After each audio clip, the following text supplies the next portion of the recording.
rather strong.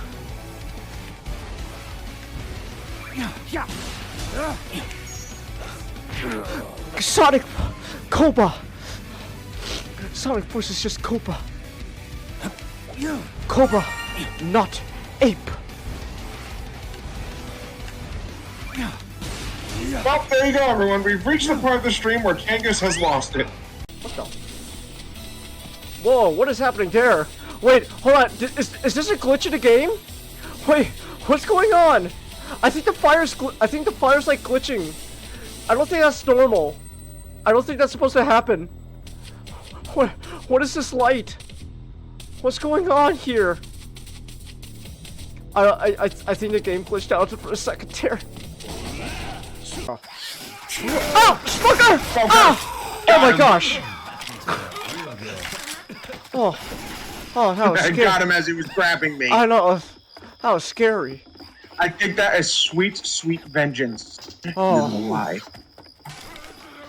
Alright. Oh, combat shotgun! Give me the combat shotgun! No, my combat shotgun! What if you eat the cows? Where?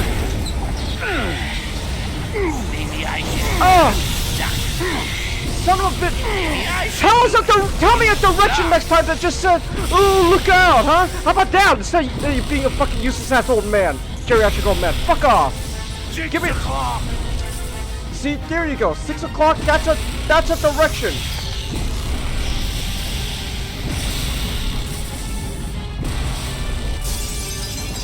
All right. Are we good now? Are we good? Okay. There we go. God. Hey, old man, why don't you man the turret, huh? Do you ever thought about that? Why do I gotta do everything, huh? Okay. Go. Woohoo! Fucking finally!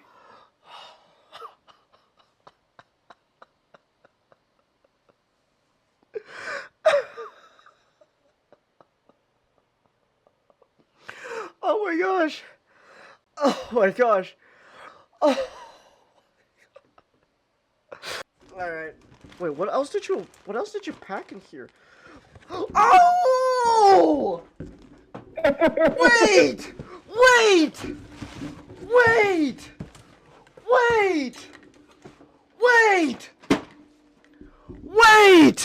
Wait a minute! No! What's that? So, Changus, remember when I said if I found another one in stores, I'd get it for you? Thank you, Nick. Thank you very much. It turns out I found another one! Oh, thank you. Oh. What is that? That's the official Ninja Turtles Transformers crossover, the Party Wallop. Okay, yeah, that is praise.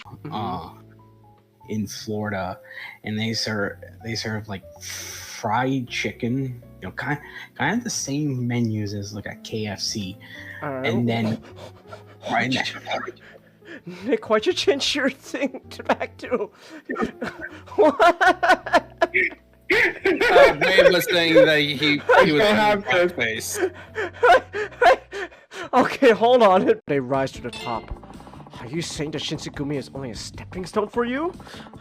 Your manliness is really off the charts, Saito-san. Oh, he liked that answer. Oh, let's go. Alright, now our interview is reaching a high point. Here's something plenty of people would ask if given a chance. What should we common folk do if we run into the Shinsengumi? Run, bitch! Run! Get out of the way!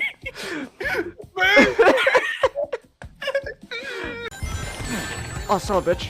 Chaos control! No! Ah! Oh my gosh!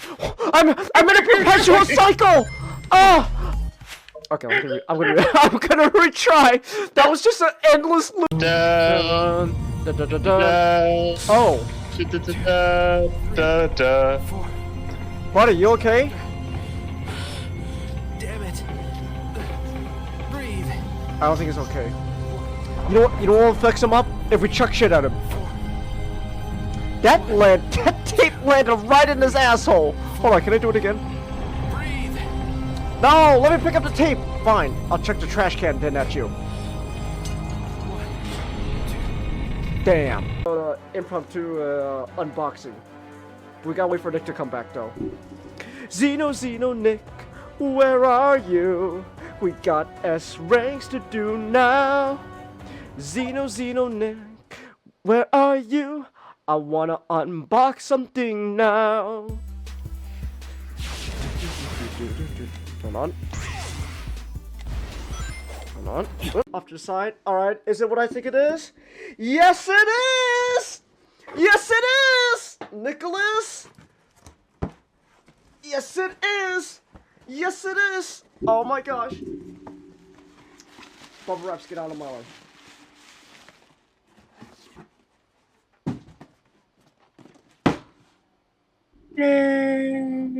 Hold on, let me show this on stream better. Yeah! Studio Series 86 Optimus! $90 toy. $90 toy. Oh boy, he is definitely on my fucking Christmas list. Alright, so. Okay. Yeah.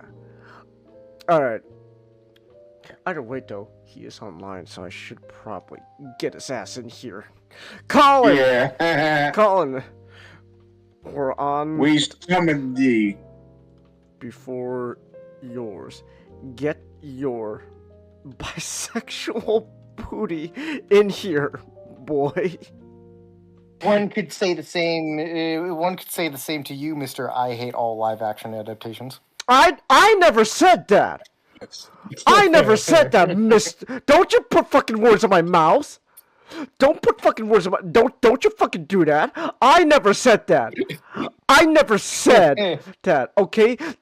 I'll have you know. I have watched all the live-action movies. Okay. Okay. Oh my gosh. I'm actually. Could it be I'm actually thinking Nick? Oh my goodness. I'm scared. Fuel system engaged! Oh my gosh, Nick. I think I'm actually. That's what we're doing! I think! I think he's using his brain! I'm actually thinking, Nick. Oh my goodness, this is. I'm scared, Nick. I'm scared. I've never actually had to think before. Is this a good thing, Nick? Help me. What do I do if I can think, Nick? I'm scared. You think, then you are. Aren't you proud of me? Only Chingus would do that. Stop using my name like a verb! Stop making me use your name as a verb. No! Oh my goodness. Why you like this, Nick?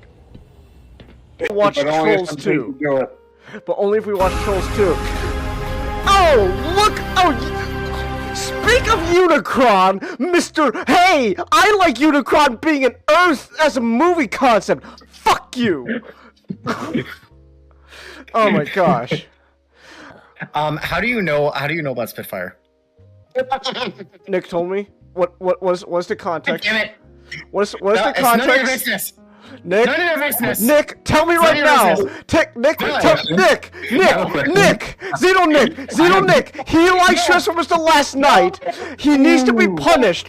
Who the fuck is Spitfire? Revolver Ocelot or something like that? Oh. Oh. Hey, buddy.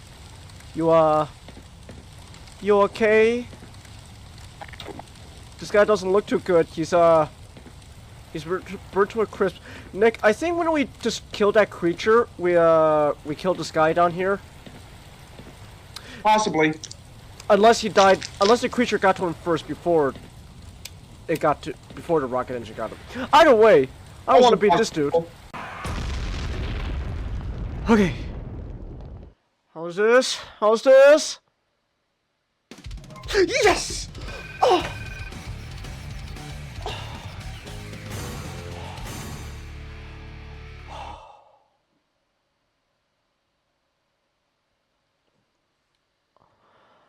Oh, we did it. We did it, Nick. No, I didn't want to retry. It's fine. We got the S rank. It showed. We got the S rank. Yeah.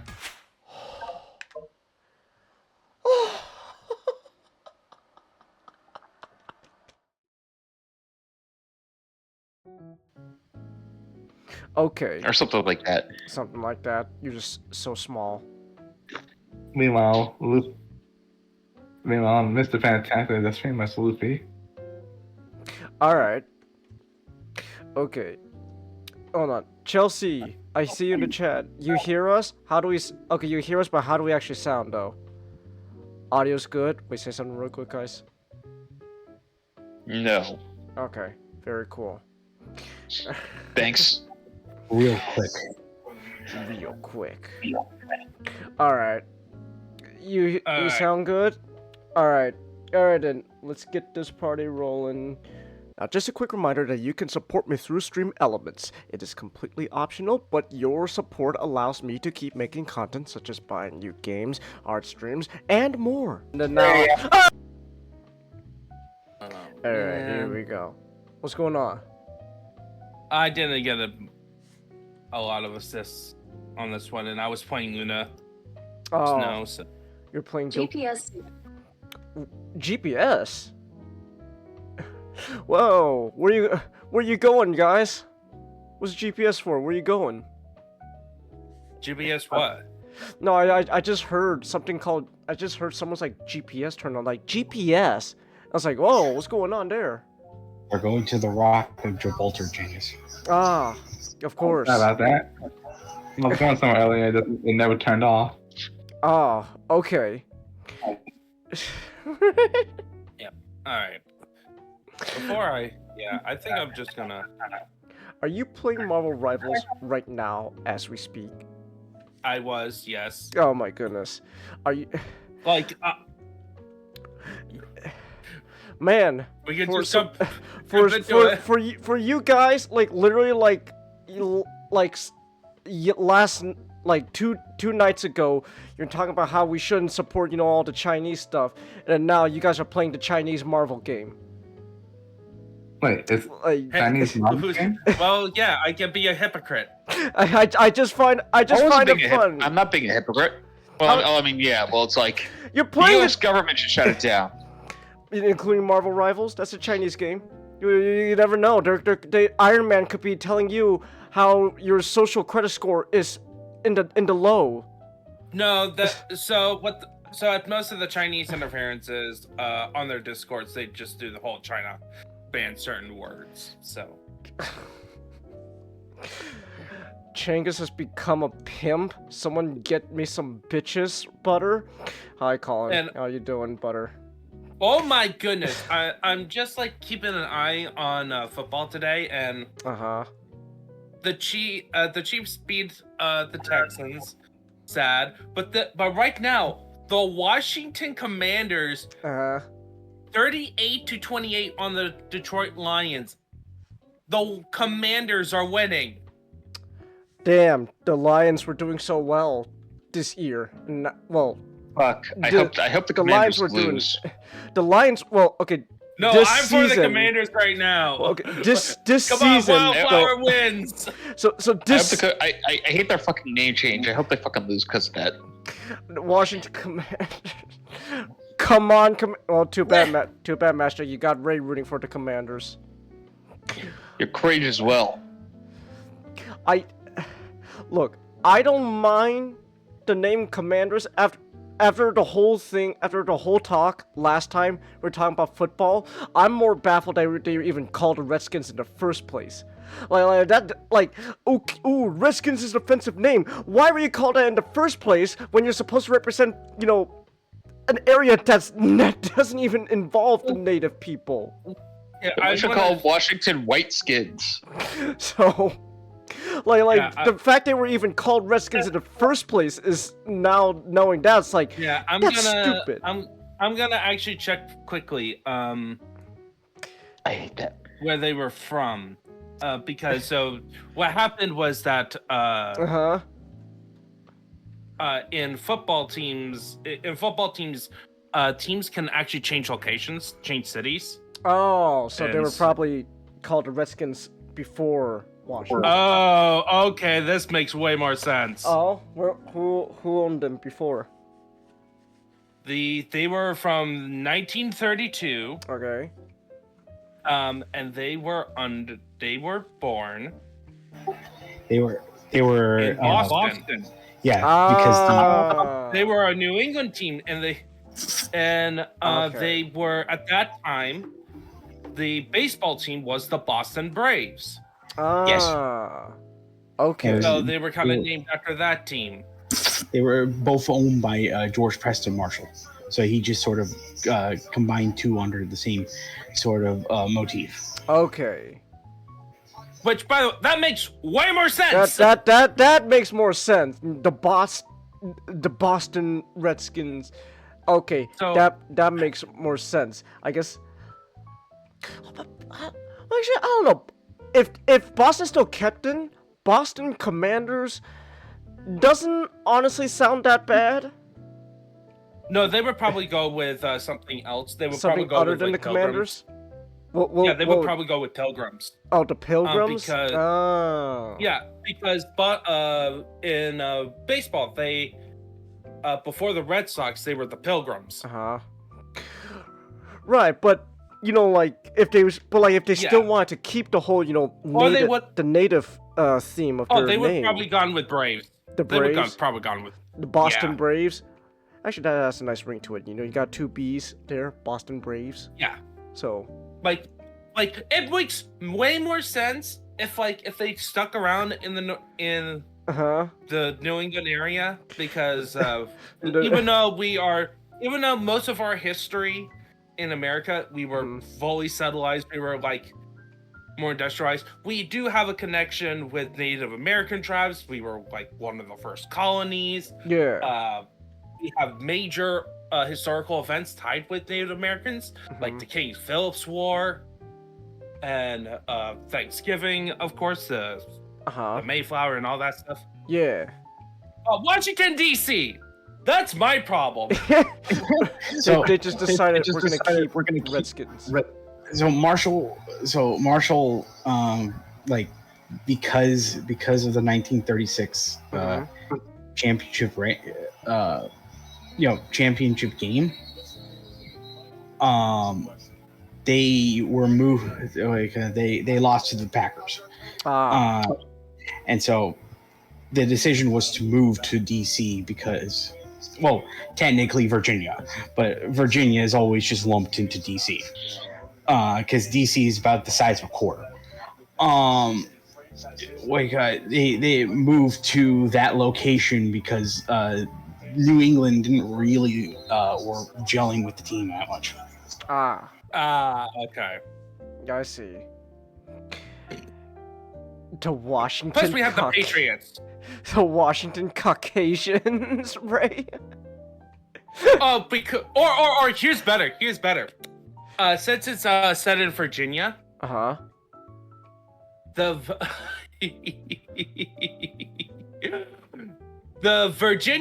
Washington Pickets. The Washington Pickets. I'm not gonna lie, that doesn't exactly have the same kind of ring to it. You know, we are the Pickets. It's a joke. Even if it was a joke, Ninjato, like just the name alone. No, but do you know what the reference is? No. Why are you asking me if Civil I understand War. a historical thing? The American Civil War, Gettysburg. Okay. Pickett's charge. Oh, I messed up the ear on the thing, Chelsea. I see that. Hold on. Give me 1 second. Let me fix that then. I didn't notice until you pointed out, Chelsea. I thought that was an O. Oh. Hold on. I mean a 0. We'll get to that Wait, topic. how much? We'll get to that topic when we get to it. But hold on, let me fix it. What are you looking for, Ninjato? You don't know about Pickett's charge? I went to fucking public school, Ninjato. They don't teach this shit. That's a public school fact! What do you mean that's a public school fact? Ninjato, when you're in a fucking public high school, all right? When you talk about the Civil War, the picket charge is not gonna be something they're gonna emphasize. Listen. Remember, Ninjato, this is California public schools, so all the teachers are going to be filled with Down syndrome. Ninjato, I forgot. California doesn't follow the universal curriculum of the State Department. Ninjato, if we are talking about the Civil War in public high school over here, most likely we're gonna be emphasizing the fucking slavery point, not the anything else. Like if the picket charge is ever mentioned, it'll be in passing. They're like, oh yeah, the picket charge, that happened. Anyways, slavery's bad. But Chengiz, here's the thing. The reason you would know picket's charge is that it's tied to the most pivotal... It's kind of overrated, but the pivotal battle of the Civil War. Gettysburg. Uh-huh. The Battle of Gettysburg, yes. Which contains the actual address that a famous speech that Lincoln you would probably have read in high school. It's one of the speeches. I'm gonna be honest, history was never like the subject that I cared about in high school. I just did not care about history in high school. Dig that hole, Shangus. Yeah, then it's a shame on you. Oh, I'm sorry that have you ever considered maybe just the teachers just sucked at making history interesting? No. Even with a crappy education system, you can still have the drive to be interested in history. I disagree about that one, Ninjato. School systems kill people's interest. The school system killed my interest in art for such a long time. I didn't want to do art stuff. On this one. I didn't want to do art stuff after a while. Industrially passionate killing kids. They fucking putting out zombies. It's terrible. Yeah. The school system wasn't meant to make... yeah, probably because you decided to go into all those teaching programs. I have to point out something about the school system real quick. It was made based on the Prussian model, so it wasn't made to make thinkers. It was made to make factory workers. It was meant for the Industrial Revolution, and then it's just... I hate it. Also that the institution has degraded so much. It's a fucking dated ass system, and it just makes learning so damn boring. It's a data system based on a system meant to make obedient soldiers. I hate it. Well, okay, there's more to it, actually. Okay. I would agree with that. There's more to it, but the institution hadn't shut up. The institution has degraded so much. It's terrible. That it is turning out zombies. It's terrible. I don't care. Cannot stand it. I cannot stand the public education system. The zombies is part of it, but they are turning out zombies. Yeah. I don't care if they learn anything. I just want those test scores up. Yeah. Guess what? That's been a common talking point for the latter half. Like, I actually did take a class about teaching on that, and that was the thing we were taught, and that led into a new model, which is a lot less hands-off and a lot less focus on getting those test scores in recent decades. And guess what happened? I hate the public education system. Nothing is gonna change my mind on that. Yeah, well, guess what? Guess who didn't like it? Who did?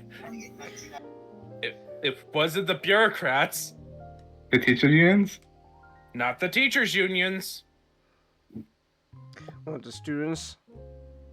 Parents. Let's go. Parents! Yeah! Okay. Here's the thing. Remember the whole, this was during, this was a talking point around when I was into politics back in 2016, 2017, that time. Okay. I remember that time. There was a push to have schools. There was a criticism of schools not giving out test scores because they were a bit more of like letting the student bit more hands off, and there was some there has been models being developed throughout the last century to make a different type of education system that is not based on pushing out factory workers. Yeah. But the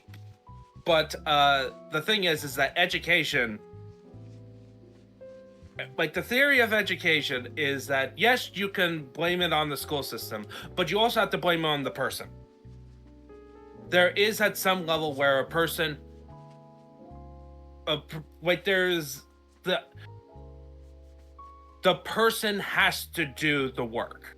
Okay. No matter what. Like, if the school gives you even the most perfect education to let the person flourish theoretically on everything, this person would still go through that and feel like, oh yeah, the school didn't teach me anything on that, because at the end of the day, they chose not to engage with the material. It's only more failure on the parents' part. Well, it's also the student. It's because education. Here's the thing about education. Here's a big myth about education. It is something that is quite hard to produce with teachers. All right.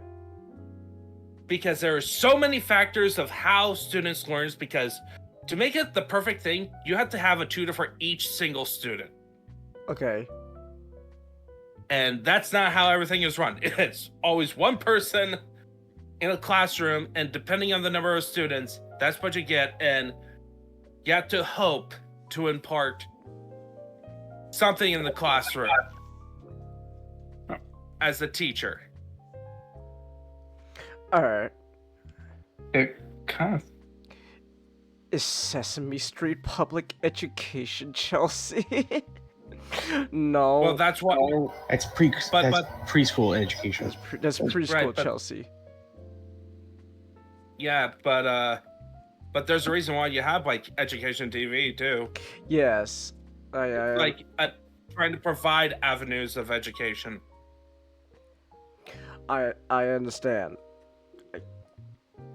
I'm just saying, at least the school I went to, I just never felt like I learned anything of value there. So. Did you get the value of socializing? Not really. Mm-hmm. I'm gonna be honest, not really. I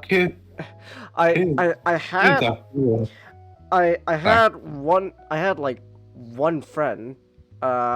Any other person, looking back, I wouldn't really call them my friends. I would more call them, they were people my brother hung out with, and by default I hung out with them because our parents pushed us to hang out with each other, and that probably also didn't turn out to be a smart decision either, because that just made me and him kind of not like each other, to say the least, more. But anyways, so.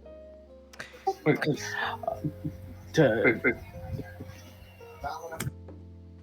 say something? Okay. I was just gonna say, to go back to the Redskins, because eventually, with football, for me, it will just be endlessly going back to the Miami Dolphins' perfect 1972 season. Did you know that their season ended Super Bowl 7 defeating the Redskins? I did not. Huh. Well, let's go, Dolphins! I think, or something. I don't know. I'm gonna be honest. I never got into sports, so like, I don't even root for my own sports team. I am getting into sports myself, but I don't even. Unfortunately, the Dolphins are not that. Yeah, the Dolphins are. Yeah, the Dolphins are not that good. Okay. They're screwed over. All right. I don't even know how my team's doing. Well, oh no, wait, I forgot. There's So- there's fucking 2 LA teams for some reason. The Rams are in the next round. They took out the Vikings. Alright. And the Chargers got taken down. Damn you, Chargers! How dare you! Ooh! But hey, it looks like the Lions are not getting in because the Commanders are 45-28, and it's the fourth quarter. Well, I don't know. You never know. Something could happen. Maybe. Yeah, it could happen. Look at that! Detroit Lions just are now 31. So, you know, to be fair, to be fair, Ninjato, right? Learning more about football with Nick, right? 5 minutes, a lot can still happen in 5 minutes. So, yeah, of course. Who knows? Maybe the Lions pull off like some miracle or something.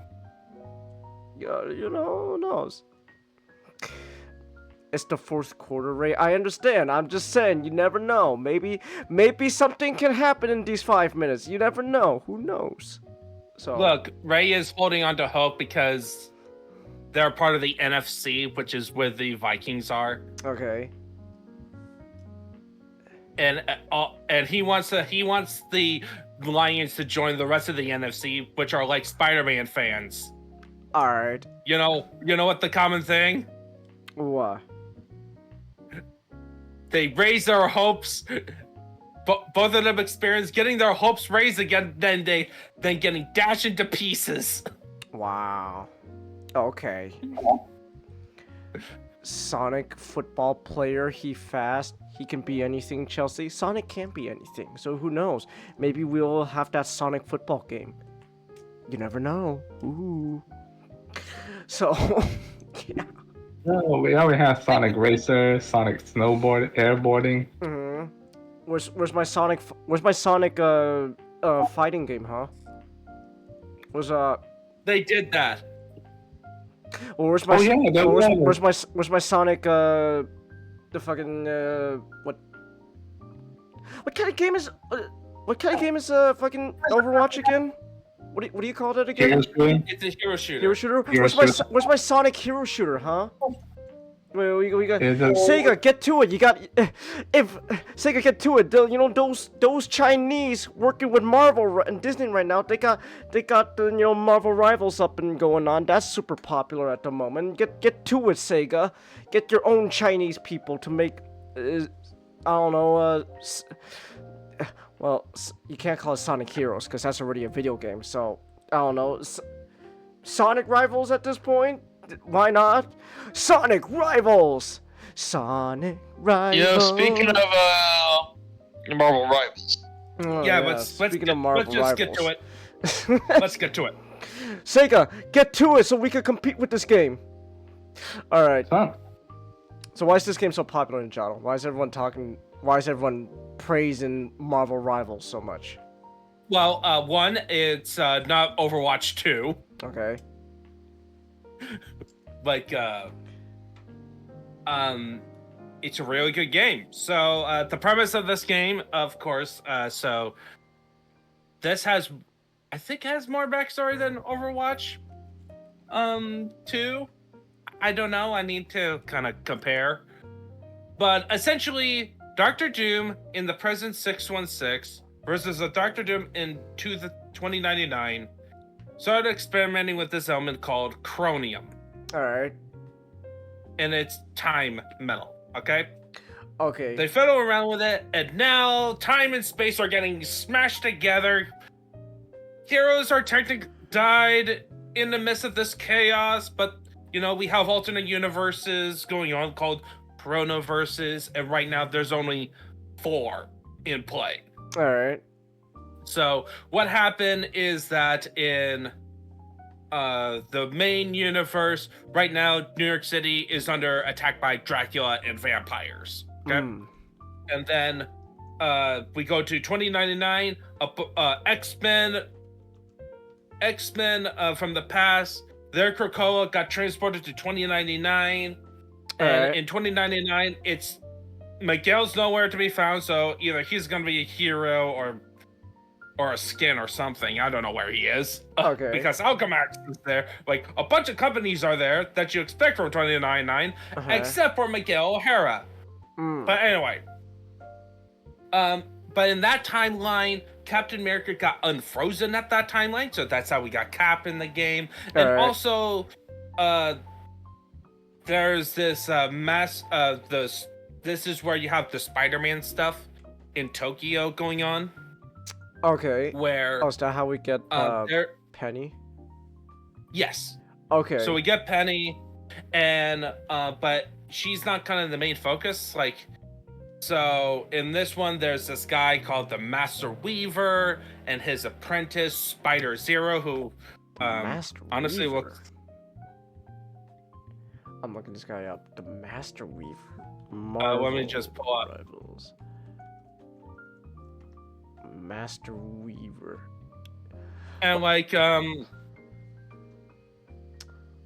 don't Spider Zero looks like I'm okay. I think she's black. She looks black, y'all. No, I don't think she's black. She doesn't seem like that. But okay. So yeah, I'm trying to. Here's the one from the actual game. All right. No, okay. Here are the game. Here's some other images. Oh no, I'm going. The wiki's already leading me down to a rabbit hole. What do you mean, Spider Islands? Basically, the Master Weaver to preserve the web of destiny, which connects all spider people. If that gets destroyed, basically, apparently all spider people will pop. So he decides to grab parts of Tokyo and make islands out of them. Wait, would that include Peter? No. So Peter Parker is from the mainline universe. That is attacked by vampires. He just got brought in because of time shenanigans. Okay. So he wouldn't be affected. No, he would technically be affected. Oh, okay. Okay then. But so that was good. That's kind of going on in that. So you got New York, which is the main focus of season 1 of events. But that's where they're doing the Fantastic Four stuff. Okay. And then Tokyo is where you get the 2099 map, and essentially you're doing a series of convoy missions of trying to get Spider Zero to get to the island at one convoy mission, and then another one is to have her fix up the tears in the web of destiny, her way or the Master's way. So that's kind of basically telling the stories of the maps, because that's the best way to kind of go over what's going on in the game. Okay, so each map has lore behind it? Yeah. Right. Yeah, there's like a context. Okay. And then the 617 vampire map, the conflict kind of stems from how to deal with this vampire threat. You got Fantastic Four and like read Fantastic Four, and some heroes are like, we're trying to find a cure to the vampire curse, but we don't want to kill a lot of them. Where's my money, Dracula? Where's my money, Dracula? Moon Knight is like a group of heroes of Moon Knight. Moon Knight and Conjure is like, no, we're gonna kill all of them. We're gonna just start killing. All right. That's their solution. Like, that's kind of the conflict kind of going on that you're playing in the scenarios. And then we go with Asgard. And in Asgard, I think those are the 3 maps right now. No, don't forget you have 5. No, 6. You have Asgard, Hydra, Black Panther, symbiotes, Spider-Man, and then New York. So we got the Spider-Man. We did New York, Spider-Man. You know, because the Fantastic Four and Spider-Man are the only ones that people care about because Krakoa is not around yet. Okay, but anyway, so what?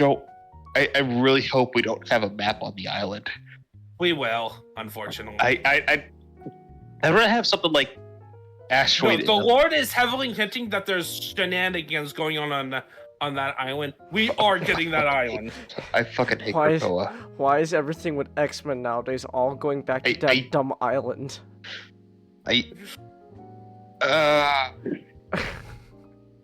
Everything leads back to that fucking island. Why? I think Asteroid M would be really cool. You could have a space theme map. Oh, great! Oh. So you want to So you just wanted Krakoa up in space? Yeah, but it'd be Magneto and the bad guys running it or something. No, Magneto's a good guy, technically. Alternate Magneto. We're doing multiverse, so none of it matters. Alternate Magneto. Okay. Oh, you could have Mystique running it. Oh. Could be. Anyway, so... When is this Thing gonna be a playable character? He's coming up this month, so... Okay. So it's I assume with Johnny. Yeah. Well, they released Sue and Reed at the same time. Why not Johnny and Thing? I'm not sure if they're gonna save it until the end of the month or I think the end of the month will be Dracula. Where's my money, Dracula? I don't know how long their seasons are gonna be lasting. Alright. Like, that's the thing. So it could even be that Dracula is just like another skin or a character, but I think it would be his own character. I mean, he's kind of the big bad, right? Do you think they're gonna make him into the tank role?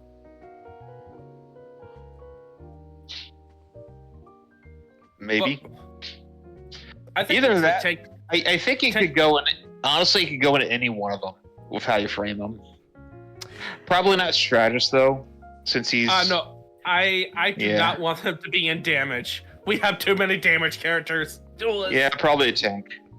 But who would you make him for a skin as? Like, that's the thing. I was thinking Doctor Strange. Just to match the really. That's Dracula opened up portals and stuff like that. Doesn't really fit. That or Moon Knight, but Dracula will be way underpowered. That'd be kind of funny, though. Moon Knight, Dracula being a skin from Moon Knight. Like that's the top of my head. But anyway, so let's just go to the other places. So where do you want to go to next? Oh, I think the Black Panther stuff leads into symbiotes. So let's do Black Panther and then symbiotes. Okay. All right. So in 2099, Black Panther just goes like, my people, since the inception of Wakanda, my people was looking towards the stars. Now we're reaching it. So we're up in space. Okay, so Black Panther's from 2099. Yeah. Okay. And Wakanda up in space, and what's going on there is that this Black Panther is heavily religious with the goddess Bast. Okay. So cat goddess and on that stuff, and unfortunately, Bast is corrupted. Oh. Somehow. Okay. And there's a little bit of a civil war, kind of a civil war going on, but not like an unofficial civil war between Black Panther, T'Challa, and his sister, Shuri. Because Shuri loses her faith and is doing some things like putting out the Guardians of the Galaxy to go to a nearby planet, which is Qatar, the planet of the symbiote. You see what happens when we let atheists in here.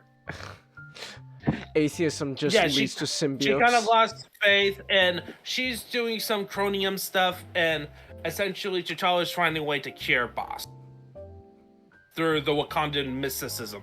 And then the symbiote stuff, they go down on there's a map on the symbiote planet. Is Nola thing in the lore? Yeah. I think they made a mention of it. Okay. Alright. So yeah, Null is mentioned in the lore, and sort of that's kind of the mission. Kind of is like Everybody alludes to Noel. He's never going to show up. It's going to be a long time before he Why- shows up outside the comics. Like everybody alludes to him, but nobody ever actually gets to him. I mean, Spider-Man he- 2, he- the he movies. technically showed up at for 5 seconds in Venom 3, so he technically made it to the big screen. yeah, but yeah. So you got that going on. That's the space stuff. All right. Is Venom also from 2099, or is he from same thing as no, Peter? I think same continuity Okay. as far as I know. I didn't go deep into Venom lore stuff because you could go into character bios and they include a short story. And Okay. there's 3 short stories, but 2 of them are locked for every character. So What about Tony? at some point they're How's Iron Man involved in all this? Voiced by Josh Keaton. Yes, I know you don't like Josh Keaton voicing Tony. I Oh understand. no, that's Ninjato. I'm bringing up because he doesn't like. Oh, I thought. yeah. I thought you were the I'm one. who indifferent. said- Iron Man I don't like it, but I don't dislike it. Okay. It's just okay. Iron Man Like, is it's just, acceptable. He is from the vampire world. A lot of the characters are from the world that's covered in vampires right now. All right. Like standard Marvel. Okay. Like standard Marvel, you got standard Marvel, you got 2099 without Miguel O'Hara. Mhm. And there's some characters that implied is that it is connected to the events going on in standard Marvel because the Punisher took Super Soldier Serum and Black Widow took Super Soldier Serum. Yeah. Black Widow. Oh no! No wonder Punisher's so big. Wait. Yeah, Black Widow has been juicing since World War II. What? In this continuity. Yeah, she's She's been from- getting the Nick Fury variant, which is tied to her lore. She is technically way older than she looks. Oh, okay. What about Hawkeye? Hawkeye is just the same in the normal continuity. Hawkeye still fighting off everybody while just being a normal dude with a bow and arrow. You get your yeah, ad. pretty much. Yeah, and he has 2 Everybody swords else from his time as Ronin. All right. I'm just waiting for a classic Hawkeye skin so I can so I can get the glass. You don't like I love classic Hawkeye costume. You don't like his current skin? That's all right. It's pretty good. It's cool. It's not especially Hawkeye. Okay. It's besides the fact that it's purple. Well- And then you have the ultimate skin, and that is fucking trash. You don't like the ultimate Yeah, skin? I'm sick. It's the most generic thing ever. that's the modern Hawkeye skin that people I associate know. with the MCU, and it's terrible. I understand. You know what the better skin that they could add? The new Ultimate Hawkeye. You know, the Native American one. Or Oh my gosh! I just looked up Punisher from 2099. What is going on with you, buddy? Oh my goodness! He's took Super clearly Soldier juicing. Serum. That's more than just a super soldier serum. Dude's got fucking I still haven't played the fucking game, but he like took- that he one took- that one Spartan from Halo Reach where he's got the skull carved on his helmet. It looks like that. It's like he's got, Emil. yeah, he's got a skull helmet going on. Oh yeah, that's his ultimate form, and that's his 2099 official skin. Yeah, but yeah, trying to meet 2099 futuristic. Anyway, so we did Wakanda, Hydra. So Winter Soldier, and that one is Winter Soldier gets Hydra. Basically, Hydra is doing occult stuff. Oh, so Winter Soldier's still working for Hydra? No, he was infiltrating there, got captured, got brainwashed a bit, but he also he escaped with the help of Hawkeye. In the short story, that's how they end up in 2099 temporarily. And now Okay. they're kind of coming back, and Hydra is examining a monument that has an eldritch horror. Oh, okay. behind it. Man. And also, that Eldritch Horror has a connection with Winter Soldier because during the torture, it was part of the experiments they did on him. Bucky just looks when like they recaptured. he just looks like some random like Vietnam soldier with a metal arm. Well, that makes sense because he is still it's classic Winter Soldier lore. So, Well, I'm just saying, you know, like compared to like everyone else, right? Okay, so there's I'm looking him up right now on like the wiki stuff. His like Revolution skin looks pretty cool, but then he trades out the mask that's based though. on a comic. Oh, but then he trades out the mask though. It's like, oh, put the mask back on. You look better with the mask back on. Put it back on.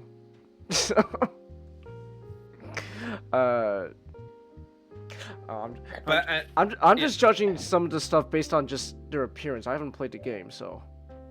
Yeah, I do think a lot of most of the designs are really cool. I like the designs too. They're interesting.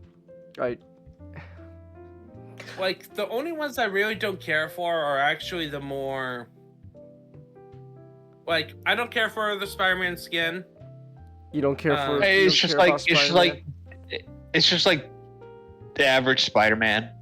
Yeah, like the stuff that I don't care for are like the ones that is like, yeah, I expect it. That's what they're supposed to look like in this art style. Alright.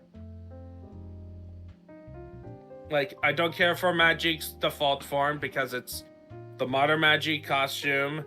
It's like I don't like that costume, but you don't like Magic? That. Oh, I love playing as her, and I love. No, I mean, like, what's wrong with her? What's wrong with her current look? I'm just not a fan of it. Okay. What about Ninja Psylocke? Yep, that's pretty cool. Yeah. You like that? I think it is a bit. I think Psylocke has a bit too much color variation on her. I think they could like remove like a color here and there, but it's pretty good so far. Yeah, but like my main problem with the Psylocke costume is I don't. Comment? I was saying I think she looked better in her white armor. Yeah. She's when I think of Magic, I think of her having her glowing sword on her right hand and basically half. Okay, I'm just gonna pull up an image. I'm looking at how Magic looks in the game. I'm looking her up. Yeah, no, she doesn't look too bad. I think she looks fine. Whoa, just one where she just looks like a fucking demon. Okay. No, that's her Dark Trial form. Oh, okay. I don't. That's part of her lore. It's like when she embraces the dark. Alright. I know when you said that. I see what you're talking about. Comment white armor. I think it looks a little bit much. Honestly, looks a bit much. Like she's got. It's like, damn, I girl. like that outfit. That's the outfit I'm playing. But this is the Magic that I am what I think of. Okay. Like, wow. More details. That is okay.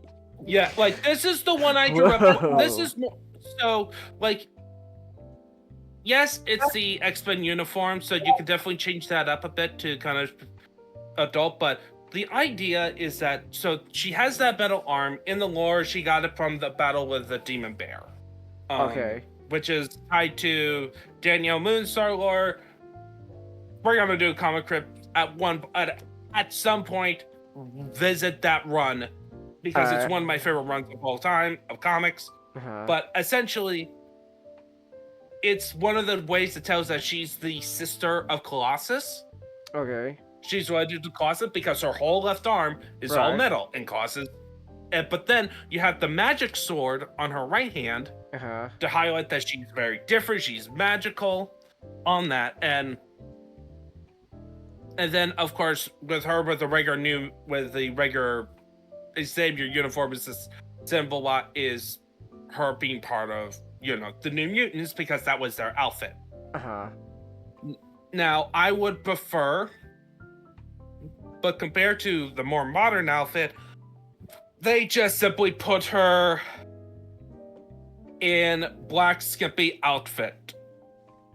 Maybe shine up the arm to make it look like armor. I mean, she got like those like spikes going on. Yeah, that's it. Like I like the crown part. I like when recent designs giving her a crown to symbol, because she's supposed to be the ruler of Limbo, which is like this hell dimension. Okay. Like that's her lore. She became the queen in her short mini series, but we don't get that with her classic look. We get a bit more of that in her modern look, but then they kind of highlight another fact of her character, of her being more willing to put on skimpy outfits in like when she goes out on the beach, she puts on the bikini. Okay. And stuff. Ninjato, when he sees a woman showing ankle, oh gosh, cover it up. Yeah. But to the stockades, you wait. To the stockades, you wait. You dare show ankle? My gosh, harlequin. Down, temptress. Yeah. Okay. Yeah. Okay. But anyway, so back on topic. All right. I don't like that modern aesthetic of like, hey, we're gonna just make her punk. Slutty. Slutty. Wow. Slutty. Dang. Okay. I would. Never expected those words out of your mouth, Ninjato. That sounds like something Nick would say. Dang. All right. All right. You whore! How dare you show your ankle? To be fair, it is a bit much. Like it's a bit, I get and it. also And it's by like the way, a bit too. Like I always the thought she was a Marvel bad guy. Rivals- I always thought she was a bad guy for the longest time because she Oh wore that. yeah. Oh. It doesn't help also with some of her recent characterizations where she tends to be more on the Magneto side of things. Oh, okay. Which also annoys me because the idea is that she uses dark magic to good. And that's the idea, is that most people around her, even her teammates, are scared of her because, she uses dark magic. She can occasionally kind of go out of control, go into this demon child form, because the reason it's Dark Child is a thing is that when she was taking over, like defeating Valesco, who was the former ruler of Limbo, he was the one who kidnapped her as a child and basically groomed her. Oh, lovely. Yeah, lovely. And the rule is that you can defeat Belasco, but if you kill him, you're basically cursed to become a demon. Ah, okay. Of that role. And she instead, she was about to, but then she chose mercy at the end. And thus retaining him humanity, but she still has that struggle because she had delved into the dark magic. She studied dark magic for a long time. Yeah. On that realm. So it just adds to that aura of scare. And also she is a dour personality. Okay. I just learned that Namor's last name's Mackenzie. Mackenzie? Fine. That's what it says.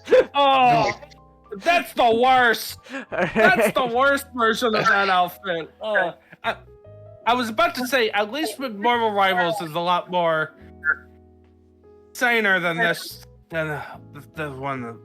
Oh, that is legitimately slutty. Oh, I see. That is very slutty. She got the poop window and everything. All right. I got it with that meme that the writers barely disguised. Barely disguised fetish. It's like their attempt to make a superhero version of Red Sonja. Like when will these artists learn? Nothing is hotter than a woman in practical plate armor. Oh yeah. That's why I kind of like Magneto. Yeah. Yeah. I like Magneto. He's also voiced by James Arnold Taylor. Yeah. I'm not a fan of James Arnold Taylor as Magneto. Really? Yeah, I don't think he has the voice for it. All right. He's a good voice actor, but I don't think it works.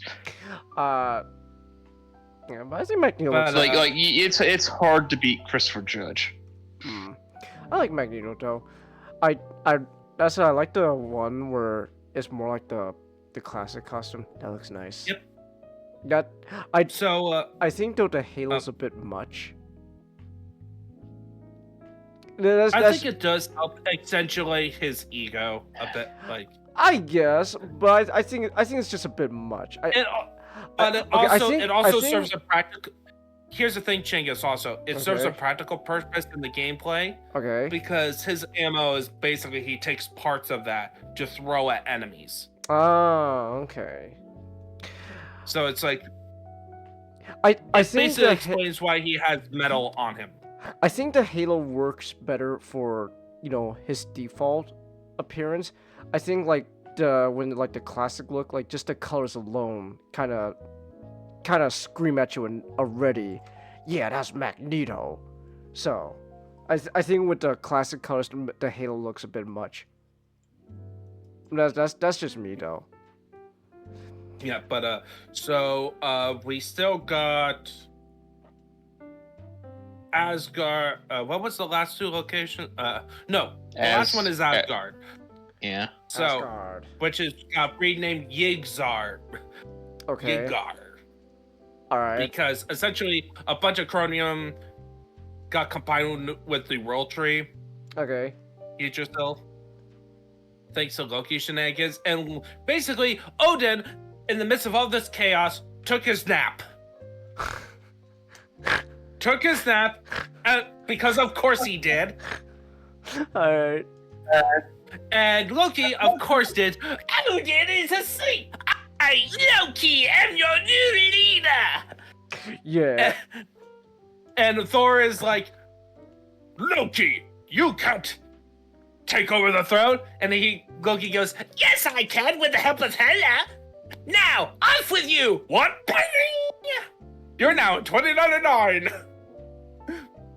I wish Thor had the cape. You can actually with it. Well, yeah, with the new alternate skin skins, is- but like the default skin, I wish he still had the cape. It would look better with the cape. I disagree. I think it's either the metal arms. I don't think a cape with the metal arms would work. I don't know. Let's find an edit. Somebody has to have edited it with the cape.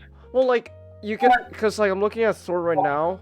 Like there's a skin where he looks like just how he does like in like the comics, like a classic Thor skin, and like that's the skin you earn. And then like like the chainmail sort of thing going on his arms kind of looks like like metal.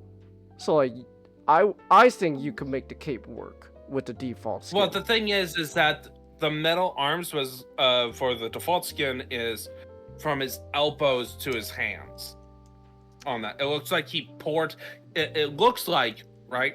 I still think the cape could work. I disagree.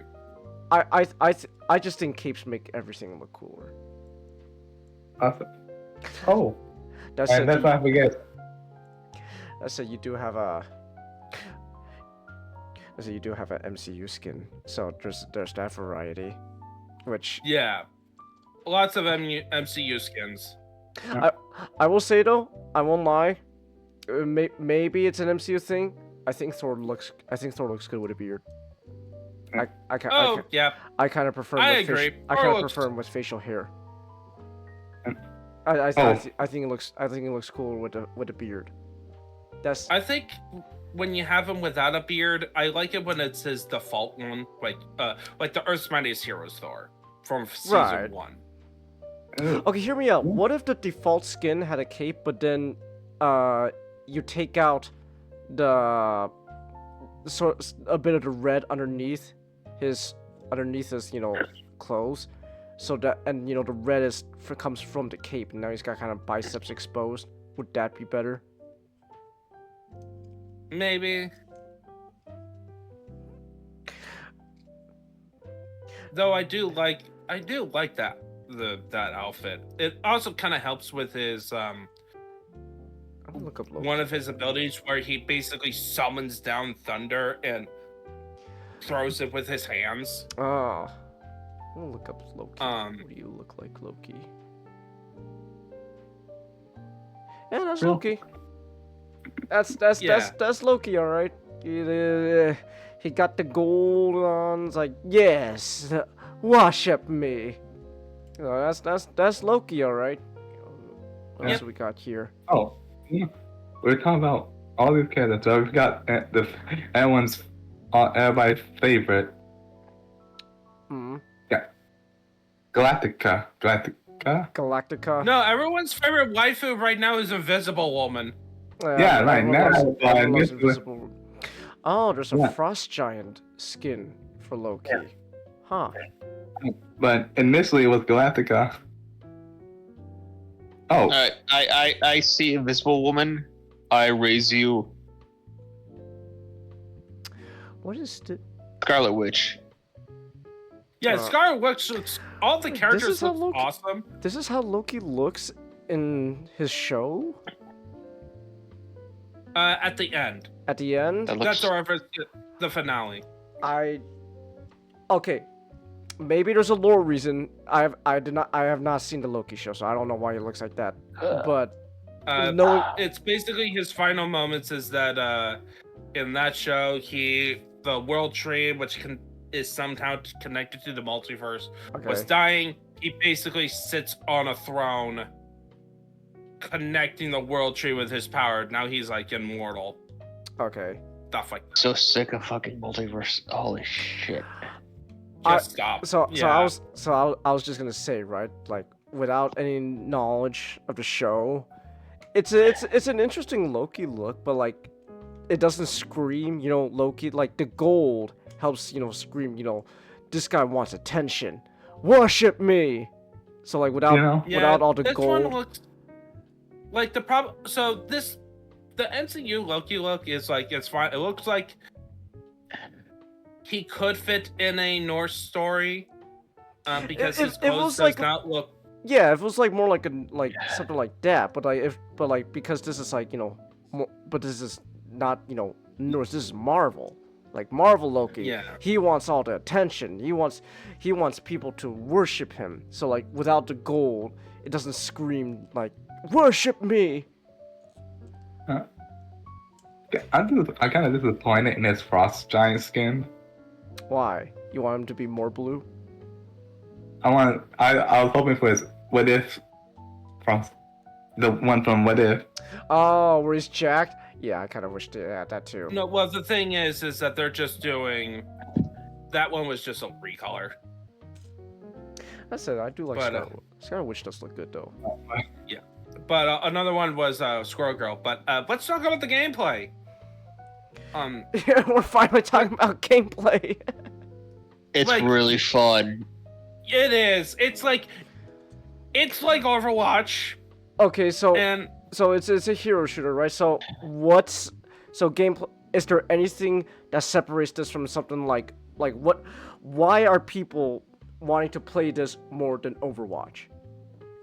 Because it's a lot more about, from what I understand, it's a lot more about fun, while Overwatch is just balance obsessed. Okay. yeah, well, sort of. Okay, so here's what happened. So with Overwatch 1, it started to crack when they introduced Bridget to the game, and Bridget is like Really? in the Bridget was the breaking point? yeah, at the start of everything, because what happened was they made a support character who had a shield, who could do some good damage, and has a healing ultimate that was really good. And she had a mini shield. Okay. Okay, so she's just Omni character, so she Yeah, she can she- do she- everything she could do good. everything. Okay. I can see the problem there. Yeah. Yeah, and so the thing about and thus the meta kind of changed, revolved around her, is like and that's why it was starting the death spiral of like Overwatch not being interesting for people on the casuals and even the competitive side. Okay. And then they screwed it up with Overwatch 2. What Overwatch? With 2? that fiasco. Oh. They went from 6 to 5. Does changing the amount of people? Oh, it does. Really? It changing Yes, the amount it of people does. plays changes everything? Okay. How? Yeah, because part of a fun of a hero shooter is team combinations. Okay. So with like 6 people, you can have like 1 tank, 3 supports, damaged characters. Having that 1 person, you kind of lose a bit more of that flexibility. Okay. Because the way hero shooters operates is that you have like 3 general categories of support, damage, and tank, right? Okay. And it's a combination of like 6 heroes from each of those categories comprise your teams that you can make strengths and weaknesses of the teams. All right. So like theoretically, if you have more damaged characters with no tank but has healers, is that you can heal yourself good, but you're a bunch of glass cannons. Ah. Okay. If you're gonna bounce it up, as opposed to if you have tanks and healers a lot more, is that your damage output is not gonna be great. Okay. But you get to survive a bit more. So that's like the extreme ends. Right? All right. So it's all about that combination that makes like the matches interesting and encourages teamwork. Okay. And because and over time, they were focusing on balance obsess, and that kind of ruined the fun while trying to keep on breaking it in Overwatch 2. Okay. And also they didn't give us the single player, so they canceled the single player content. Oh yeah, the PvE I remember stuff, that. which was the whole point of Overwatch 2. Yeah. Because they screwed up the multiplayer. And it was a straight downgrade of Overwatch 1. I still find that amazing. The whole point of Overwatch 2 just nope. You don't have that anymore. It's like, oh. Yeah. Okay. So Marvel Rivals is essentially the Overwatch 2 that people wanted. Okay. Where each character has clear strengths and clear weaknesses. Okay. Like so there's no but they are allowed to do some crazy stuff. Like Iron Man, he's always flying, and his gameplay, as far as I can tell, is to go up as high as possible and just rain down hell. Okay. I played Iron Man. That you figure that out pretty quickly. Yeah, and it's all about if you're good with your shooting, you can do a lot of damage on that way. It's not just shooting. You gotta be good at positioning, because you out in the open like that are a very big target. So you gotta be on the move and be careful. Okay. By the way, I like this game, and I suck at it. So he also has an ultimate that's really dangerous. Oh yeah, I wiped out 5 guys in one blast. Yeah. All right. And then you got characters like Spider-Man. He has like crazy mobility. Because he can web He won't stay fucking still. He won't stay fucking still. Yeah. You are encouraged to be constantly on the move, finding your opportunity to strike and do multiple hits. But he doesn't do a lot of damage unless you do his full combo and when he webbed you up first. Okay. So if you know your combo that you do, you're gonna do well. Otherwise, he's gonna be gone. And then and there's always these characters that have broken that seemingly broken stuff, like Jeff the Shark and Punisher, with just the many times he does guns. Yeah, the Punisher, you can lay down a turret and a shielded turret and fire at people with it. With the only limit is the turret is up for a limited time, and it does have a health bar, Okay. and you can theoretically kill Punisher while on the turret. I have gotten into a few positions where it's just kind of overpowered because Yeah. yeah. It's mostly theoretical. Alright. Practically, It was really nasty at how bad I was massacring the enemy team with how good a position I was at. Yeah, especially if you have a healer nearby who decides to heal you. Mm. a bunch Listen, of we times. we lost that one not because it was we were not because we were doing a bad job of killing the enemy, but because the fantastic car bugged out and wouldn't move. It's funny. But yeah, you got stuff like that going on. And each hero has their own mechanics that makes them all unique going on, and that have like an expert in some ways that fulfills the role well. Okay. So, and but I think other important stuff that makes it fun to play and what makes me goes back is actually unlocking stuff. Because Overwatch had a problem of being stringent Okay. of getting free unlocks Alright. of progression and doing dailies and like a lot of most live service multiplayer games, when they have like challenges that you could do to get like in-game rewards, which are usually minor, that encourages you to pay money, but it is free to play, so it's fine. Like,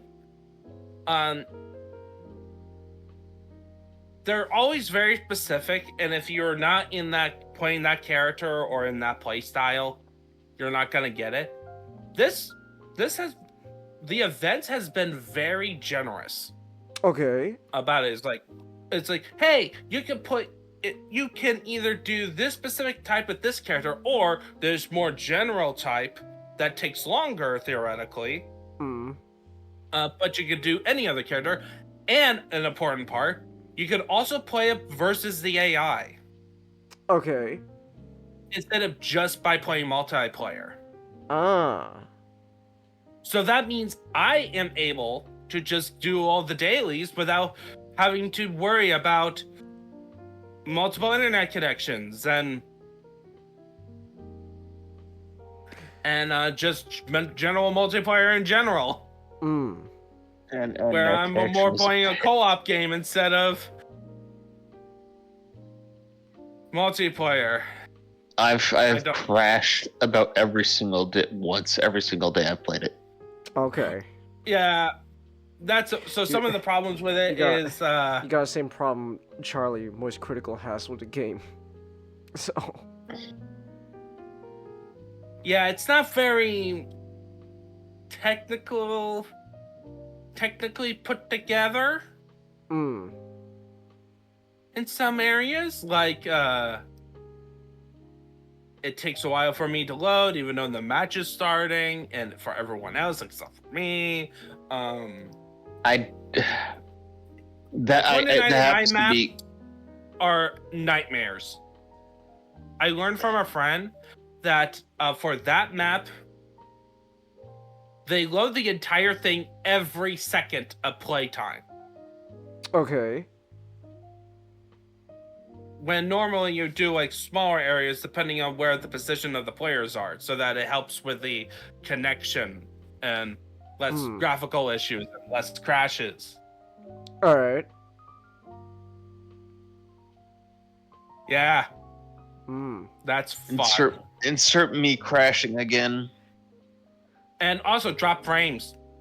Woo! So much. Okay. I haven't had much of a problem with frame dropping. I think it's Not a more problem of for like me. what my hardware is, but I managed to find a good settings so I can actually play it with consistently. Alright. It's either for me. It's either stopping or running smoothly, and no in between. Okay. Who's your favorite character to play as? So right now it's Magic I like to play. So for tank, I like playing Thor. Mm-hmm. I am Thor's loving really playing fun. Spider, Penny. For damage, I like playing Magic, Moon Knight. Hawkeye is getting up there. And then for strategist, it's Luna Snow and Invisible Woman. Okay. I've only for the strategist. I've only really played Invisible Woman, and she was fun. Invisible was fun. All right.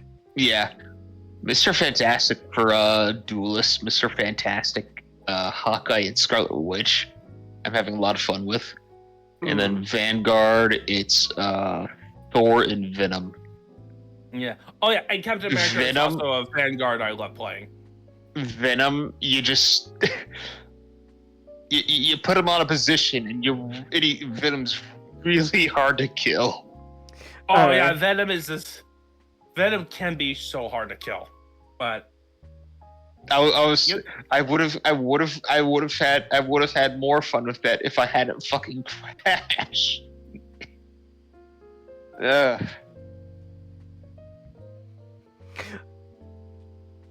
yeah, I would say all the characters I played I did not have a bad time playing any of the characters I have chosen to play. So. Like Adam Warlock is fun to play. Bro thinks he's out of Warlock. He's gonna start flying in. Well, he's more of like healing. His ultimate is resurrecting dead companions. Oh, okay. So you can do that. Yeah, and he has like really good healing. Okay. I see. Huh. The streamer is a red herring. What are you talking about, Chelsea? What are you saying, woman? So anyway, I do have to head out. Okay. But I do recommend playing this game. Alright then. Me too. Well, I would play it. Maybe I will. I probably won't stream it unless I get actually really damn good internet. My internet's at the moment's not exactly meant for multiplayer stuff. So you said it's really dependent your ping. So that's probably something I'm just gonna play on my own time then, rather than stream it. Yeah. Alright then. Alright. Well, have a good night, everyone. Alright. Ciao. Yeah, I'll be in the voice chat lounge because of the listening party for Epic the Musical. Oh, that's what you guys are doing. Okay. Yeah. Alright. Alright. See ya. Alright, see ya. Oh, thank God she's gone. Finally, now I can... Now things get strange. Strange. Ooh. Alright. No, he's gone. Bring out the liquor. He's gone! Woo! Get all right, guys. Get the girls. Get the girl. Bring out their ankles. Oh my gosh! Ankle showing? You harlequin! My goodness. Oh my goodness. Moon Knight is tuxedo masked, Chelsea? No, Chelsea. That is not at all. Okay, you know what? I'm not gonna even bother at this point. So Doctor Strange. Yeah, he's quite strange, isn't he? Yeah, it certainly is. I never actually done anything of, at least to my, at least to my memory, I haven't really done anything with Doctor Strange by himself beforehand. Oh, This okay. is like my first Doctor Strange anything. Wait, you didn't even see like the MCU movie? No. Really? Wow. Yeah. I love I it. kind of really. That's surprising. Like, that was like the only thing I really knew about Doctor Strange was through the movies. So yeah. So just hearing you say this is like anything with Doctor Strange is it's Like I've interesting. like I've seen him a ton in team ups and stuff like that, All right. and I know a decent bit from Osmosis. Will you play as him in Rivals now after this? I'll give him a try. I mean, I'm probably gonna give a lot of them a try. Alright. I know he's like big in the portals. Yeah, you got the portal thing going on. Hmm. Yeah, but Doctor Strange, this is basically. So there was one thing about it, and then everything else was what I expected down to a T. Okay. I knew this movie was an origin story going in, and that's about it. But it's classic Doctor Strange origin story. But with one thing I didn't know, I don't know if it's invented for this movie. Alright. Probably wasn't. But he had a sister. Oh. And Okay. and his origin story is actually that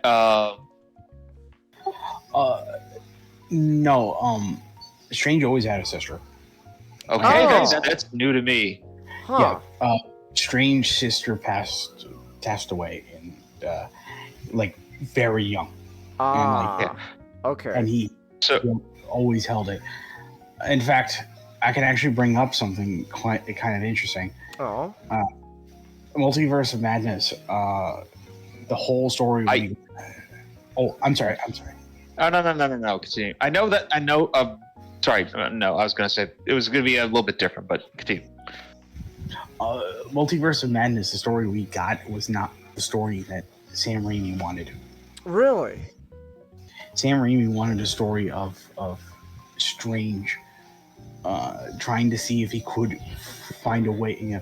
It was going to explain, his sister and her passing. Ah. Man, gosh, every time I hear things about Multiverse of Madness, it really just makes me go, man, Sam Raimi really was just held back, and that sucks. I know he wanted Nightmare originally in that, right? Really? Yeah. He Wow. wanted Nightmare was going to be one of the reasons. Maybe I hate the MCU now. that Strange's sister was killed. Okay.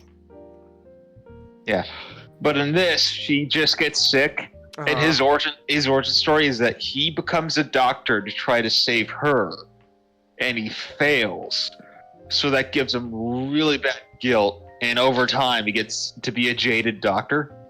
All right. Like super rich though, and he, classic Strange story. He gets into a car crash, loses his hands, spends all of his money trying to get surgeries to heal them, fails. So he goes over to Tibet to meet on a hunch to meet the ancient one and study under him to try to get the ancient one to heal his hands. All right. But on the way, he becomes a sorcerer. He goes out and in the background of this, Mordo and Wong and a bunch of other sorcerers are going out fighting monsters that are being summoned by Dormammu to try to free him from prison. All right. And are trying to assault the Sanctum Sanctorum. I'll just spoil it because it's a very safe Doctor Strange origin story, Okay. and it's not really going to make much of a difference because I from what I understand about the movie, It's the Cumberbatch movie. It's basically the same thing. Okay. But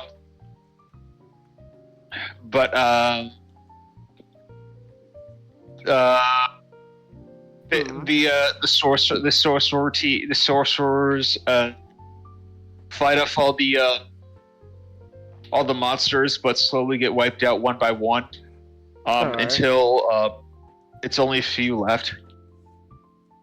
And then Doctor Strange has the sort of hero's journey. He gets over his sister's death, becomes a sorcerer, goes out and he goes out with the sorcerers, fights one last battle. Baron Mordo betrays them to become for Dormammu. Strange ends up into a fight with Dormammu. Strange wins. Credits roll the credits. But it was, which is exactly what I expected out of this movie. Knowing what I knew about Doctor Strange. Okay. But so it's the story is like standard superhero origin story. And I liked that it was I liked how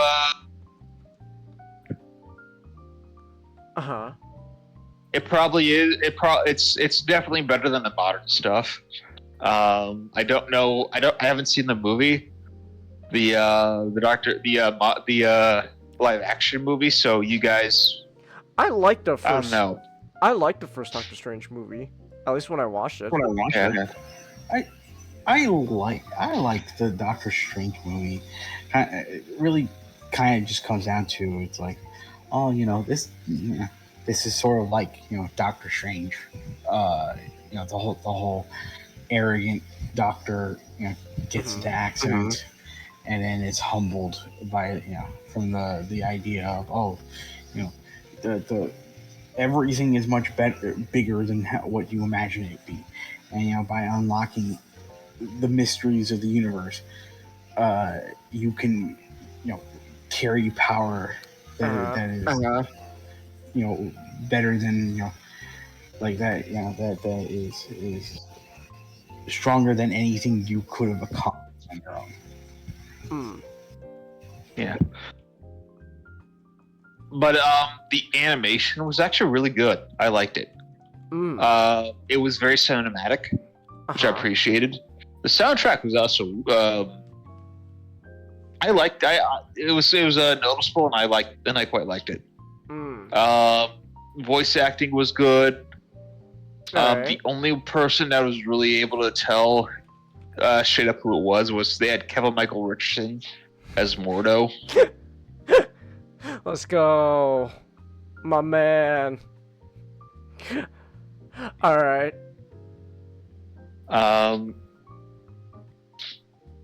It's here. But as an introduction for Doctor Strange and an origin story, it's pretty good. I recommend it. All right.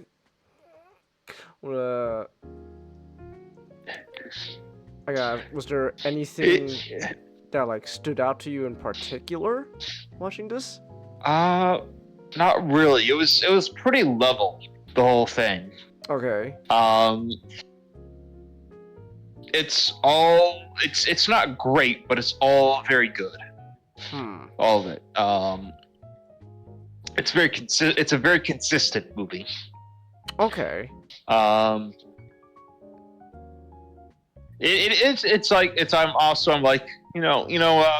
think they would have done better if they had a longer runtime. They only have an hour and 10 minutes, so it does. The pacing kind of makes it feel like it's an opening for a TV show, first like a 3-parter for a TV show rather than a movie. The pacing feeling, but yeah, what can you do? You gotta work with your budget. Okay. but I quite liked it. It gets me intrigued for more Doctor Strange stuff. Because this is a character that I know a lot. I know some stuff from osmosis. All right. Here and there, but I haven't really experienced anything else outside of that. Because this is my first dipping the toes to the character.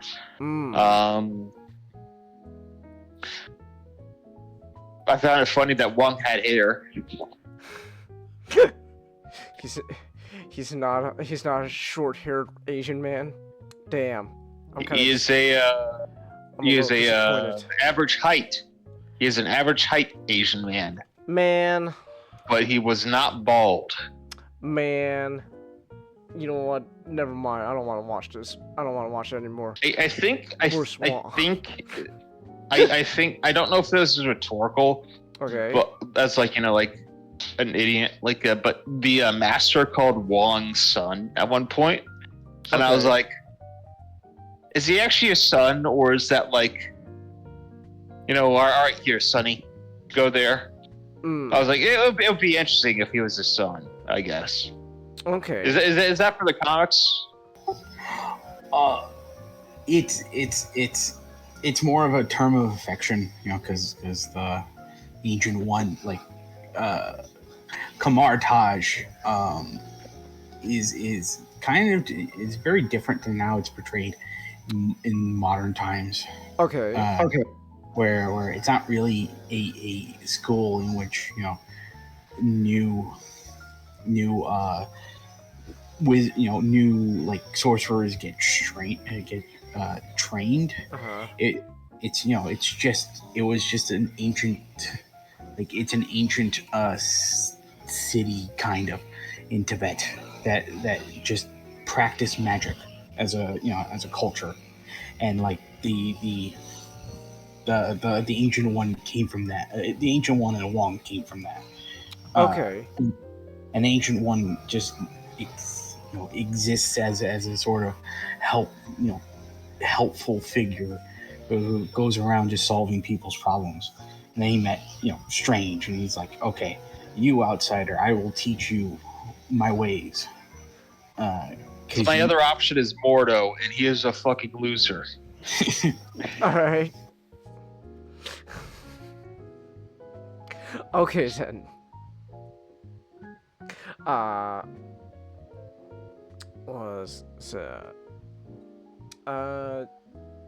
Okay, I guess I'll ask then, would you say, Mashtik, that this is a good introduction to Doctor Strange? If Yes. Absolutely. Okay. Alright. I think from what I know from the plot, from the the live action movie, it's basically the same. Okay. But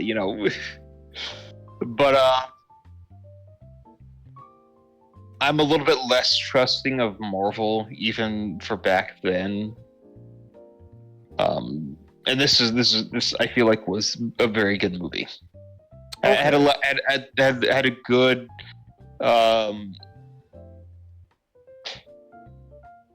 did they so Cengiz was surprised with his sister. Does she show up? So she doesn't actually show up in the anime movie, not live action movie, does she? No, I don't think they ever mentioned her at all. No, that's why I kind of brought up what was originally planned for Multiverse of Madness, because that was Raimi wanting to dip into the comics like he did for Spider-Man films, and actually put that element as a storyline for the film. Yeah, because it added. I feel like it added a lot to Doctor Strange and his character. Because before I thought, because it does actually add it adds an extra level of depth. I think. Okay. I think adding his sister to the movie is adds to it. Okay then.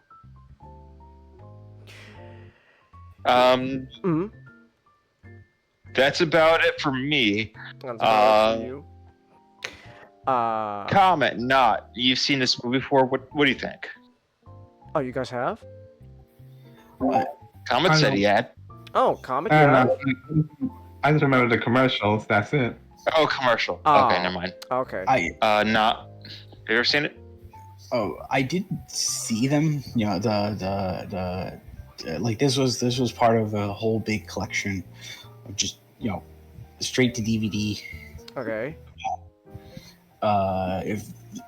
Features that during the magical year, the magical period of the early 2000s when Marvel was trying to get out of bankruptcy.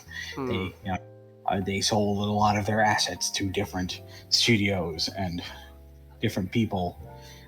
They ended up grouping up with Lionsgate, and they made a whole bunch of different animated movies. The Ultimates 2, Hulk versus Thor, Prince of Asgard, I think it's called, Iron Man, Doctor Strange, and I think there's one other. Okay. They also did the Hulk versus and the Planet Hulk. Planet Hulk. Oh, okay. All right. Okay, cool. And I hear Iron Man isn't too good, but Planet Hulk was good. Ultimates are, from what I remember, good. Prince of Asgard was actually really, really good, and that's going to be it's actually a prequel to Avengers: Earth's Mightiest Heroes. Okay. That's neat. All right. Yeah, my experience with Doctor Strange just boils down to I watched the MCU movies. I like the first one. The second, Multiverse of Madness, I've talked about before. Really just feel like they just held back Sam Raimi from doing his thing, and that sucks ass. Sam Raimi wanted to cook, and then Disney went in. And he's like, "Oh, hey, can you involve the Scarlet Witch in this?" And I'm like, "Yeah, sure. Yeah, sure. That would be cool." And then they explain, it's like, why the fuck is she in a reality? What the fuck is she in a sitcom? Honestly, if you're gonna watch Multiverse of Madness, anytime Sam Raimi just decides to just turn into a horror movie with Scarlet Witch is fun. I always have a fun time with that. He has his moments. He's able to peek through here and there. I like Skeleton Cape Doctor Strange. That was neat. I was like, yeah, that's pretty cool. But yeah. So I don't know. Maybe I'll give this movie a shot. But if it is just like the same as like the MCU first Doctor Strange movie, then I guess it's I won't be missing much if I don't watch it. But yeah. So yeah. All right then. Anything else you guys say about Strange? Nah.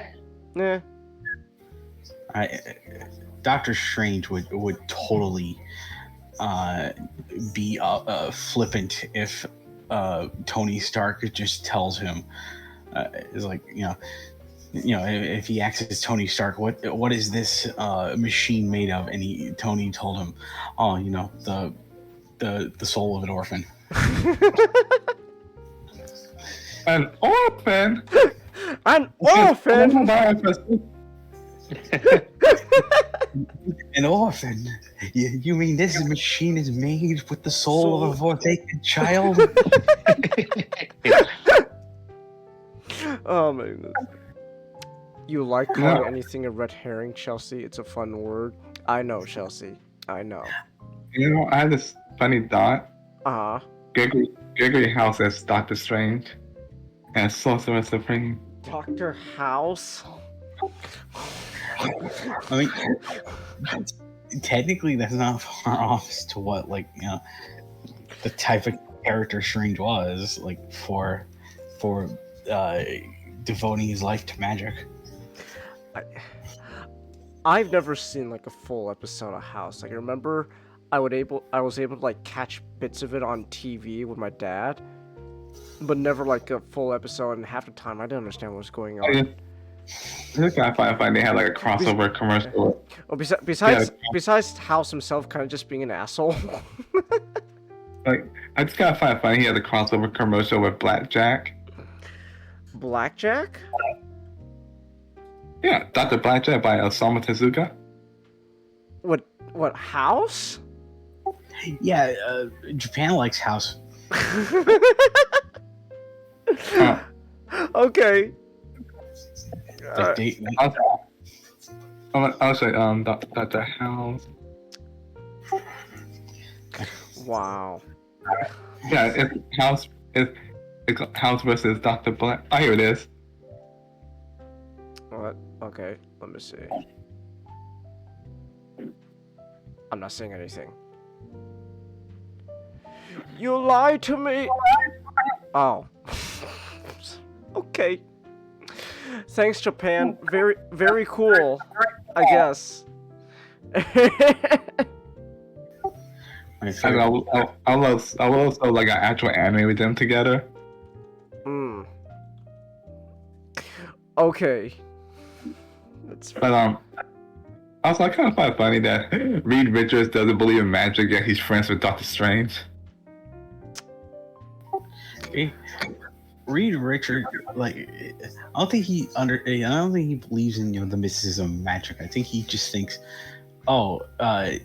magic has a logic behind it, because I could talk to Doctor Strange and Doctor Strange makes sense of it. Like I remember from World's Greatest Heroes cartoon, he always got really pissy when magic gets involved.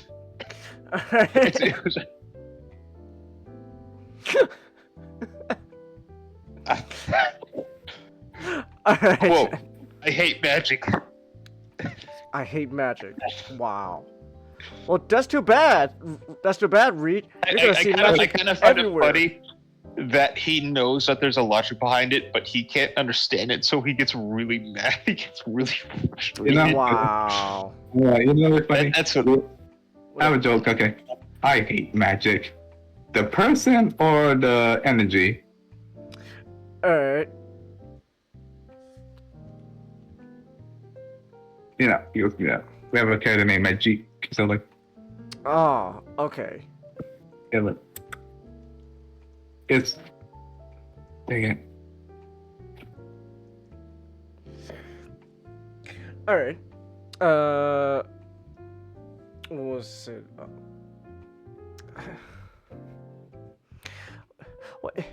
Wait, not why does Japan like House? Of all shows. So Chang is like, You work tomorrow, Chris? No. Did you work? Oh. Hold on, I'm gonna wait for not.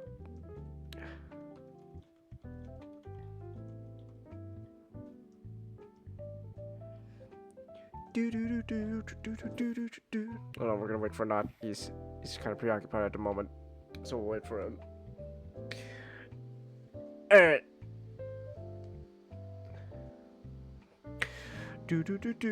Waiting for not. Waiting for not downtown. Oh, welcome back. Hello, it's good to be back. So like American shows will just come on TV, and it's like they don't get like a glut, they just get like a selection. So like okay. that's how Twin Peaks became famous. Ah. And like Oh well, to be fair, Twin Peaks was on like a premium cable channel, so like you'd have to pay for it to see it. But like they'll also get iCarly and Drake and Josh and House and literally everything from America is referred to as a drama. Which is interesting. But, Okay. like they'll just whatever American show just happens to be on there, the Japanese just gel with really well. Okay. Those Japanese, they really love their American shows. Yep. Alright. Alright then. Okay. Alright. Well, anyways, that's it then. If we got nothing else to say, we can move on now to the next topic. You know what else is strange? Them Pokemon. I still don't quite understand them Pokemon, but they're Pokemon, the fucking Twitch streamer. Yes, my favorite game franchise, Pokemon, the streamer. Of course, Pokemon. Oh my goodness. Pokemans. Yeah. Pokemon. Gotta catch 'em all.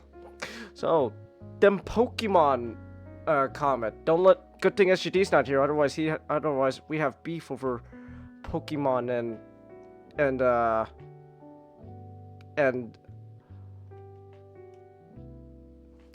sorry, I was doing something.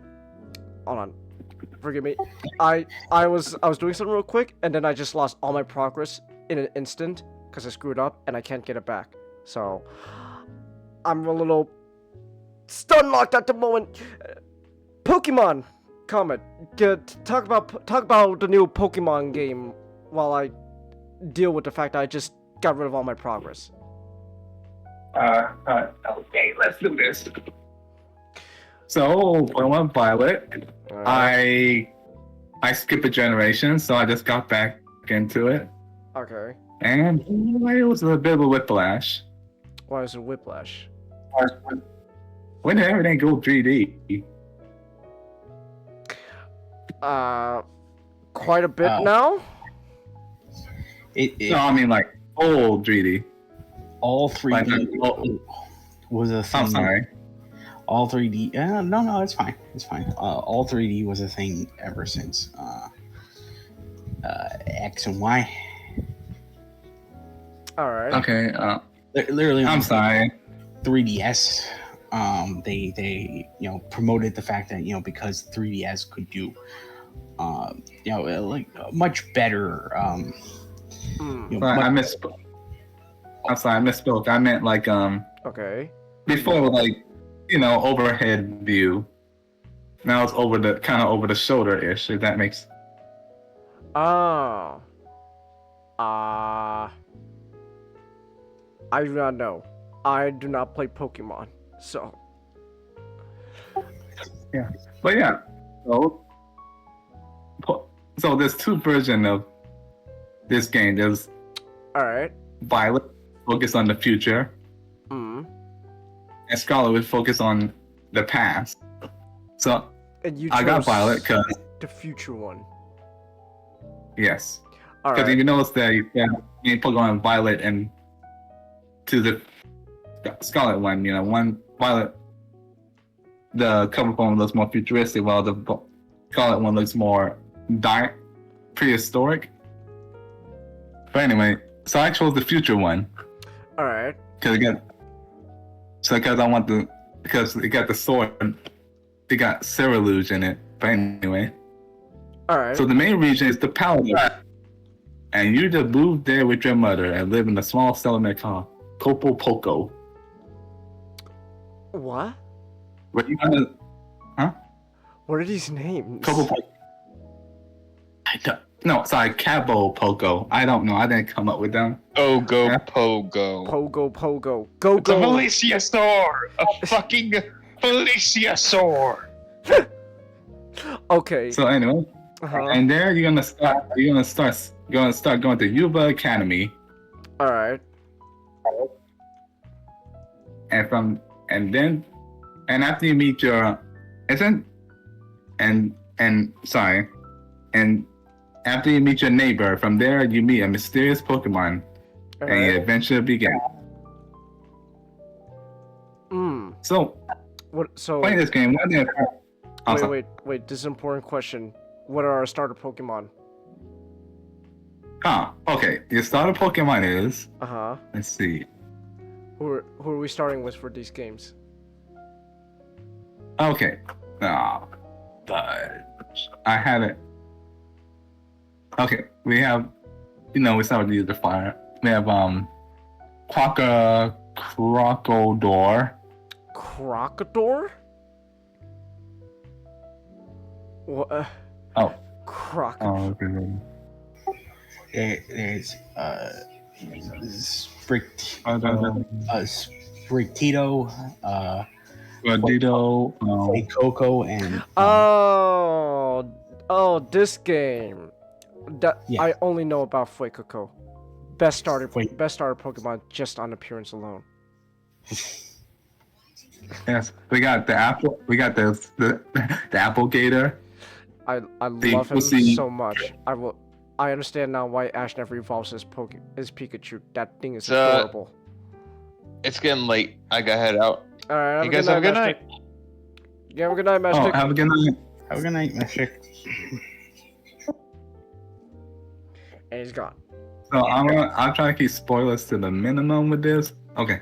Okay. So yeah, you go to the school and they have this thing called the treasure hunt.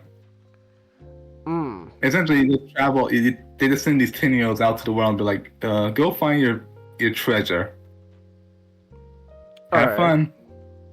What means the most to you? You want to be. And unlike the other regions, being champion is like a rank within the school system. Right. So you go to these gyms, and you can go to these gyms and to become champion. But also you have these other quests, which all connect together at the end. Like you gotta battle Team Star and figure out what their deal is. All right. Team Star, essentially a team of delinquent students. Okay. But there's like something a little bit deeper going on when involve a bully cover-up. A cover-up? So there's a conspiracy now? Okay. Well, more like the past administration trying to cover up a bully problem. A bully problem? That's the conflict? Bullies? Oh my gosh, how dare they bully? No! We gotta combat bullying. With that Pacific Quest. Okay. Oh, they went. But yeah, damn, I'm trying to remember. But yeah, also, yeah. But the gameplay, like, when I started playing this game, one day I first noticed that, we don't have tall grass anymore. There's no they tall don't talk grass about tall grass. Yeah, so instead, you actually see the Pokemon. Okay. The wild Pokemon, you can't avoid them. Alright. Or you just send out your Pokemon and just let them fight them wander around and fight them on their own. Alright. And one thing I really like that they're to scale. Alright.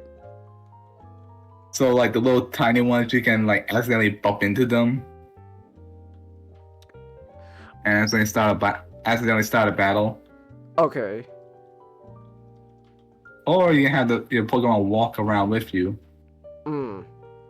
So imagine this little kid, but you got this like giant dinosaur that's following you behind you. Okay.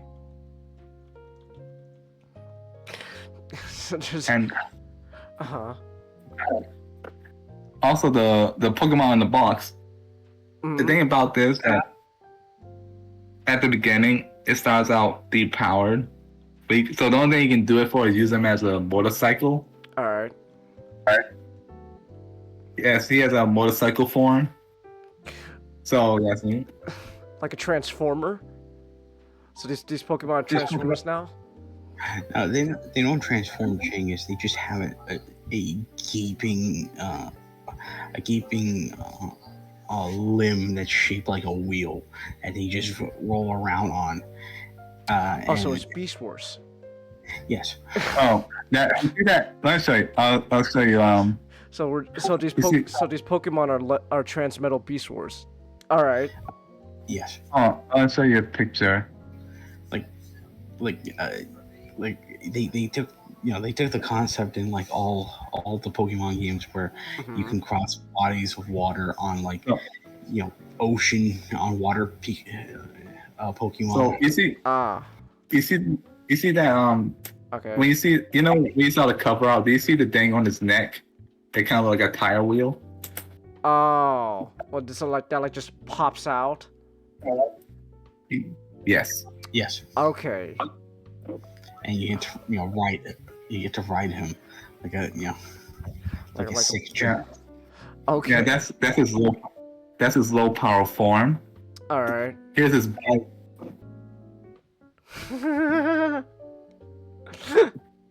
That's fun, actually. Wait, what about the other one with the other game? So like, how does that guy become a bike? Same deal. Oh, same way. Deal. Okay. Yeah. So wait, no, sorry. Up top is his like his pretty much his water form. Just like the tires are puffed up so you can travel through water now. Okay. And below is this like motorcycle form. Comment. I'm gonna be honest. I don't see a damn difference. I see the note. Oh, okay. The wheels are just bigger. That means nothing to me, Comet. A bigger wheel is not enough to signify yes, he could now go on water. And then also he can jump into like a gliding thing. All right. But yeah, and what I find funny about this game, like also eventually gained the ability to climb, and I did so many shortcuts because of that. All right. Like instead of they want me to go around the mountain, I'm just gonna climb up the mountain. Okay. No, that's literally like you just like climb. Just keep jumping, and just go over the mountain, and just glide down. Okay.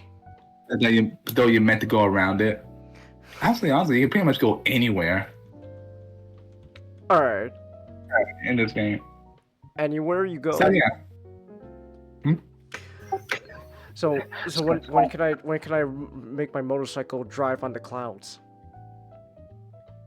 Let me find out happen eventually. But the DLC. Oh, the DLC. Okay. Did we mention the region? Yes. Oh. Yeah. What I like about it, it's a big map. Okay. Like how big?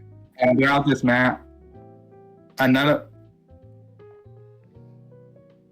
sorry. Like, is this like I got? It's like, is this like an open world sort of situation? Is this one of those open world Pokemon games? Yes. Okay. It's open world, and pretty much you can go anywhere. But it kind of helps that I kind of transferred all my Pokemon from my previous game in here. You could do that. Essentially, Changus. The new way of doing that is Pokemon Home. Okay. Which, is a rabbit hole no one wants to get into. Okay. So we could technically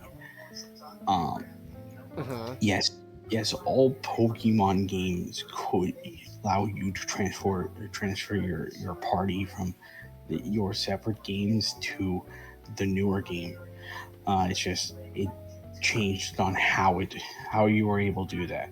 So if I had like like an old was like the older games, can I take those Pokemon and put it in here? It depends on how old you're talking about because like let's say they're- something that's old as like I don't know, like Fire Red. No. well, no. Okay. Because What's the limit then? the limit is how many Pokemon Game Freak allows you to have. Okay. Because they made it explicitly a rule that like the 150, the original like 150 are they're pick and chosen. They don't show up in every game. So like if you want to bring in a Pokemon of the 150 that was in the last game, you can't bring him in the next game because he's not in the next game because Game Freak didn't want him in the next game. Okay. Wow. Oh, another thing, they have two different professors, which has a bit of a twist with them at the end of the game. Okay. And Violet, you have Professor Turo, who has a futuristic theme. And then Scarlet, you have Professor Sada, which everybody went crazy for when she first appeared in the previews, who's having more of like a cave woman thing going on. Okay. And who's either another side character's mother or father. All right. So yeah, parent issues on top of everything else. Okay. Yeah, they were like the stereotypical, like they work on their project all the time and don't see their son that often, if any. Okay. So you got depending on the game, he either got mommy or daddy issues. Okay. Well, what if you want what if you want to be a girl? No, this is a side character. Oh, it's one of the side characters. Oh, you're talking about side in the game. Okay. Yeah. His name is Avron. I never got pronounce his name right. Avron? But Arbin's. Let me look this. Let me look her up. Pokey. Arvn. He's he. Oh, wow! Look at you, buddy. Okay. Okay. Look at you. Wow. All right. And here's what Team Star looked like. Big grunts. And he's Team Star. Oh. Yeah. Okay. Delinquent. So they're your enemies here. All right. Yeah, they're the big bad of the region. They're the big bad. Okay. I won't call them big bad. They're like this about delinquent students, and each one, and then they have bases throughout the region. Each run by a head honcho. They're the team. They're the team of this game. They're the team of this game. Okay. What happened to? What happened to Team Rocket? Not Jesse and James. Like, isn't Team Rocket like everywhere? No. Team Rocket has been relevant. Team Rocket has been relevant for like generations. Are you what? What? There's a team. Like there's a different team for several of the different games. Okay. Like that. So what? Were Jesse and James just fucking carrying Team Rocket all this time? Jesse and James were made up for the TV show. They never showed up in a Pokemon game anymore. I don't feel like playing Pokemon. Once you leave the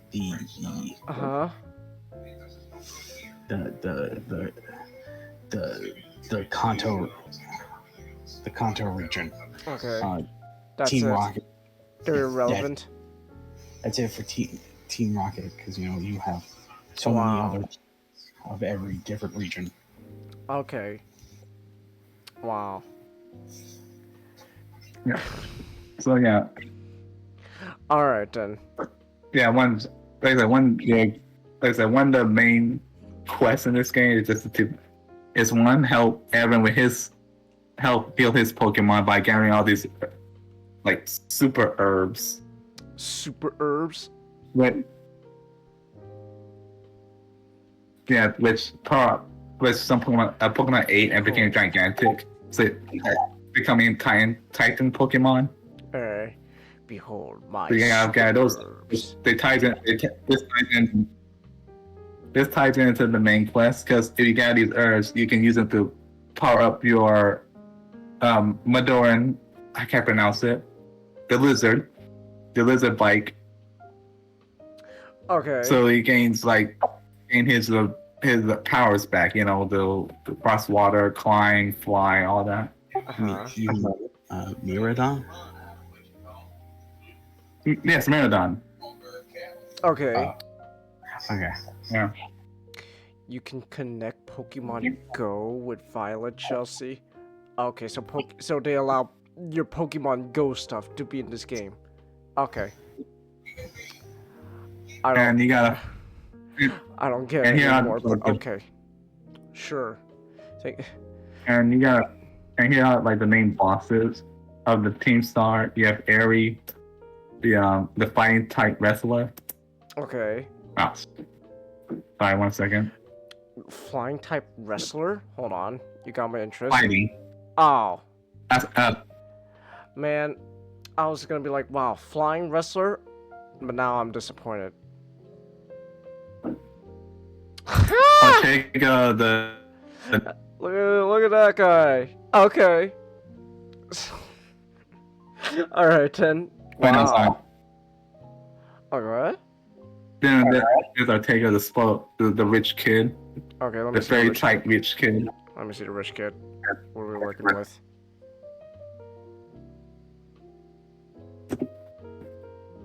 Oh, okay. Okay then. He does look like a spoiled rich kid. I see. And he speaks like one and looks down on you. Alright. And Well, tells fuck him. everyone and tells everyone to do work. Okay. Alright then. Atticus, Atticus. Funny about him that he speaks. He's eccentric. Eccentric? The eccentric artist. Let me see. What are we dealing with? Like, he speaks like a anime character, pretty much. They're all anime characters. I know, but he particularly. Wow, look at you. Look at you, buddy. Looks like a Splatoon tie-in character. By the way, check out Splatoon. Alright. And then this kind of reminds me of the gym. I'm sorry, I get to the gym later, but I was just kind of remind me of, like, also there's a hip hop. There's a. Also, you can do a rap battle in this game with one of the gym leaders. Rap battles? Epic rap battles of Pokemon! Who's the gym leader? I want to see the gym leader. And then there's and then there's the fire type crew with the weird boots. Whoa! and Look at you. What's funny now that her walking animation is really awkward. Those are some shoes you got there. Okay. Wow. And what's funny is that even after she takes everything off, she still walks the weird walk that she does when she wear them.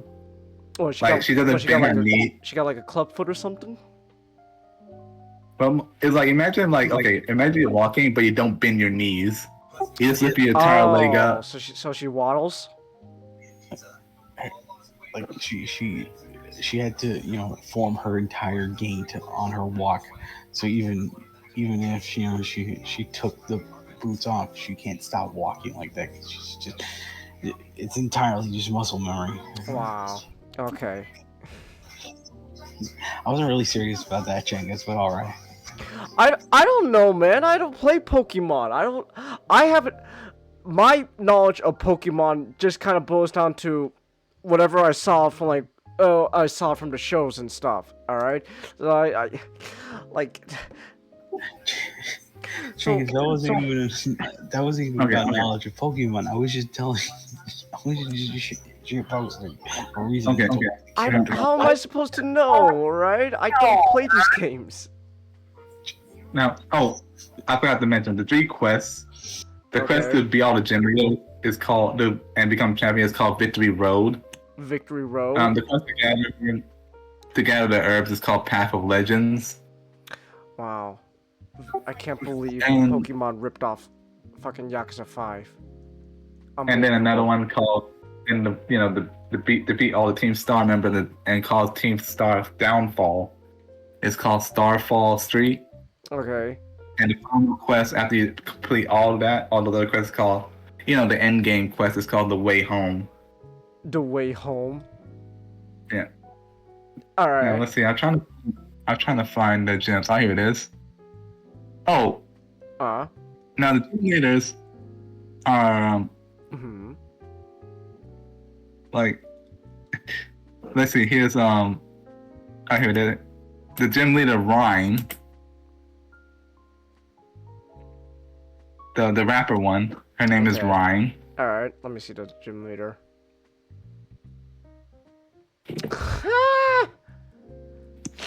Wait, what? Is that her hair? I think so. That's that's her okay. hair. And I gotta find it funny. She got a like a dog hype Pokemon. Let me see. I want to see the dog hype man. The hype dog. Show me the hype dog. Oh my gosh. Okay. He just said on the speaker of this bar. What are these Pokemon designs? That's just it's just literally just straight up a normal ass dog with a candle on its head. I'm not really complaining. I just find it interesting. Like, it's just all right. We gotta come up with a Pokemon design. And the best. This water bottle with arms and legs. Ooh. Oh no. And the best, like, then there's they trying to cash in on the VTuber thing with Iona. There's VTubers in Pokemon now. All right. Well, a VTuber looking gym leader who's a streamer. Okay. In universe. Let me see. And had like these weird catchphrases, like, like she said a bunch of like words, like hello in different languages and stuff, all at the same time. I don't. Oh, I've seen her before. Okay, so she's like a streamer. Yeah. All right. I don't trust VTubers anymore. They doxed Kiryu Kazuma. I will never trust him for that. But the best gym leader, the one that you can relate to the most. Okay. It's this guy. Let me see. What am I dealing with?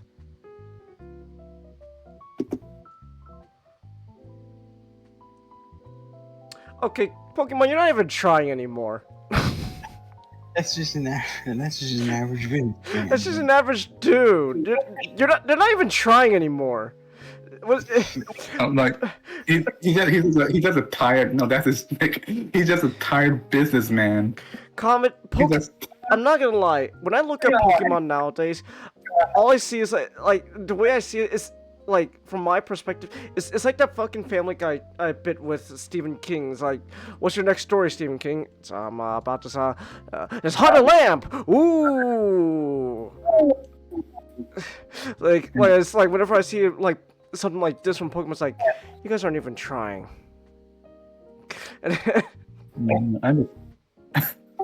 Yeah, his whole thing is like normal type Pokemon. So okay, but No, I will say this: if there's if he has a Pokemon that just looks like a business suit, then okay, maybe I'll bite.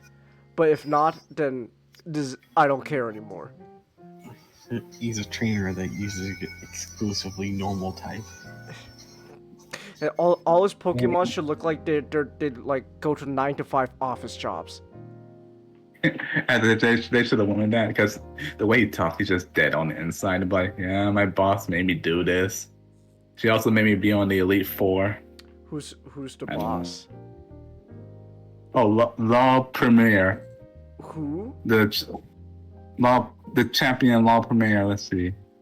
All right, let me see the champion. Who's the champion of this region? What are we doing, Comet? I swear. They should have this guy should have Pokemon that's just. Huh. Oh. That's a interesting choice of design. Okay. Okay. They do the better in game than. Oh. Oh, right. Gotcha. Yeah, but yeah, overall it's a fun game. It's like. Mm-hmm. Then again. Oh. Yes, I'm looking forward to DLC because based on my clips I saw, it looks pretty fun. DLC. But yeah. Wait, were you gonna say no? I was gonna say, but before we end this off, we gotta be talking about the features you're getting. Oh. Oh yeah, you can walk with your Pokemon. You can drive, and honestly, one thing I noticed that again that there's a lot less. Is that it? You just drive around with your Pokemon and walk them around? No, I think that other features like cost. How much is this damn game? So Scarlet and Violet introduced terrestrial, which is I forgot about that. I don't like it. Terrestrial? What's that? So there are things you can. Oh, I'm sorry. Let me get. Essentially, it's a power up. It changes your Pokemon type while crystallizing them, giving them and power them up. $80! I fucking hate current game prices. $80. Oh, $80.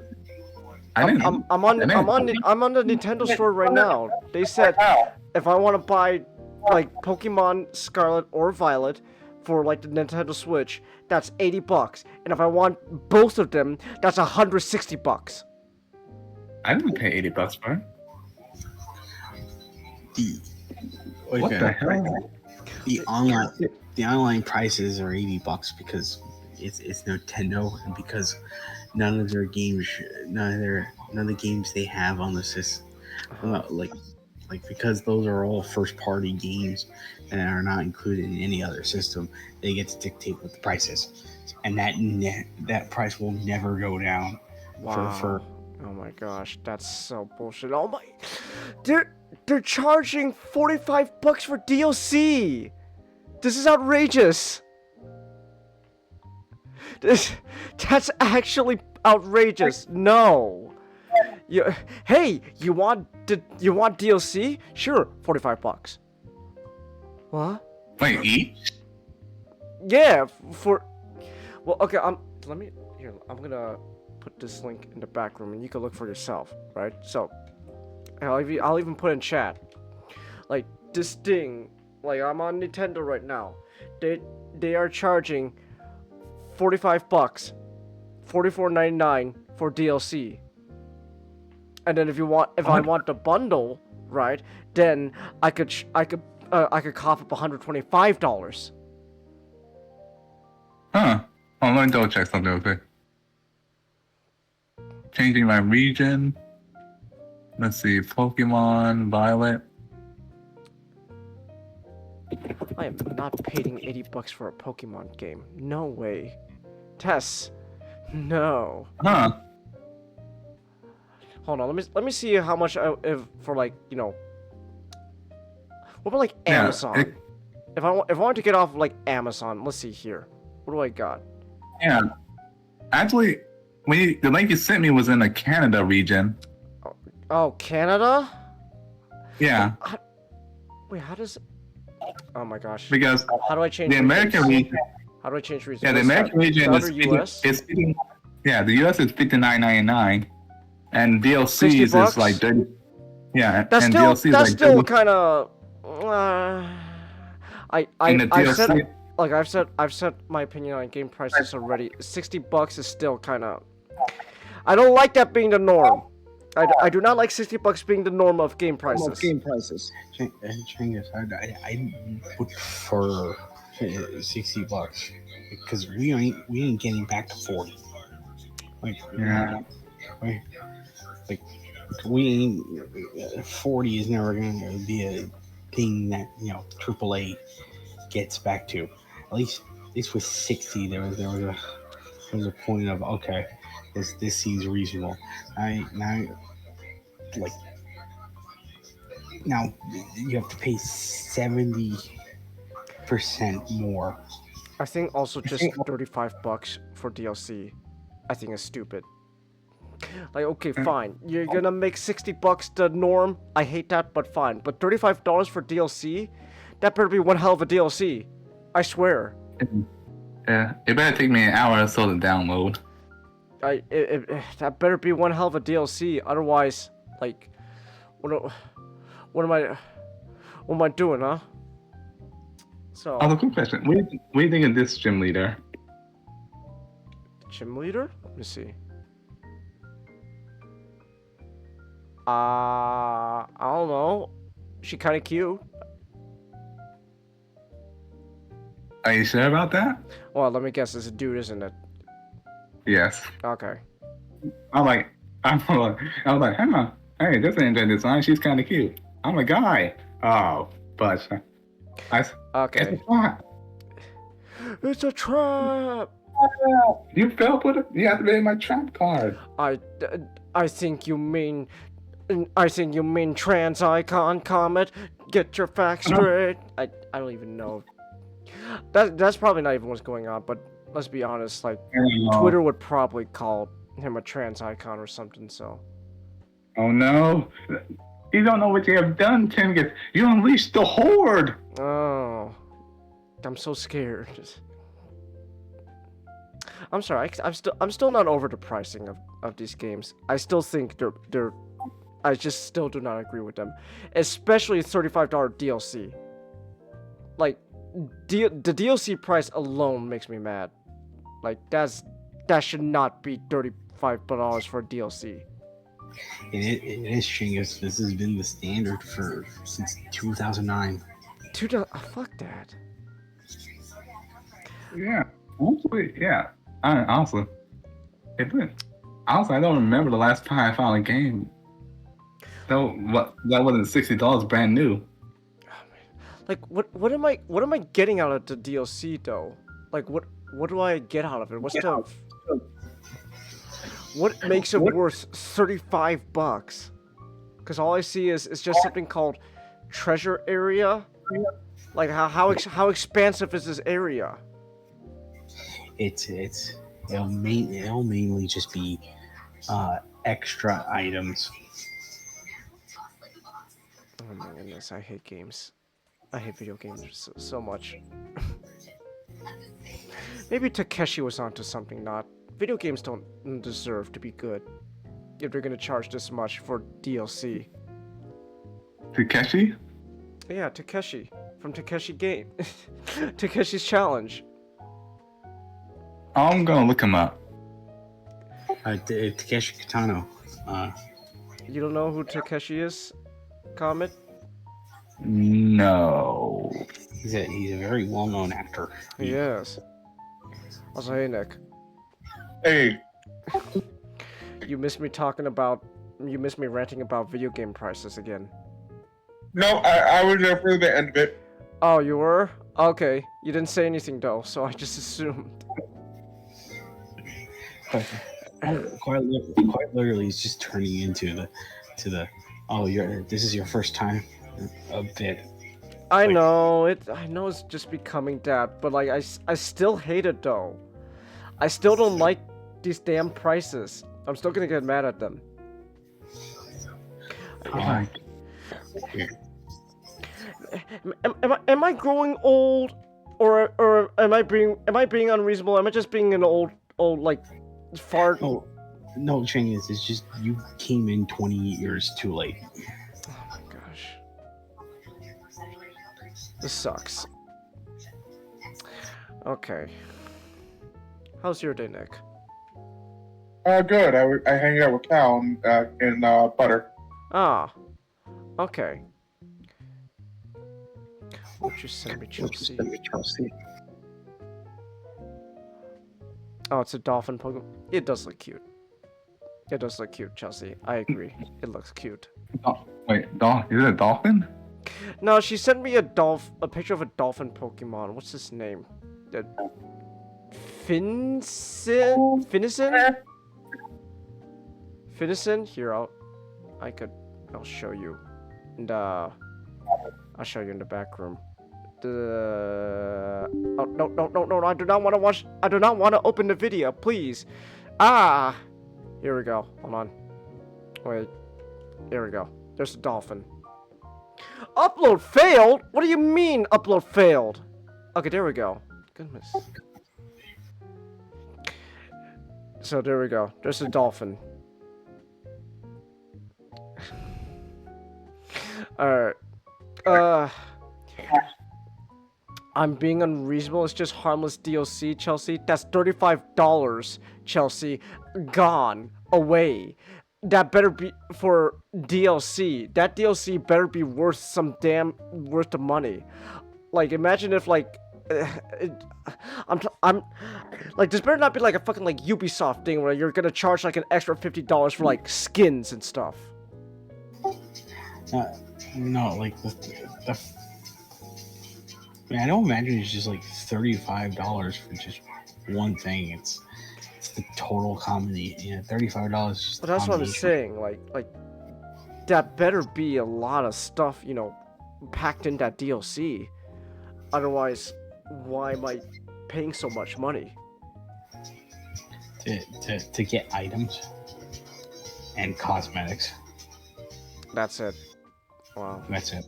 Okay. Most of the time, that's just it. Like, okay. Yeah, like, you know, there's very fewer DLCs that are actually just, you know, this is a story or this is a level. Yeah, it's all. Let me see something. How much? I'm gonna look up something real quick. What do I get out of DLC for Infinite Wealth? What is RGG giving me for DLC? Okay, so for DLC, New Game Plus. Okay, that's something I don't like, but all right. It's something that like Japan had to you know deal with for 7, but we complained about it when we found out about it, and like so now the original 7 comes New Game Plus automatically. Okay. But then Infinite Wealth came around and no one complained about it then. So we have to pay for New Game Plus now. So you get new and and also the true dungeon. Like the true final dungeon. That was like Japan had to pay for that in 7. Okay, that is quite a lot of stuff there. And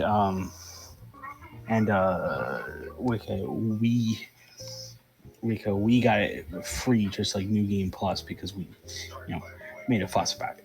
Okay, but it looks like we didn't make a big enough fuss for Infinite Wealth. No. Okay. It's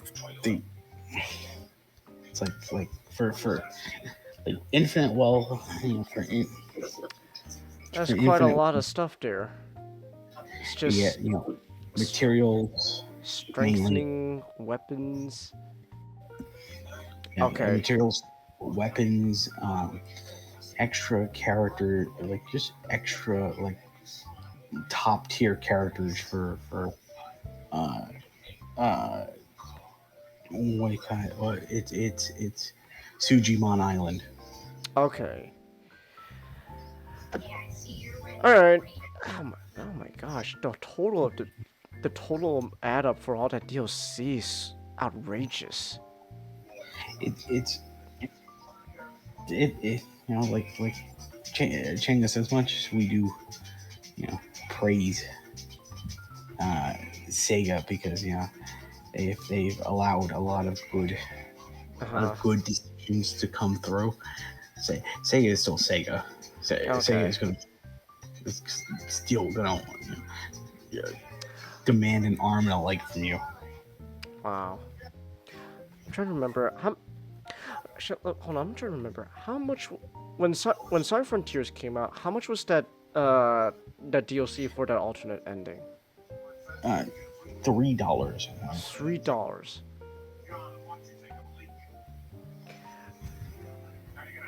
Okay, I'm on Steam right now. Side Frontiers. Oh, that's right. There's a. Oh, that's a lot of free DLC. Actually, this looks like there's a bunch of free DLCs. There's a digital deluxe. Okay, what do I get out of that? Oh, art book, soundtracks, and more memory tokens and stuff. Yeah. But all that's like just an additional $10. Yeah. Like Sonic Frontier didn't have any real paid DLC because everything you got was all was all there. Okay. It was all free. Okay. Wait, hold on. What about the latest one, Sonic X Shadow? How much was DLC again? Because I'm trying to remember. I know.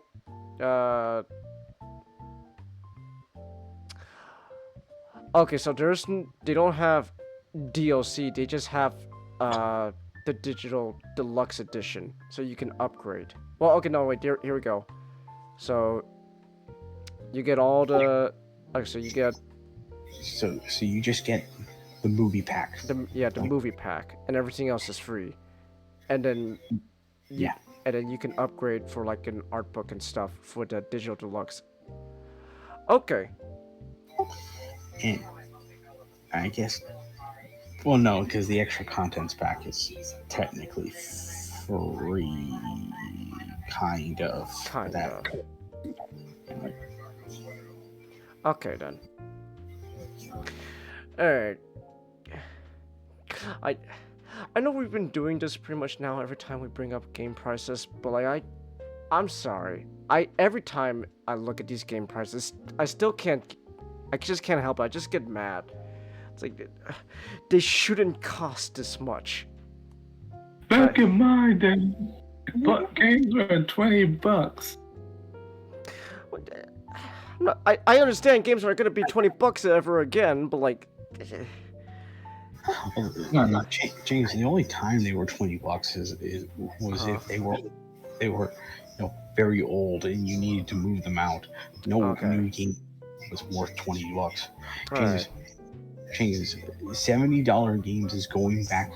Us going back to $70 games is us going back to games in the 80s. Oh, okay. So we just went back. Yeah, we just regressed. Okay. For the 2000s, like the standard was $40. Okay. I love it. And then we and then eventually 60 became the standard, and some they complained, but then we just decided, well, okay, like video games are becoming more like high budgeted and all that stuff. We rationalized, and it was okay. That's fine. And now we're 70. 70, and there's nothing that rationalizes it other than we need more money. You look at game price, you just excited to play the game, Chelsea. That's fine. So, anyways, that was another long ass rant of me ranting about game prices again. I'm sorry, we went off course. Comment. Oh no, it's alright. I enjoy these Comment. rants. So tie back all. Comment. Is it worth the price? To be fair, I bought this with a gift card. Ah, of course. You know, it was a Christmas present. Okay. Okay, so you didn't have to pay a penny for this. All right. But I paid half of it. Oh, you paid half of it. Okay. Yeah, plus a $5 off coupon I had on file. Okay. So yeah, I'm a little bit. My perception on the price is a little bit. What's the word? Skewed. Skew bias. Skewed. Let's go with skewed. So yeah, I think, but what it's worth it. I still gotta play the DLC. Okay. But I think I had fun. I think the Tetra thing is kind of. No. Right. We were talking about the Tetris. You were gonna explain the Tetris thing, and I got lost about game price. What is the Tetris thing? Why do you guys hate it? I don't really hate it. It's just it's a funny little thing. Game Freak is doing. Okay. It's so like I don't hate it. It's the power up thing they always do, the gimmick. How do you spell it? Tetra. It's Terra. Oh, Terra. Terra. I'm sorry. Terra Stellaris. So it's like. Yeah, it's Terra Stellaris. So Chingus. All right. Essentially, Pokemon will just turn into a crystal. Okay. And upon turning into a crystal, it will even just change their fighting type. Oh. So like imagine like a Gardevoir would be in an entirely different region. They'll be in a region that is like cold. So they Terra Stellarized into into that region, and now that Gardevoir uses a water type. Huh. Yeah, and they get a funny little hat. Okay. So what's the thing with it that you guys? Well, what's the thing that people don't like about it? Well, personally, I just don't. It's more like it's a little. Well, not petty, but it's a small thing. I just don't like the way that it manifests. Okay. Yeah, it's like. I just think the whole thing looks stupid. You don't like the hats? With the way they. Yeah, like like the picture I showed, they got the little. Because in some Pokemon, this is kind of awkward. They have like. Okay. Like Scarlet and Violet, really do feel like they're a launching pad to some new MMORPG that like Nintendo wants to push. Okay. Because like you say something, comment? I just wish they just brought back Mega Evolutions. That was such a cool concept. Oh, Mega Evolutions. Okay. And Z moves, but more poses. More poses. All right. Because it would go good with the Kamen Rider look I was trying to go for with my character. Ah, well, you can customize your character. Yeah. Oh. You can buy clothing. I bought a motorcycle helmet and some gloves and boots. Okay. Trying to go. The Kamen Rider Pokemon, the Kicks. Uh-huh. They have a Deem helmet based on that Pokemon. Oh, okay. You could be Kamen Rider. All right. That's cool. Yeah. Yeah. It's like that. Neat. Like that. It's like not said. Once I think about it, he mentioned that. Like, yeah, I kind of feel like this game is gonna launch something in the future. Okay. Legends of Arceus trying to do what this game is doing now with the whole 3D behind the shoulder thing. So you think so? So- This game is just like a test bed. Yeah. Okay. Well, because more than anything else, the way this game does multiplayer is quite literally how an MMORPG will. Like you're like in your open world, you can have another player come in and join you. They can even join you in the terror raids. Oh. Okay. Oh yeah, that's what's cool about that. I didn't do any of the multiplayer stuff because I'm not connected to the internet all the time. But yeah, you can do co-op and they have like raids, dungeons in this. Okay. Or something like that. All right. Also, I believe they did something similar in black and white too, if I remember correctly. Ah. With the co-op. Okay. Yeah. So yeah, actually, I wouldn't be surprised if they announce a Pokemon MMO in the future. Hmm. All right. Also, All I right. still kind of find it funny that. No, I'm sorry. I'm playing the game now. I'm just finding it funny that I sent out Groudon, and they have this like little 10-year-old with like a giant hulking Godzilla walking behind you. Okay. All right, then. But anything else though you want to say though about this game though? Yeah. I just wonder what the next game's gonna bring. It's good, stand the Pokemon Fair a little. Alright. Got some, but what's the word? Bells and whistles. Bells and whistles. Yeah. Okay. So I think it needs a little bit more polishing because there's a couple of little performances. Some characters don't pop up when they should. Okay. Well, you should be glad that SGD's not here, otherwise he'd be mad at you. But what? Yeah, SGD doesn't like the latest Pokemon games.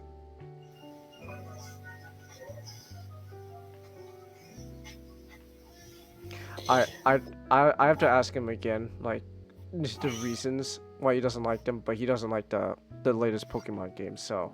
Oh, you understand. Digimon fans and Pokemon fans are natural enemies. Like brothers and sisters. Or English and Scots. Or Scots against Scots. Okay. Alright then. I was trying to make a Simpsons reference. Ah. When really, never mind. No, I get you. Okay. One thing I can say that's actually kind of cool. Kind of a little fun. Yeah. Is that this is the second time this game marks the second time that like Toby Fox got to compose. Huh. Oh yes. That's neat. I thought I mentioned the soundtrack is good in this game, especially the Team Star soundtrack and one of the rival soundtracks. Okay. Like the one thing you can always count on with Pokemon is that they always have good OSTs. Alright. So Toby Fox was able to do music for this game. That's nice, actually. That's neat. Alright. Alright then. Anything else, though? No. Just, if you want to play the game, play the game. You can go to GameStop and get used, which I recommend. GameStop. Alright. Well, Kami, you have to remember, people's perception of GameStop isn't exactly, in a positive light at the moment, so. What happened? Various reasons. I don't know the whole gist of it. People don't like GameStop, though. So, It is what it is. Yeah, I can understand that. I feel like Comet, you're the type of guy. It's like everyone's like, we don't like this, and you're in the core just, I don't get it. Yeah, that's pretty much it. I don't get it. I thought we liked this thing. We're hating it now. So, which honestly just feels like me a lot of times when it comes to things. It's like I don't get it. We're hating this thing now. I thought we liked it. So yeah. That's me every time I open up Twitter. Like it's like it's like I don't get it. Like we're hating this now. I thought we all liked this thing. We just hate it now. Okay. So, oh, you say some comment? Oh, I know. I just made it. Okay. Alright. Anyways, how long have we been going now? For oh wow, almost 3 hours now. Okay, we gotta start getting a roll on these things, on our topics. We're at the halfway point now, though. More than halfway point now. Last two topics of the night. We're gonna try to power through this, mostly because I know the last topic's gonna take a bit, and to be fair, I'm pretty sure Nas got quite a lot to say on that for good reason. So we're gonna try to get through these. We're gonna try to get through these quickly. In the meantime, I need to use the restroom, so we're gonna take another break. We're gonna take a little break here. We're gonna get through these quickly, but you know I have to take a break. So let's exactly. Yeah. I gotta get going. Good night, guys. Oh, okay. Have a good night, Okay. Comet. Oh, good night, Comet. So you guys have to do this quickly. I can take my sweet time by using the restroom. So, anyways, we're gonna take a little bit of a break, 5-ish again, and then we'll be back to continue the rest of the show. So, yeah. All right, 5-ish minute break. Now, just a quick reminder that you can support me through Stream Elements. It is completely optional, but your support allows me to keep making content such as buying new games, art streams, and more. And then now, yo, there we go. Oh my goodness! Today I learned that one of the people in my group has had sex with over 300 women. You want to repeat what you just said? Today I learned that someone in my group has had sex with 300 different women. So yeah. Oh, also, Godzilla's in Fortnite. So And also we lost Matchstick. So Oh. Matchstick is probably. Oh no, he's back. There you are, Matchstick. He couldn't handle Godzilla being in Fortnite, and to be fair, I don't blame him. It's truly groundbreaking stuff right there. To Maria, it's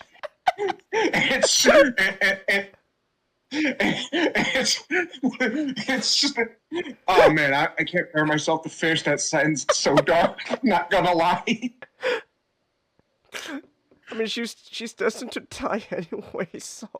Okay, then fine. She does it too hard. He accidentally snapped her neck. Oh my gosh. Oh, see. Oh, okay. I see how. Listen. I didn't say you don't have to say it. I'm still gonna react to it. Okay. All right, here we go. We're gonna kill the scientist. He said he could see the light. It's a. You know what? Speaking of God and all that, time to send this guy to his maker. You're no better than those military buffoons. Damn right. I'm a wild card. Booze. Please don't harm him. Robotnik is a. Sonic, you could win this war right fucking now. You can win this war right fucking now. I love Tails' expression. That was bullshit. I was literally point blank, and I was missing with a shotgun. Fuck you. Oh.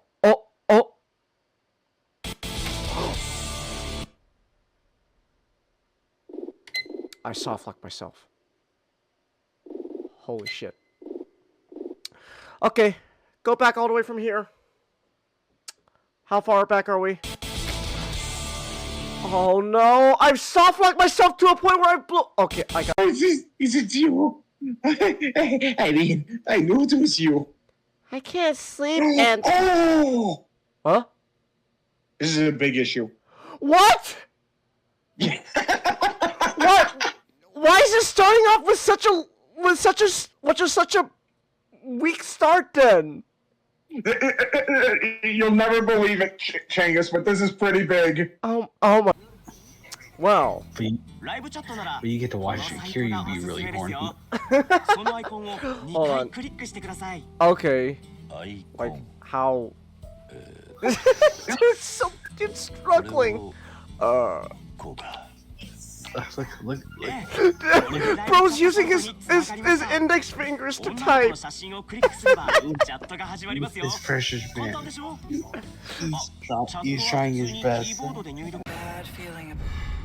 Crimson Lantern. Okay, what am I doing? What the shit? What the shit? What the shit? Oh no! Oh no! Oh no! Oh no! Oh no! Where's our bird? Where's our bird? What? Bird? Hurry up! Oh, okay. Edge. Nowhere else to go but down. Good riddance. Wait till next time, Mr. Hedgehog. Well, I'll be the one with the surprises. Not quite my.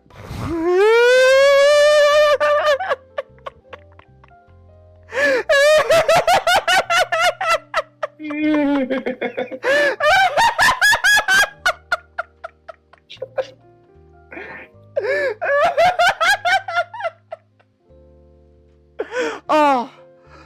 No table flips. That's true. A prowl is. Oh.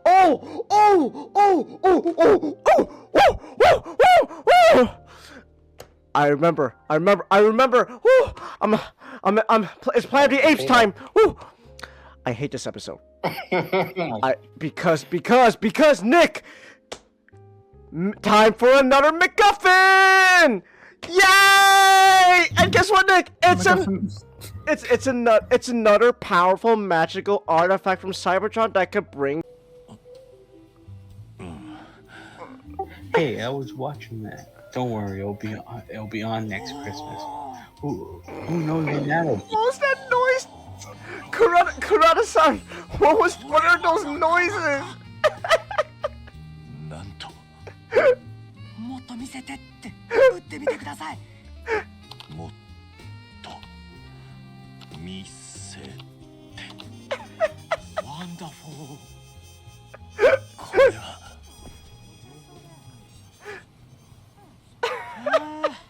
お疲れ様でした Bro really discovered about internet porn. 楽しかったでしょ What a great first sub story. Great start to the sub story. Oh my gosh. You know what? Give me a flash grenade. You won't say penis? Okay, this is against my better judgment. This is against my better judgment. Alright. What do you want to say, Nick? Or what do you want to say, Nick? Chase. What? I had the idea that Optimus tucks Roller into bed.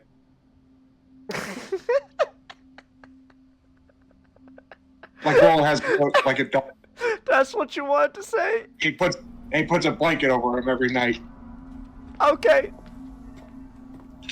That's so important? Yes. Okay.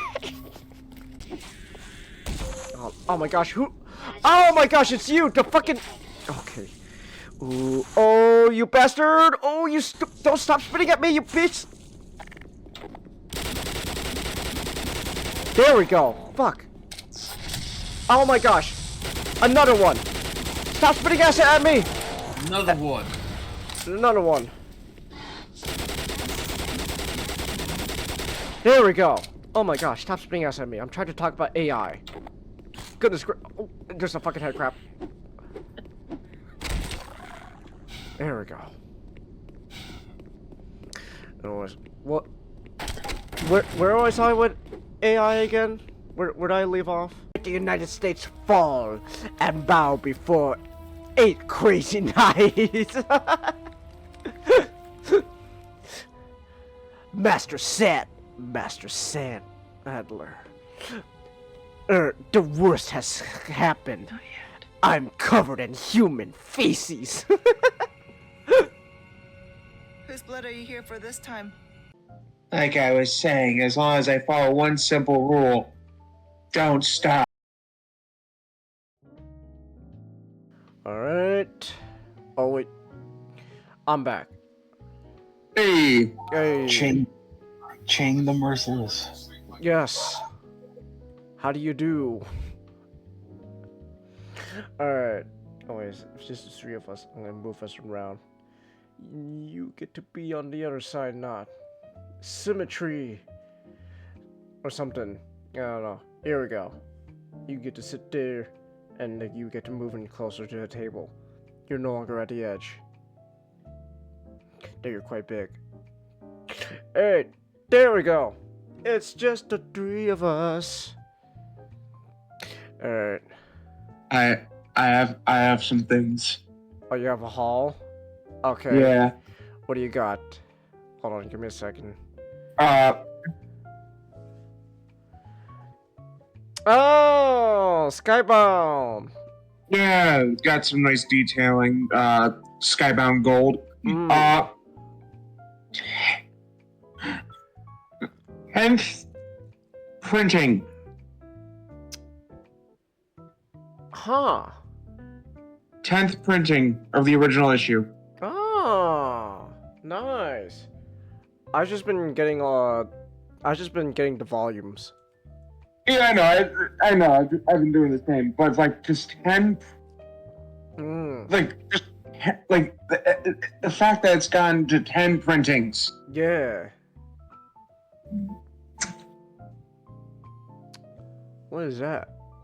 Is that Beast Wars? Yeah. Oh, who is it? Spitter. Oh. Okay. Oh. Yeah. Neato. Spitter, you will terrorize. Spittor. Terrorize! Terrorize. Terrorize. No. You're making him too menacing. This guy's an idiot. Oh, you were the one who used that voice, so... No. That's not the voice I did. Stop pretending shit. Oh my gosh. I'm not... You're the voice actor! Do the voices then! Spitter, terrorize. Alright. What else? What's that? Oh! Oh! It's Vader. But if he was good. Yeah. Oh, okay. What was that? Wait, what is that? You don't know? Is that Transformers? No. No? What is that?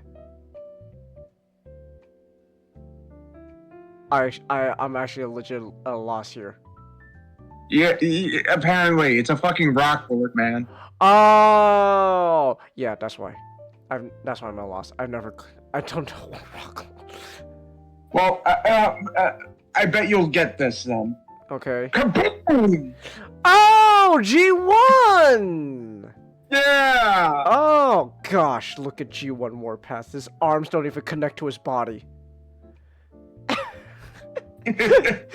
his head is on a tank turret that's just separated from the entire body. I love him.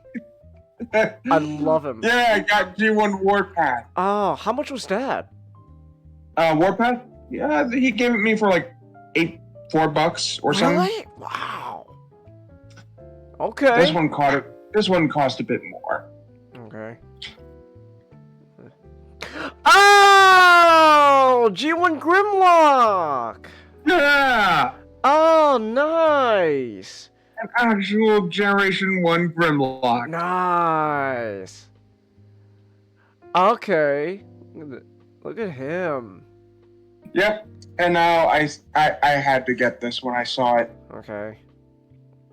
What was that?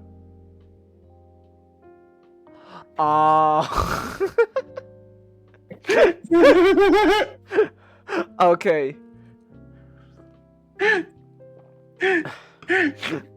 Optimus, It's Quacktimus Prime! Optimus, what happened to you? They turned my body into a sewer crocodile. Why? Huh? Why did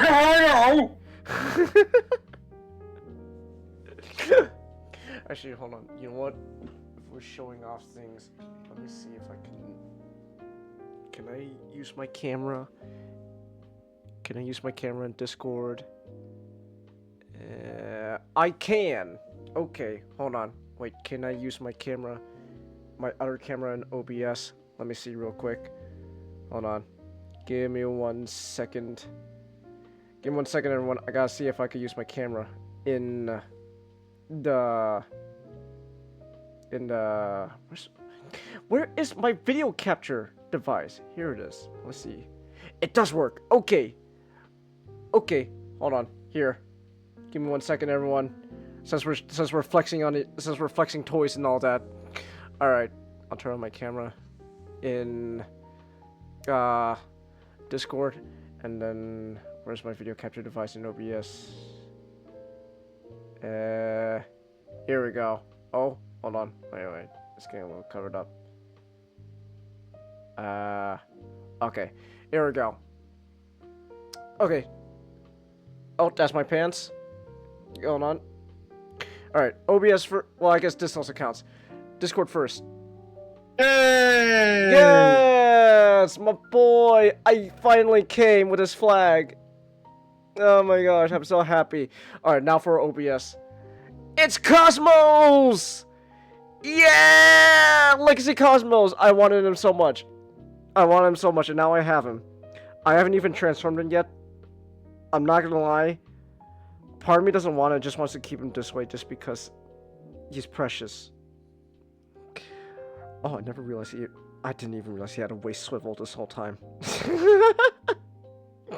Yeah, I got Cosmos, Nick. I'm so happy. Do you have Cosmos? I do, yeah. Okay. Alright then. I'm for a while. Oh, well, good for you, Nick. Yep. Oh, good for you. But yeah, I'm a happy man. I got Cosmos. Yeah. Oh, also, I'll come back. Let me go find some. hold on. Okay, I'm gonna ask you something when you come back. Hold on. Crotch shot, Chelsea. I know you saw my crotch. Good thing it's winter and I'm actually wearing pants for once. So, if it was not winter and it was summer, you would see a full underwear, but it's not. So that's why you should be lucky that I have pants on. Stop, waiter, wave it, Transformers, wiener. What?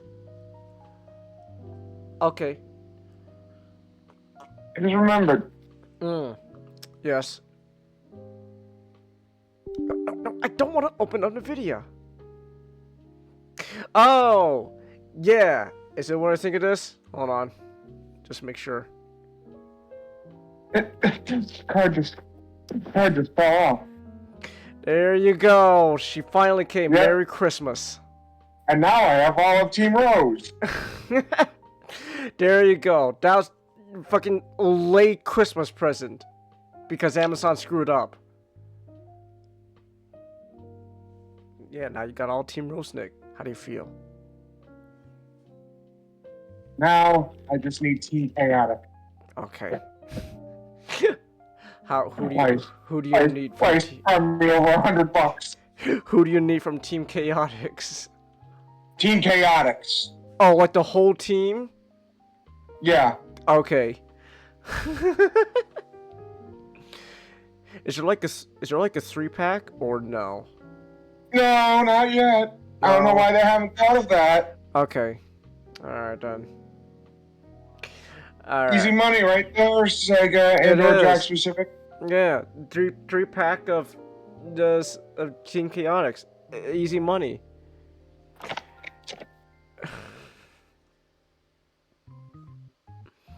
Alright. He's messing around with Amy.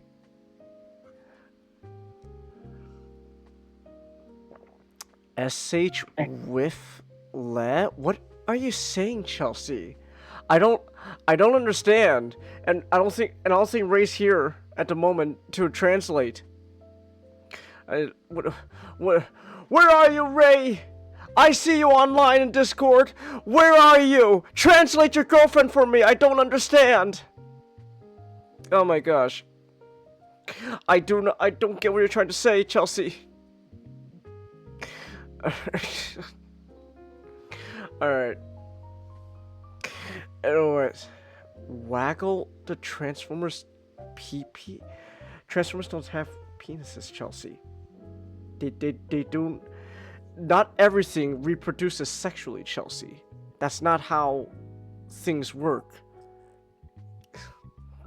Right here, geez, Ray? Well, then you gotta translate for me. Otherwise, I'm gonna be left in the dark and confused at what she's saying. So...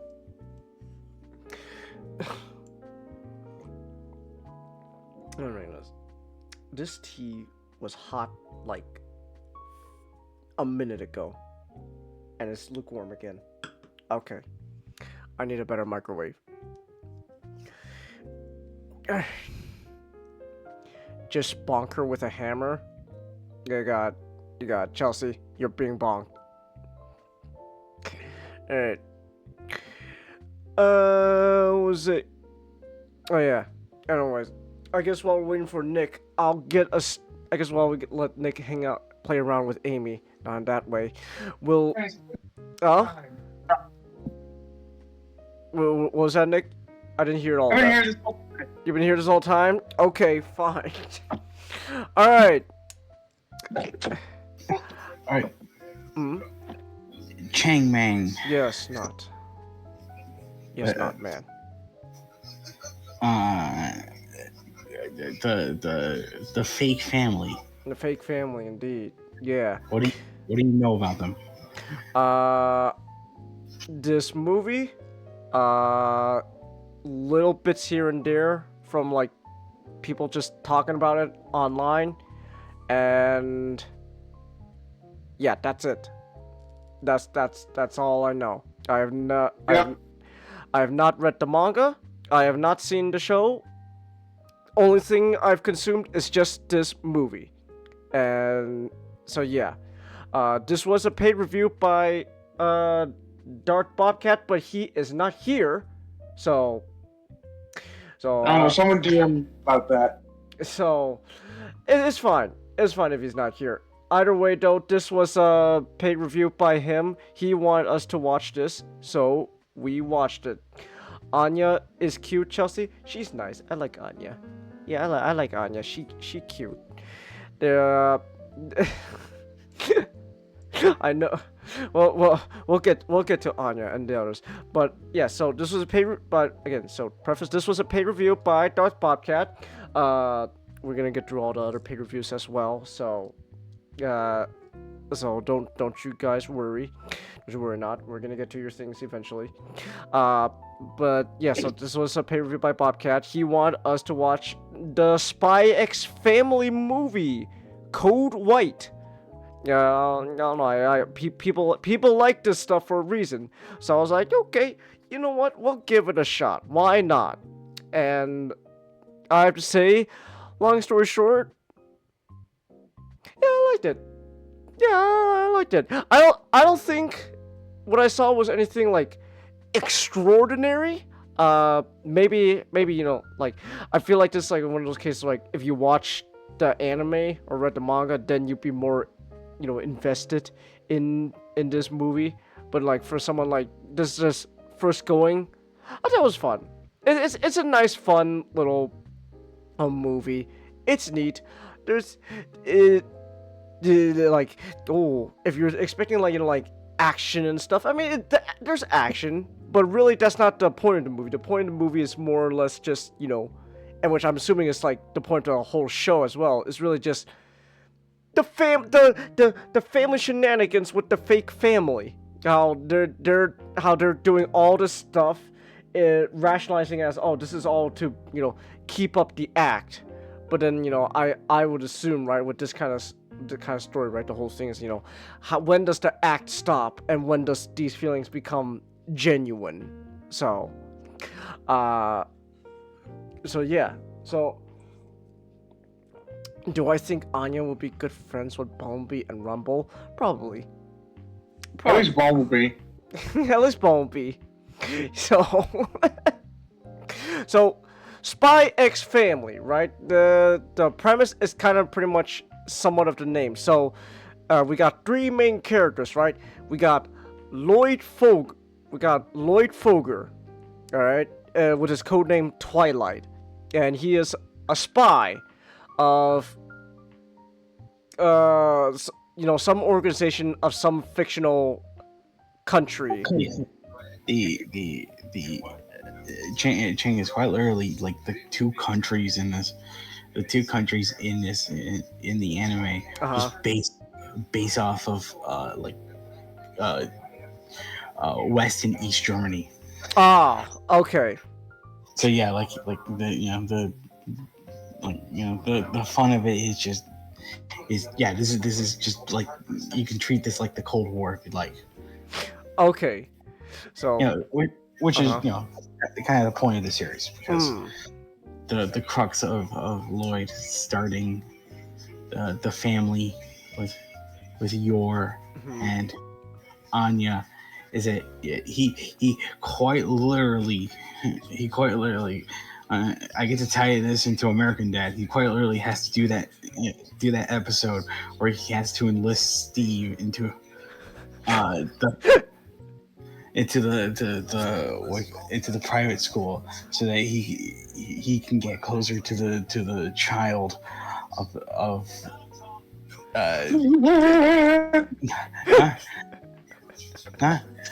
not the guy he wants to impress, but the guy he needs to spy on, because he may cause war to happen. So, is this anime just Japanese American Dad? Yes. Okay, you know what? Not when you put it like that, I'm sold on this this whole thing already. It's just American Dad, but with Japan. All right. Well, but set in the Cold War, made by a bunch of Japanese people. So that's great. So Lloyd, our main guy, Lloyd Foger, Twilight. He's a spy, as in the title of the anime. And then this fake family is made up of Yor, who is an assassin. And based on everything, and based on just only this movie alone, she's kind of a ditz. It seems like at least from what I got from the movie, she's kind of a ditz at everything except killing people. Yeah, Yor and Lloyd, they are the definition of my life is my work, because like they don't really understand the nuances of everyday life. Mm-hmm. So like whenever they have to socialize and act like human beings, it's a hurdle. because quite literally that was just taken from them. Well, it's just kind of funny. Yeah, like their reactions to those hurdles though are kind of like opposite. With Lloyd, everything he does is always treated like, oh, so it's like like being on a mission. Dell, I will install the updates when I want to. Damn you. Okay, remind me later. Fuck. Anyways, so Lloyd, he goes through the whole thing like like this is like an actual like mission. He's like everything's like a mission to him. Your on the other hand can't just kind of seems to just fail to comprehend basic stuff. So like so which ends up kind of making her come across kind of like a like a klutzy kind of a klutz here and there. She can't cook. There was a whole joke. The movie started with a whole joke about how her cooking can kill people. So there's that. But there's like a charm to the whole thing, right? I will say this. I think based on what I saw, based on everything I've seen, I think Yor definitely has genuine feelings towards Lloyd. And she's just trying to rationalize it as no, it's just so that way I don't blow my cover. But based on everything I've seen in the movie, Lloyd seems to be the one who still kind of just rationalizes. No, this is we gotta keep up the act, otherwise the country's in danger. Shit. Lloyd's in denial. He wants to love his fake family, but part of him is just thinking, oh no, it's just part of the job. But now he's starting to like it away from the job. Yeah. So like that's also like a good source of like comedy, and I guess also like perhaps tension. Like these two have feelings, but they just don't want to admit it because like in their minds they're still rationalizing as like oh, this is just part of the job, or oh, I have to keep this up, otherwise my cover's blown. So it's all fun, but of course I can't forget, right, the third main character of this whole thing, Anya, the little girl who's also psychic.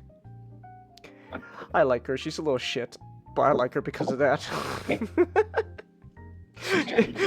she can be a bit of a little shit, but like but it's never to the point that like I get like annoyed by her. It's like you kind of acting a little. Child. Yeah, she's a child. Like what do you expect? Like so, like everything, like despite having like the power to read minds and all that, she's still a child. So everything she does is through the lens of this of a kid her age. Oh, she can read minds? What's she gonna use it for? Ooh, there's candy. This guy has candy. I'm gonna steal it. So, but at the same time though, it's clear. Well, at the same time, like Anya knows of what her her fake parents really do. So it's like there's a sense like she is. It's kind of interesting, like there's some bit of like she's more mature for someone her age, at least when it comes to like understanding ideas like death, but at the same time she's also still a child, so she acts like a little shit sometimes. And then there's also the dog who's Bond. I wonder what that's a reference to. The dog is just literally named Bond. It's like there's a lot of these references, James. So, like quite literally, Anya her powers were the result of an experiment. James, you want to guess what that experiment's code number is? Oh. Okay. All right. That's fun actually. So yeah, so they just got a dog straight up named Bond. But Bond is a special dog because he also was a result of an experiment, and now he's clairvoyant. He can see the future. So sorry, Nick. There's a dog who can compete with you for the title of Lieutenant Gaib. Yeah, but here's the thing. He don't do it because he actually has powers. I do it because I actually have some sort of like fucking sense that actually affects the real world. What the fuck? See, Bond has clairvoyant powers. Nick has the dead zone, which is just clairvoyant, which is just clairvoyance, but you know, you're in a David Cronenberg movie, so everything's just going worse. So with our main characters established, these three, well, and including the dog, these four, they're all part of a fake family for some secret mission that Lloyd's on, and yeah, shenanigans happens. So this movie is all centered around Anya trying to win a cooking competition. That's the point of this whole movie, is so that way they can help their fake daughter learn, actually cook and win a cooking competition for a school. That's why they go on this whole thing.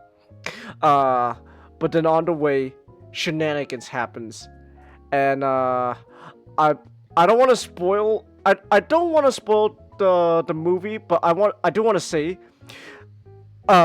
when the scene happens that basically, you know, like kicks off like the main conflict of the movie, I thought it was good. I swear, I thought it was going to be like the SpongeBob episode where SpongeBob ate a pie that was actually supposed to be a bomb. So I thought, oh my gosh, Anya, you just ate a bomb! You're gonna blow up, girl! It wasn't that though, unfortunately.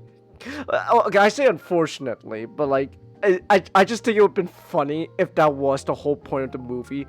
She ate a bomb, and it's just the SpongeBob episode. It's like, no, Anya, you were supposed to blow up!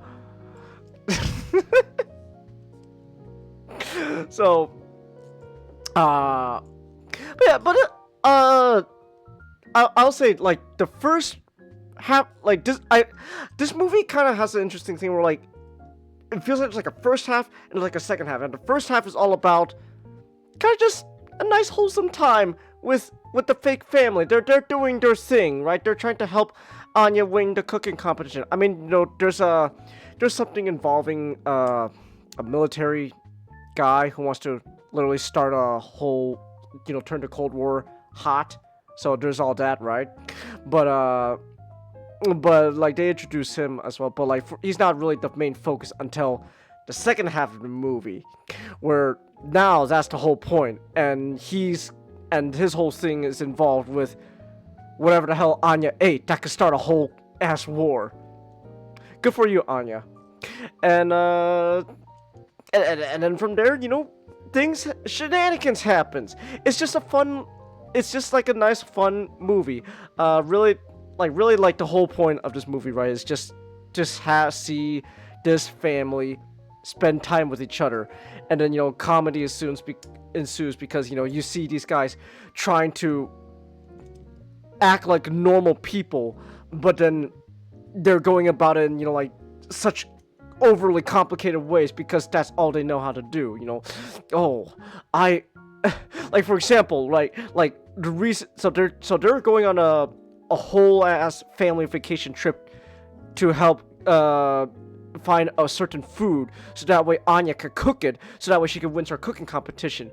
And in Lloyd's mind, his whole rationalization is, well, shit, if I can have Anya win the cooking competition, that will make our family seem even more fucking believable, so that way they won't, you know, tell us, hey, your fake family's off, mission's over, and that way and then, you know, like, oh, and then I'll be out of a job. Oh, I'm too dedicated to this mission. I gotta see it through. Okay, so and that's how, you know, comedy ensues. Like he's everything Lloyd does is rationalized as it's all part of a mission. Is, you know, it's part of a job. Your whole thing is the whole thing is she doesn't understand basic social cues, and she's getting advice from her lady friends, who I think are not good influences, because so her whole thing, the crux of her whole thing here in this movie is she thinks Lloyd is cheating on her, and so, like, obviously, right, that Yor is upset that she thinks Lloyd is cheating on her, but then in her mind, right, she's trying to rationalize it not in the sense of like, oh my gosh, my feelings have generally been hurt. It's like, wait, if Lloyd is cheating on me, then that means then that the government is gonna assign him a different wife, and so my cover as an assassin will be blown. Shit, I gotta be a good wife. Damn. And so it's kind of funny, and she's kind of and then so like I'm not joking. Like she the way she acts, it literally just seems like she's kind of a ditz with everything she does, unless it involves hurting people. So that's kind of fun. And I'm gonna say, and I'll say this right now. What really was the highlight was Nick kept fucking beefing with her. Throughout watching the whole movie, Nick just kept arguing about it's like this one there's a scene like where she beat up these guys, and it's like, oh no, I'm sorry, was that too much? And Nick just goes, you kill people, why do you feel sorry? and we had this whole conversation going from just like, why you beef with him. No, you want to know what it is? What was it? It was a scene when I was like, I forgot what it was. It was like, well, she was talking about like, is he really fucking gonna cheat on me? It's like, oh my gosh, is he really cheating on me? You kill people, why do you care? You're a murderer. Why the fuck do you care?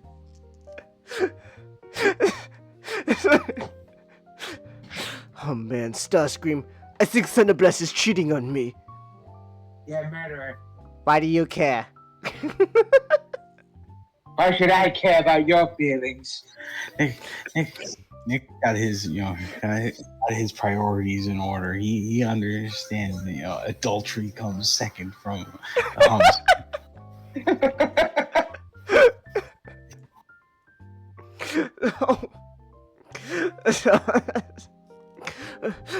Well, Nick, guess what?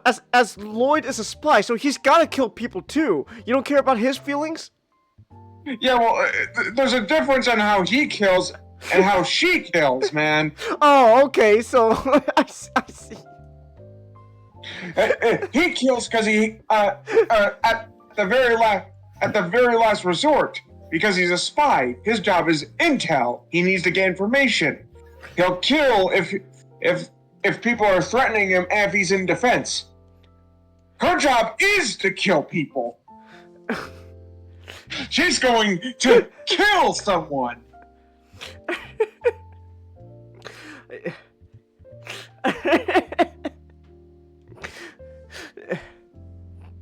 Alright. So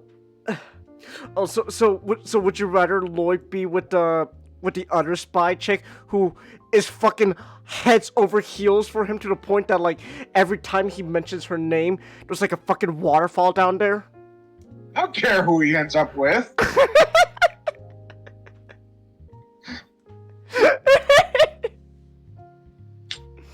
Oh my goodness. Yeah. You really... Ever since we started talking, Nick, you seem to just hate women. I wasn't like this before I started talking to you, man. I'm not gonna lie. And anyways... Honestly, man, I thought you were mad at York because she can't fucking cook. I remember this fucking that you had one rule for a successful wife, and that's she needs to know how to fucking cook. That's true. I'm not gonna lie, though, Nick. She's kind of a ditz, so I can't be too mad at her. I don't know. In my mind, ditzy woman, I can't be too mad. I can't be too mad. Before this, Nick was just normal. He was your average woman respecter. After talking to Cengiz, the next thing that came out of his mouth was, "Let's repeal the 19th Amendment."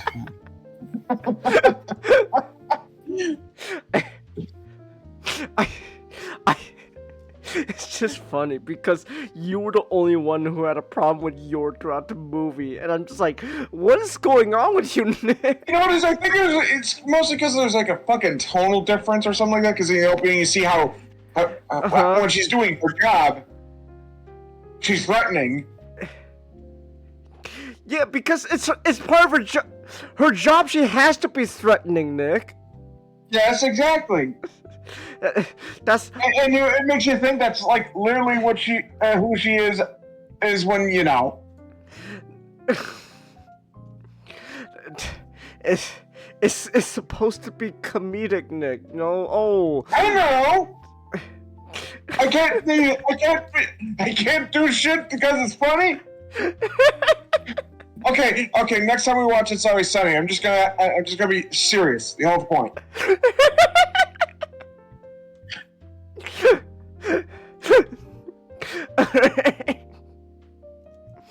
Oh my goodness. I don't was. You can tell we had a fun time watching this movie. Oh, I love this. Okay. I want to save the big bit for in a bit. I actually, in all reality, I don't hate her or anything. I just think it's fucking hilarious. All right, but I said, I gotta say, no, overall, like, it's a fun it's a fun thing to watch. I actually like Yor a lot, honestly. I'm not gonna lie. I don't know. In all seriousness, she was fun. She's fun. Anya, I actually like too. She's neat. Lloyd is neat too. I'll say also the animation wise, it's pretty good. There are some moments that just, it's like it feels like you're just watching like a typical like episode from like the anime, but I just love the fucking like. We just had a bunch of quotes last night. We did. Hold on. Wait, we could mention. Okay, I'll get to the SpongeBob quote in a bit. We'll get to it. We'll get to it. Woman moment. She's unsatisfied. I'll do that one. You do your quotes. All right. This whole movie, Nick, you've been beefing with a fictional woman. Woman moment. She's unsatisfied when he's happy and unsatisfied when he isn't. Well, I'll explain this quote in a bit. A SpongeBob Pie episode. Flirting. Spy X Family.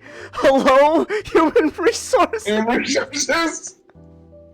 I'll explain that in a bit. I want to save that. Nick, I'm gonna save it. But oh my gosh, we paused the movie for a good chunk just to talk about it. Anyways, but as I was saying though, animation wise, it was neat. There's some moments I think it's like a like your typical like anime episode, but then like especially like a lot of like the action scenes. It picked up like whoa. Oh, were you gonna say something? Not? I was just gonna say it's like this looks like it's quite literally the Simpsons joke of why would you pay for money? Why would you pay money to go watch something you can watch on TV for free? And then and then like all of a sudden it's like, oh man, they pumped into Vinland Saga money onto this. Oh, also this movie takes place in the winter, so I remember we literally started off by with the whole conversation just so now I know Nick's taste opinion on snow and just winter in general. If it's in fiction, he loves it. When it's in real life, he fucking hates it. Something like that. It's like he sees snow being animated. Oh wow, that's pretty. He sees snow in real, like a single like snow, just like snowfall, like a snowflake just drop on his head. Fuck.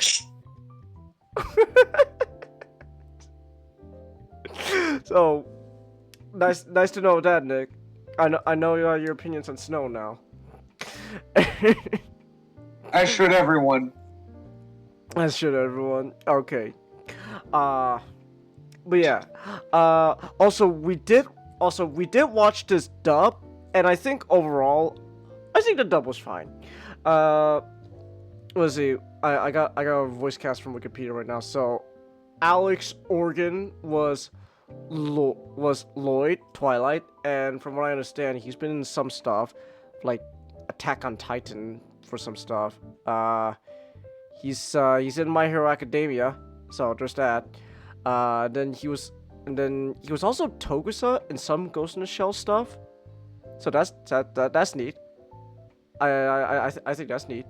So I'm sure he's he's a big deal, right, in the dubbing industry. But I thought he was fine as Lloyd. Lloyd didn't really impress me, but I liked him. He was serviceable. Megan Shipman was Anya, and I think she did a good job. I looked up her thing on Wikipedia. She was in Darling in the Franxx. I think that's funny. I think that's really funny that she was in that. She sounded way younger than her classmates, so that tells me she did a good job. I could believe she sounded like an actual child. Yeah, so she did some stuff there. I think she was also in Gundam. I'm trying to remember. I think it was Witcher Mercury. She was someone. I can look it up real quick. Hold on. I'm on Wikipedia. There's like a link. Here. Control F. Gundam. Oh, she's Gigi in Hathaway. Oh, I did not know that. That's neat. Alright, so she's in Hathaway. There we go. She's Noria from Witcher Mercury. So yeah. I forgot who was she again. Was she Oh, she's the girl who died. Okay. Alright then. So that was a shame. But yeah, so she's been in some stuff. She's been Gundam. Oh,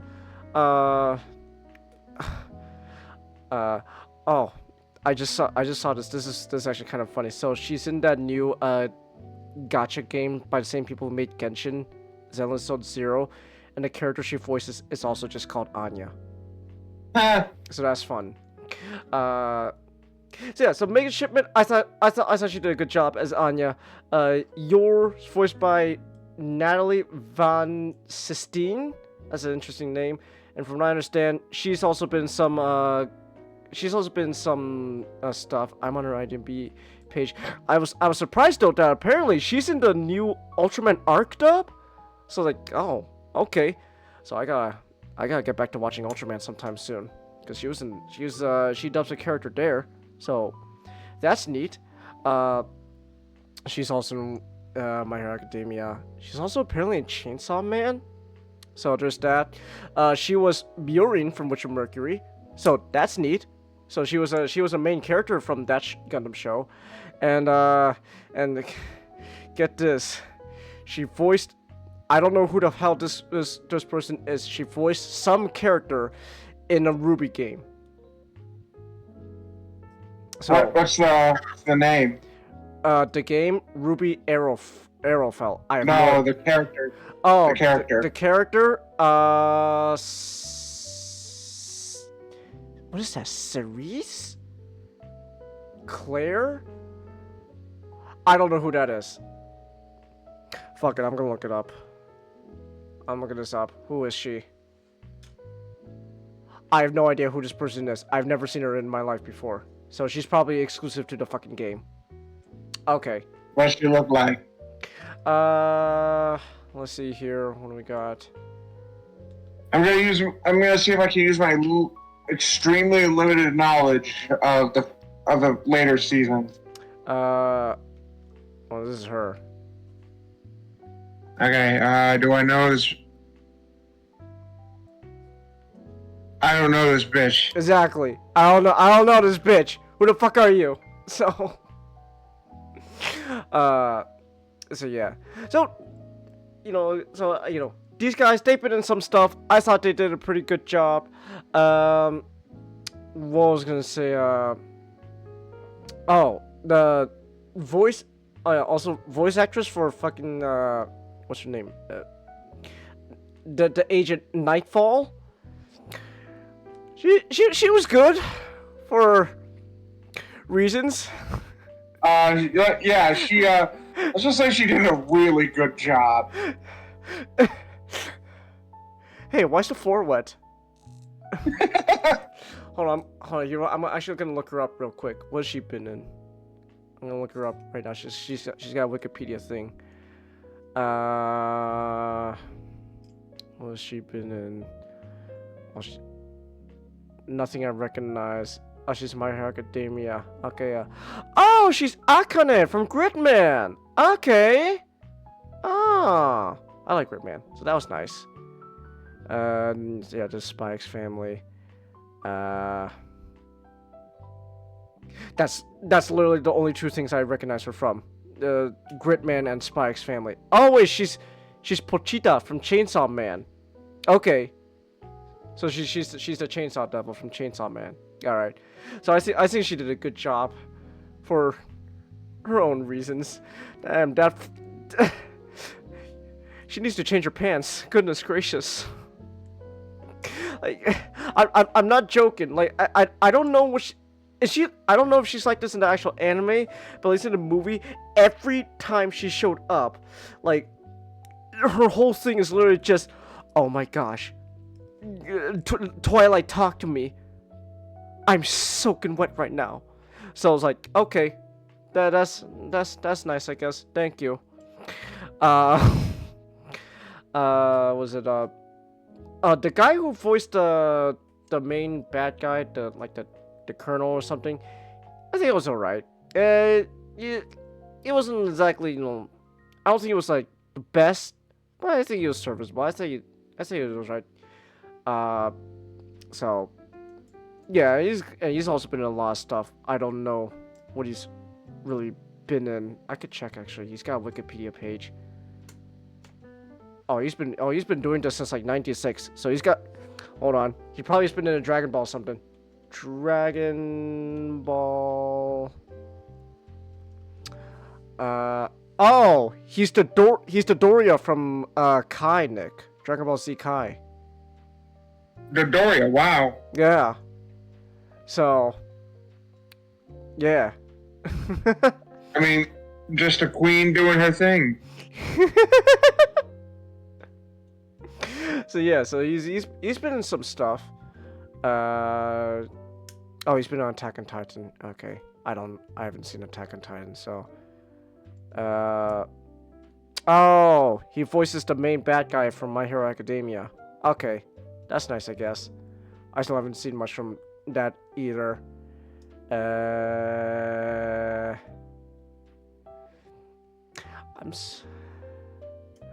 What? He was in Ruby? Oh my gosh, buddy, no! Who were you? Who were you in Ruby? What did you do? He was... Nicholas Schnee? Who was that again? Is that Weiss's dad? Grandpa, maybe? Racist grandpa? Is it racist grandpa? Hold on, I'm looking this up real quick.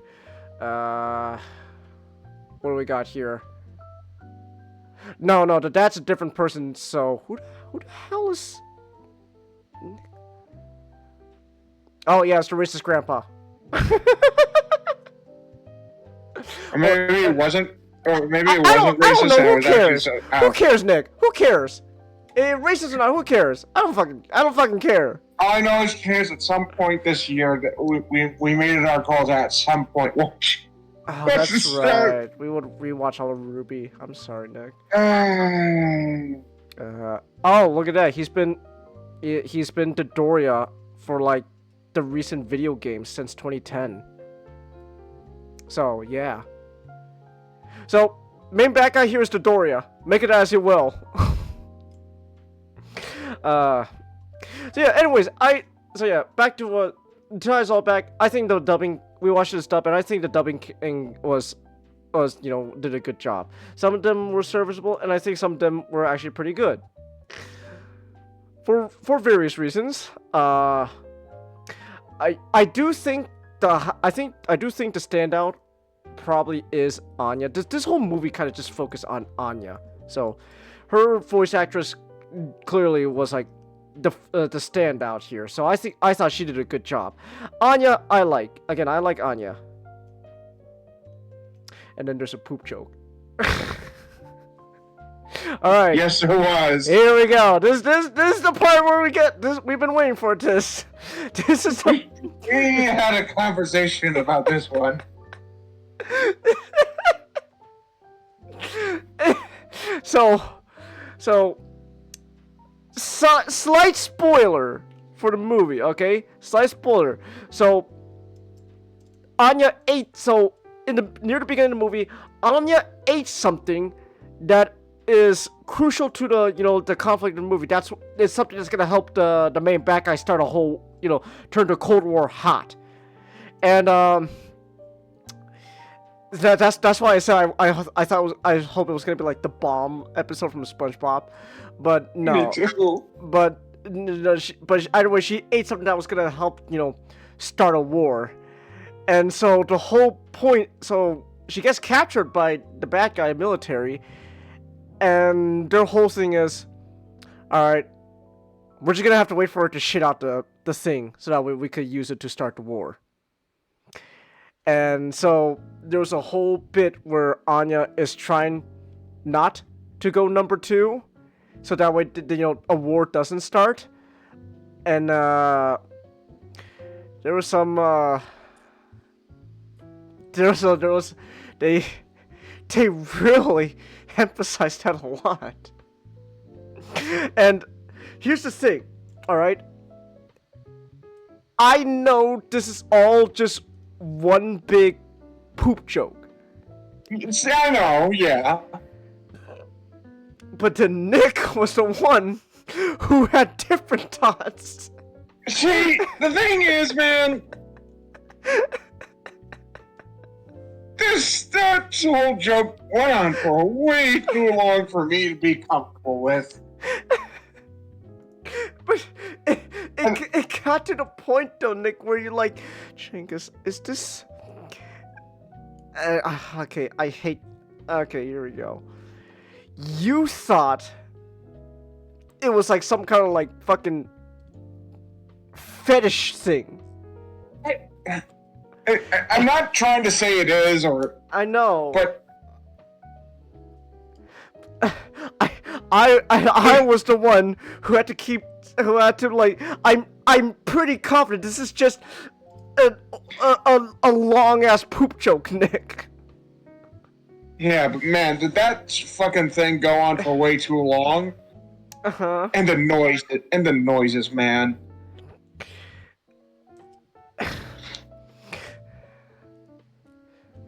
So that's the context for that quote earlier. The SpongeBob Pie episode. Flirting.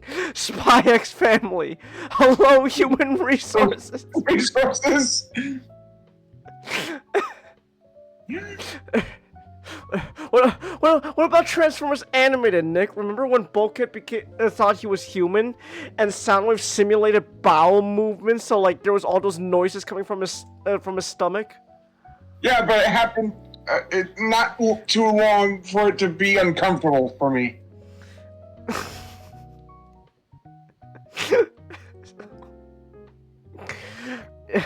So, I'm trying. So, I'm not gonna lie. The whole movie just seemed like I was trying to be either the voice of reason or at least devil's advocate, and you were the one who was like, I don't know, man. First it was you hating women, and then now it's you being uncomfortable with poop jokes. He's got his head in the gutter. We need to check on that boy. He's not right. Exactly. So, oh my goodness. but no, it's I if I do have to say so, I will say this. I do think the poop gag went on. I do agree. The poop gag went on too long. I think it went on. I think that's really my problem with it, is that it went on way too long, where it kind of stopped being funny and made me go and more. Okay, I'm starting to think this isn't a joke anymore. So no. I know it's intended to be, but you can only take things so much before you go, wait, you're being serious? So like if I do have to say, like, I do think it was just literally legitimately just a gag that just went on way too long. That it started becoming not as funny as before. So that said, they really used their animation budget for those poop jokes, man. Yeah, what the fuck? the god of poop, Nick. That was like a whole animated like dream sequence. Like, wow, this is a really well animated gag. Oh my goodness. Oh well.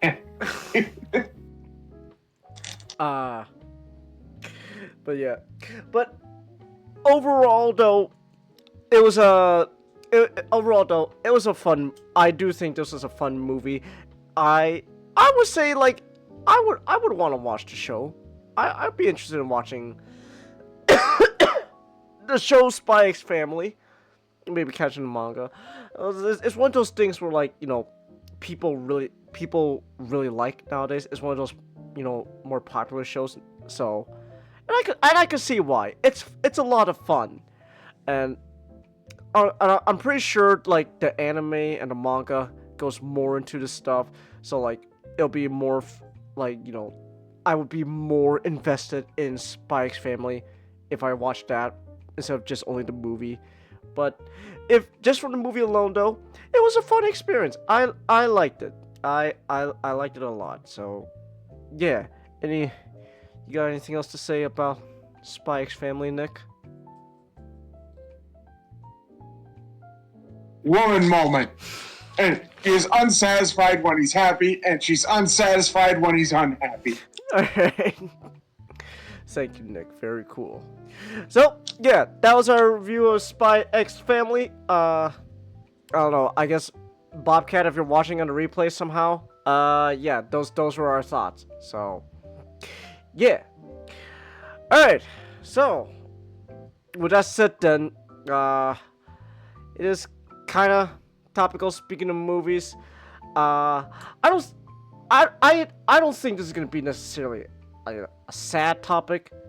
Because I don't think it's like something to be sad about. It is just kind of, you know, unfortunate it happened. So not this week, man, David Lynch, he met God. Dude, it is sad, but really it is a sense of knowing that this was going to happen. Yeah. Because like, you know, Lynch just last year said, oh yeah, he confirmed that he had emphysema. Yeah. You know, which you know, like you know, people said, you know, like a lot, oh, his movies are so cryptic, but like David Lynch, the person, is very straightforward in how he says everything. So like, he just straight up says, yeah, like he's been a lifelong smoker since he was 8. So like, holy shit, 8 years old. Yeah. Wow. Like, so like, Okay. like, whoa, what happened to my eyes? so yeah, he understood greatly that, you know, like his smoking habit did bring about his emphysema. And it's kind of, in hindsight, we kind of seen that, like, you know, the Southern California fires helped push things along, you know, helped push things into a terrible situation, because, you know, since a lot of flurry houses got hit, they had to, you know, Yeah. get him out, and all that monoxide, Mm-hmm. like probably got to him, and Yeah. It sucks to hear. but it's sad, but in a way it's kind of happy because Lynch himself as a person, Mm-hmm.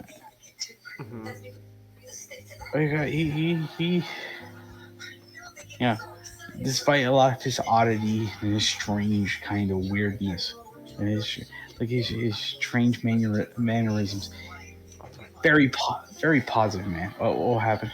Oh no, it's just my avatar's thing. It's just kind of being really weird all of a sudden. Keep talking though. Don't worry. He's a very positive person. One of his most famous quotes people are throwing around on Twitter is don't look at the hole, look at the donut. Yeah, good. Sorry. It's just like he very much from his stories, but from his stories just down to his very philosophy, he is a big anti-nihilist. He believes that life has an inherent meaning, and that death is not really an end; it's just a change. It's happened. It's a topic he deals with a lot in Twin Peaks. I should mention, I guess, to run down David Lynch, his life and his career in a nutshell. He is a filmmaker of much renown. He spent 6 years trying to get his first movie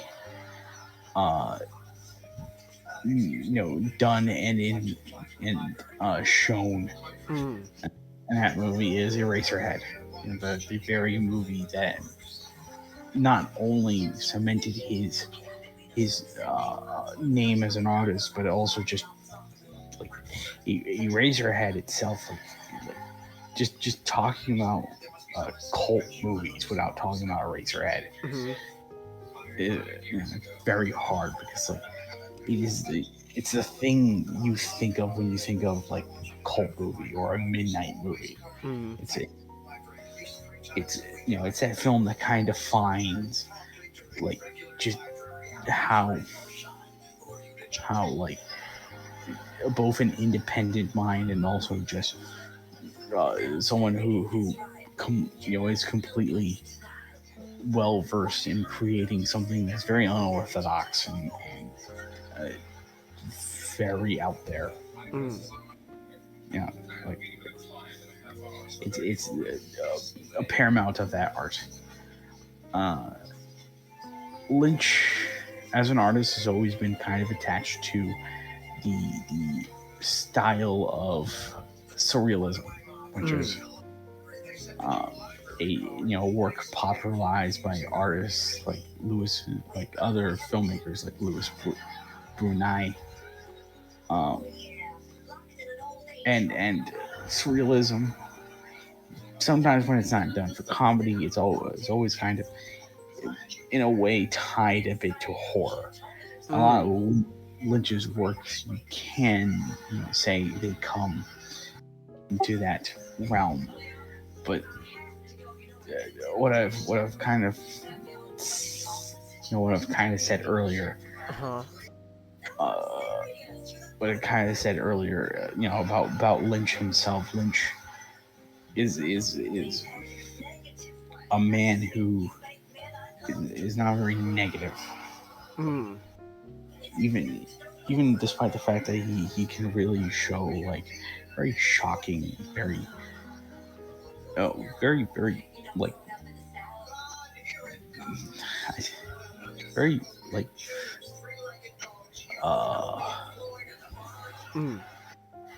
trying to find the right adjective.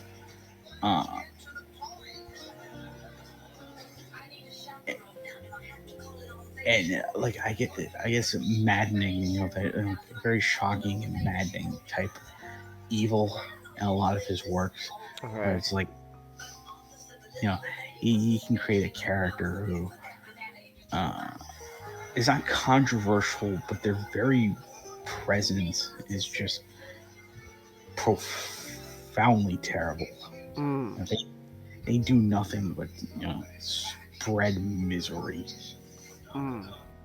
Like like Bobby Peru from God,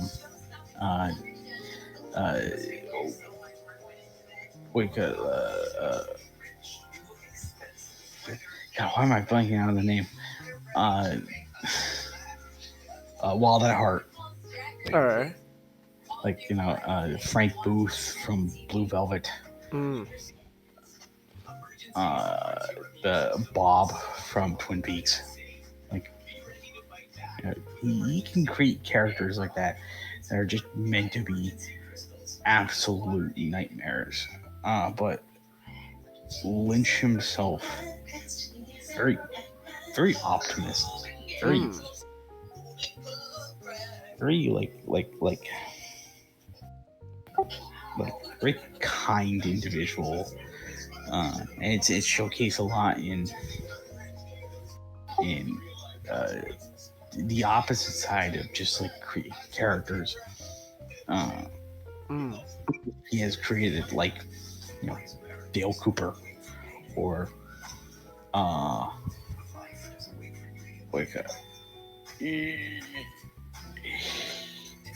Jeffrey Beaumont from Blue Velvet.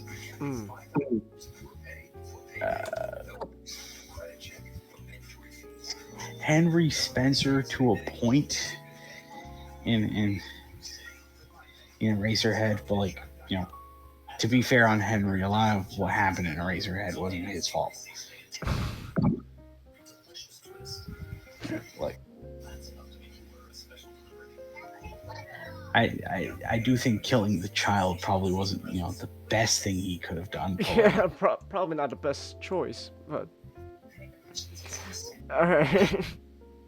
But like Henry didn't really deserve everything. But like, and that was always sort of the advantage of Lynch, was Lynch, despite being tied to like very strange attitude and like a horror, that horror style. He was a filmmaker who really loved to showcase just the best of people, and just like the love he has of a lot of many things. Like Lynch, he's a very unique individual. Like he in a lot of his works he will profess his love of coffees, predominantly the idea of the diner. Like every one of his films gonna have a diner in it where the characters just enjoy themselves, drink some coffee, maybe even chow down on some cherry pie, and then just have a good old time.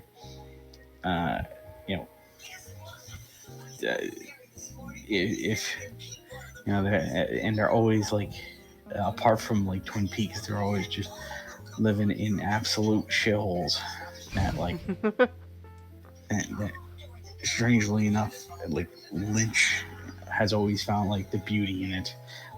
Like out of a lot of I have a lot of the quotes attributed to him. I think one of the most poignant is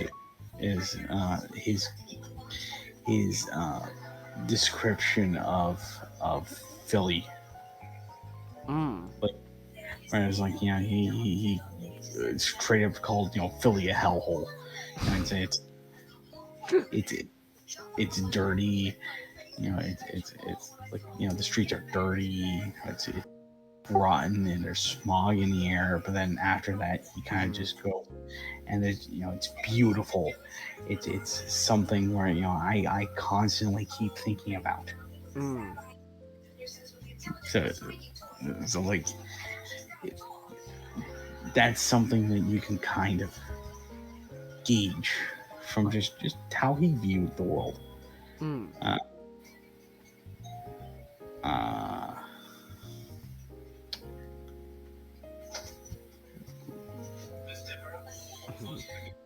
So I got into Lynch through his works, a little bit from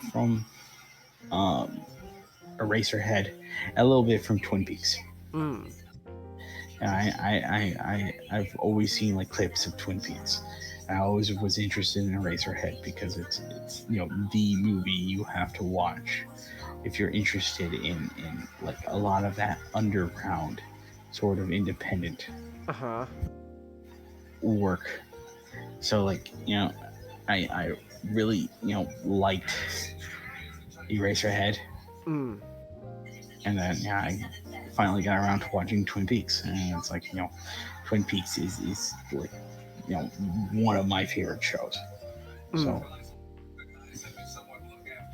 like, you know, it's suffice to say, you know, I am a big fan of this man. Obviously, you know, I'm talking about him, so why wouldn't I be? But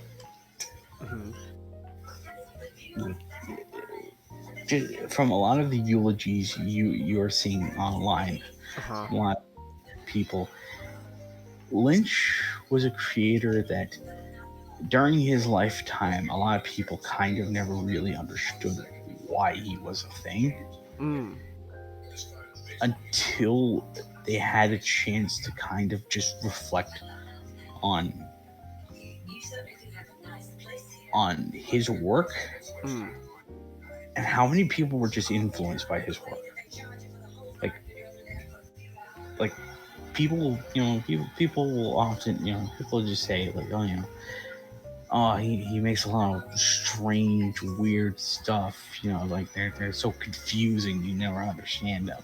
And then, you know, and like they, you know, and then for some reason, and then, you know, people will be like, oh, and for some reason, like a big studio, bless you, thank you, a big studio wanted him to make a Dune movie, and you know, that movie flopped. And then like and then, you know, they go, oh, you know, and then like Twin Peaks, and that was confusing too. There's a lot of people just going, oh, his work is confusing, and just mentioning Dune because, you know, he was the first to tackle an adaptation of Dune. Like for me, like Lynch's stuff is inherently meant to be like abstract and weird because that's how he likes to make them. He literally just told, you know, people whenever they gave him questions on like college, you know, in college AMAs, and every time he's given the question, it's that he values a film that doesn't just straight up tell you what it's about. You know, because like if a film completely just like without any you know, without any, you know, vagueness, just completely tell you, okay, this is what it's about, you know, it's yada yada yada yada. Like people aren't given the chance, you know, to start thinking. You know, they're not allowed to kind of in a lot of what is happening in the movie. They're just sitting back and you know, like turning off their brain and just watching. So like a lot of what happens in his movies, you know, it feels like I mean, a lot of Twin Peaks. Well, excuse me, a lot of David Lynch's movies have an underlying idea that you can just grasp from them. That like is in general something that you like that you can understand. But there is a lot of things in like his movies and in Twin Peaks that are just weird. But they're weird because they he really just values what you away from what just and also just partly just because David Lynch is very self-aware and he will just screw around with people because it's just really funny. Like a lot of his works just has humor in it. There's a lot of moments in Eraserhead that's just meant to be funny. The entire interaction between Henry and Charlotte's parents. Saying, what did you? Where do you work? Oh, I'm on vacation. Okay, where did you work? It's like, it's like, oh yeah. It's like, yeah, are you hungry? That chicken, it's man-made. It's man-made. It's like, I spent so much time working on the pipes, and like I've gotten pains on my knees. You want to look at my knees? It's there's a lot of humor present in a lot of Lynch's works. Yeah, but of course, there's just things that you just need to peel back your brain and just start kind of thinking for yourself what that kind of meant. And there's really no wrong answer, quite literally, because every time someone tried to say, oh yeah, they understand fully, they understand something fully, like Mulholland Drive. Lynch would just tell them that they're wrong, because there's nothing you're supposed to there's nothing really concrete about something like Lost Highway or Mulholland Drive, because it's a mosaic. It's a Rorschach test. It's something that has a basis, an idea that you're meant to grasp, but it's up to you to kind of understand, well, like, what does this mean for the character? Is this a good thing, or is this an omen? Like obviously something like an Eraserhead, it's about parenting. It's about Lynch. At the time, he was having a child, and he raised that child throughout the making of Eraserhead. But kind of reflects on that feeling of being scared of having to raise a child, and that like that child will have something wrong with them, and you're ill-equipped to do anything about it. And also it also urges on those dark feelings you tend to get, where you feel like, oh, this child has taken everything from you.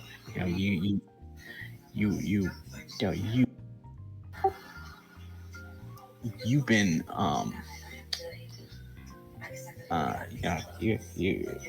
you were like independent once. You had your own you had your own life before this. The lady in the radiator, who like, the lady of the radiator wasn't really in the original idea of Eraserhead, but she simply existed because Lynch kind of just thought, hey, it's interesting to have this sort of like hallucination, this sort of like kind of hallucination, kind of fantasy that Henry's having of a world where he can escape all of his problems. Like he can go back to, I guess the normal life he's been having. Like I feel like Henry before the child felt no more happier than he had it when he had his not baby. It's like it felt like and a lot of people kind of interpret the idea of like Henry killing the child is like, oh yeah, Henry is claiming his individuality. He's reclaiming his life again. I think mainly just because since Lynch himself raised the daughter that he loves very much. For me, Razorhead kind of just comes across as a story of how much we're scared of the prospect of child rearing. We're constantly terrified that we're going to fuck something up, and the child is going to suffer because we didn't do right by them. And sometimes we get those really dark thoughts that come up with the lady in the radiator. She's singing happy songs about how there's no children, and everything's better in heaven. And you like, and that sort of thing happens. And me personally, I kind of just view like that last scene where Henry's just like hugging the lady in the radiator. Like it's not a positive scene. He's in a land of white, and there's static that's replacing the audio. Like this is not a happy moment. And that's just my thing. That's just how I've always viewed Racerhead. So there are a lot of things you can just grasp from his work. And the great thing about it is there's a lot of new things I've always kind of noticed whenever I watch like his work. So it's always a joy whenever I rewatch him, Wild at Heart or like Lost Highway. That I can spot something I've never really thought about in the first place and just have a new appreciation. Even something that really doesn't deal with like peril or horror that Lynch is often dumped into, the straight story. It's a that's a story that includes a lot of its isms that oddly gets kind of buried because it's a movie that people never thought Lynch could make, but it's a story Lynch obviously would make if you know the man very well, because he would be the type of guy to just create like this heartwarming story of a man trying to go and see his brother before he passes away. And he does it exploring the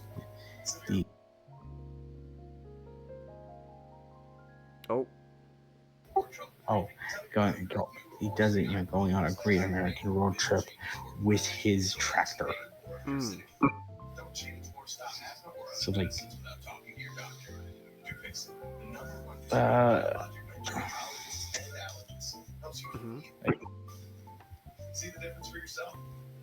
I don't know what more to say, because I do want to talk about like a lot of his individual movies like in the future,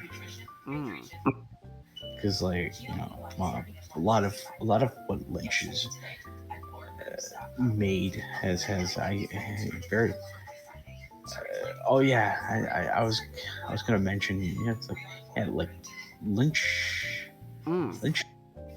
has a profound impact on a lot of things. As I tried to go on before I went to that one tangent, the entire tangent about like Lynch, how like his moves are not really that confusing. There are stuff that is just it's not really explained all that much because you're supposed to fill in the blanks yourself. But like Lynch, as you kind of view his entire work, a lot of people just were inspired by him. Gravity Falls. What would that show be if it wasn't for Twin Peaks and David Lynch in general? Like Alex Hirsch wanted to get David to voice Bill Cipher,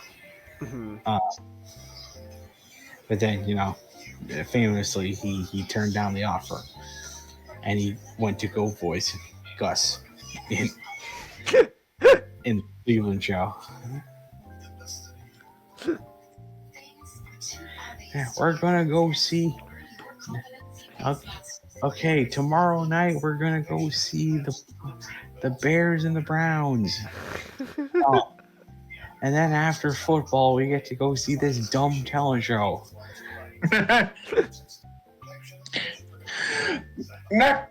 Up next, magic maybe? Nope, more dancing.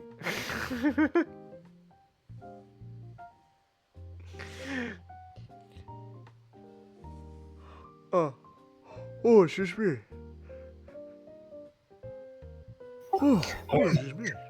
I've always liked the way that how Lynch talks because half the time he's not really just people think he just says very strange and outlandish stuff, but like really he's just talking about his normal everyday life, but it becomes so unique because he's very descriptive and also just it's the way he pronounces things and like the way he kind of just says things, like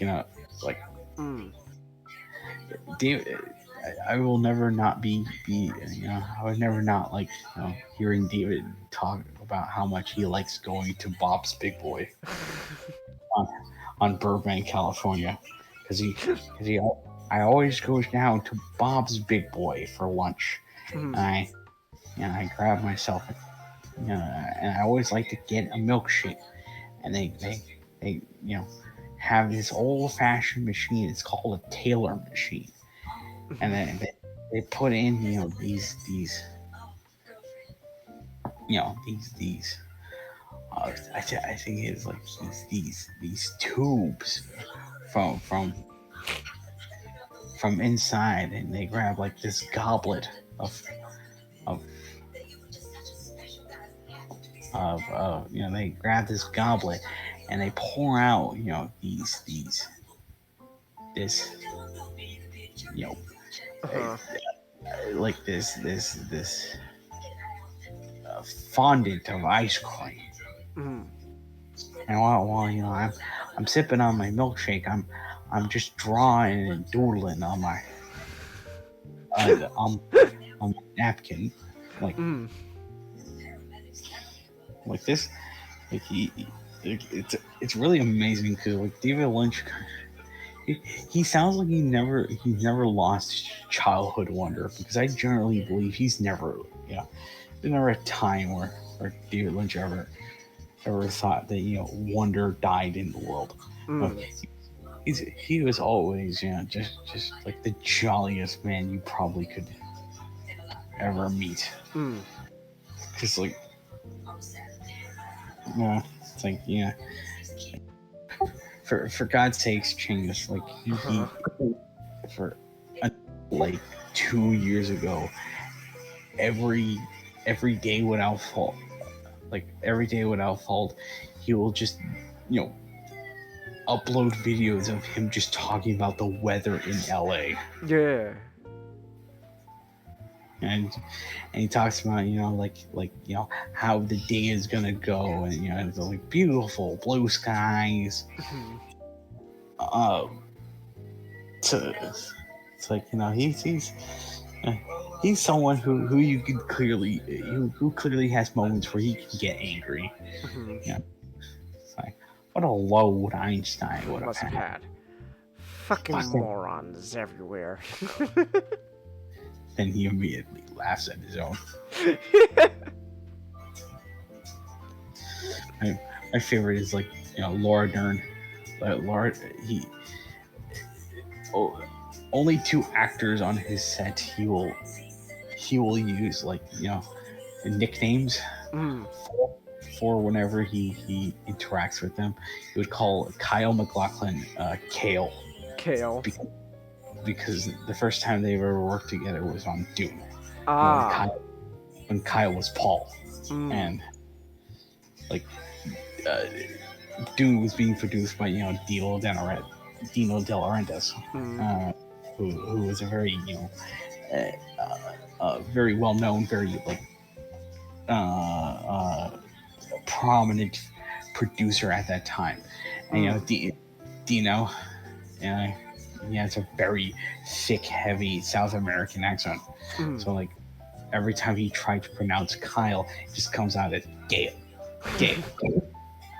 So like Lynch, for as long as he's known Kyle MacLachlan, he'll just call him Kale. So and it's like, and then Laura Dern, her nickname in high school was Tibbet. So like she told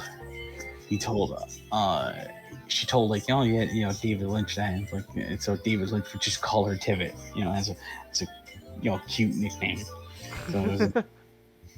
So he's like, there would be a moment in like, I think, Inland Empire where they, or I believe it's one of the more scarier scenes.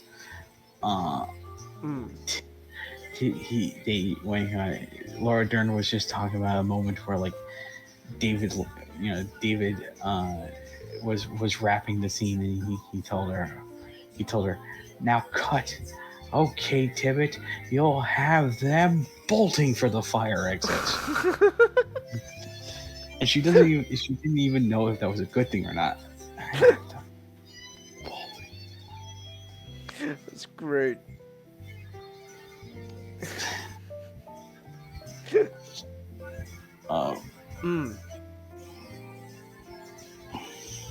Like that. But like, I went to another tangent again. But like, like Gravity Falls, JoJo Part 4, Persona 4, like Persona in general just has like elements that like came from Twin Peaks, and like Silent Hill, Deadly Premonition, Link's Awakening, just the Japanese really loved David Lynch, because he managed to be even more confusing than that confusing Rockin' East can ever be. But like a lot of things, a lot of media just references a lot of his work. Just like everyone has just kind of just said, oh yeah, there's something of David Lynch that they love. It's like, this was a man who someone says this simply on Twitter. When NASA says a eulogy about you, and you weren't a king or a scientist or like something or another, you lived. Yeah. You've lived.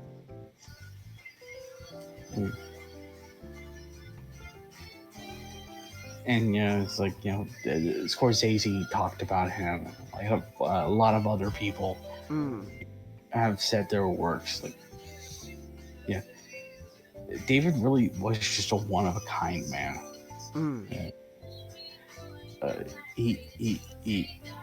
I think a lot of people kind of refer to him as one of one of just the last one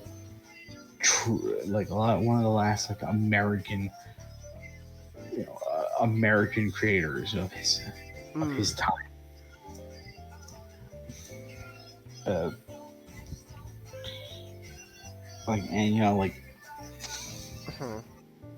It's I always knew we would get to this to this moment in time, but it really just kind of comes down to it's just weird being in a world without him anymore. Because he as I said from the top of this topic, he's very great at just showcasing just very dark subject matters, but he was even as exceptional, just showing the best of everything. He was just that man who really understood just life in its entirety. Just how through even pain and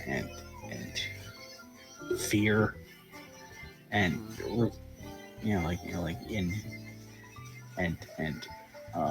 ostracization,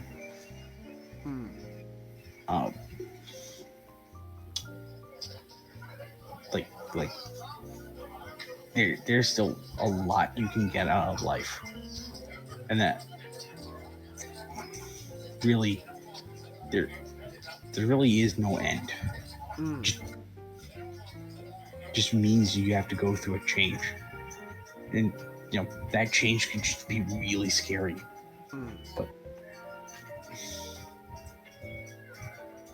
But in the end, you always come out better for it.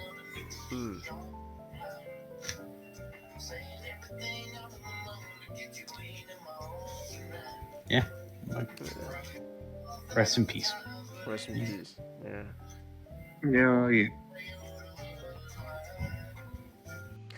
How old was he again? 78.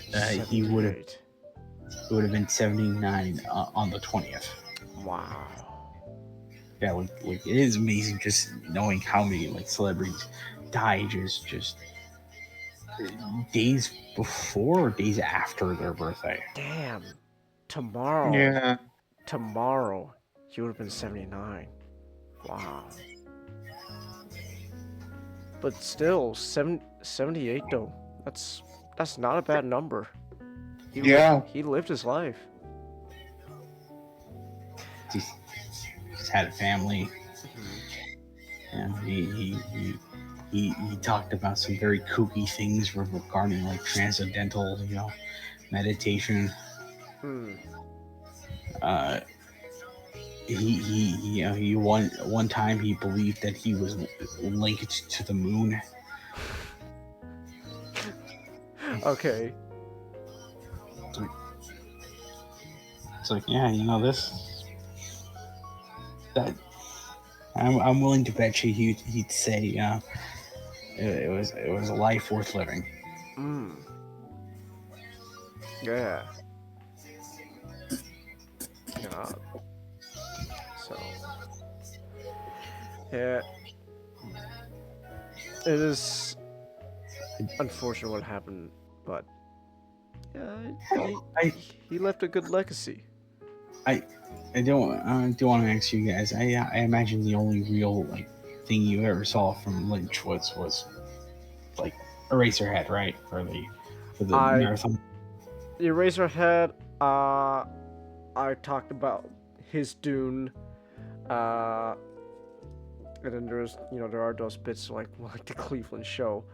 I did say that I wanted to watch Twin Peaks with you guys.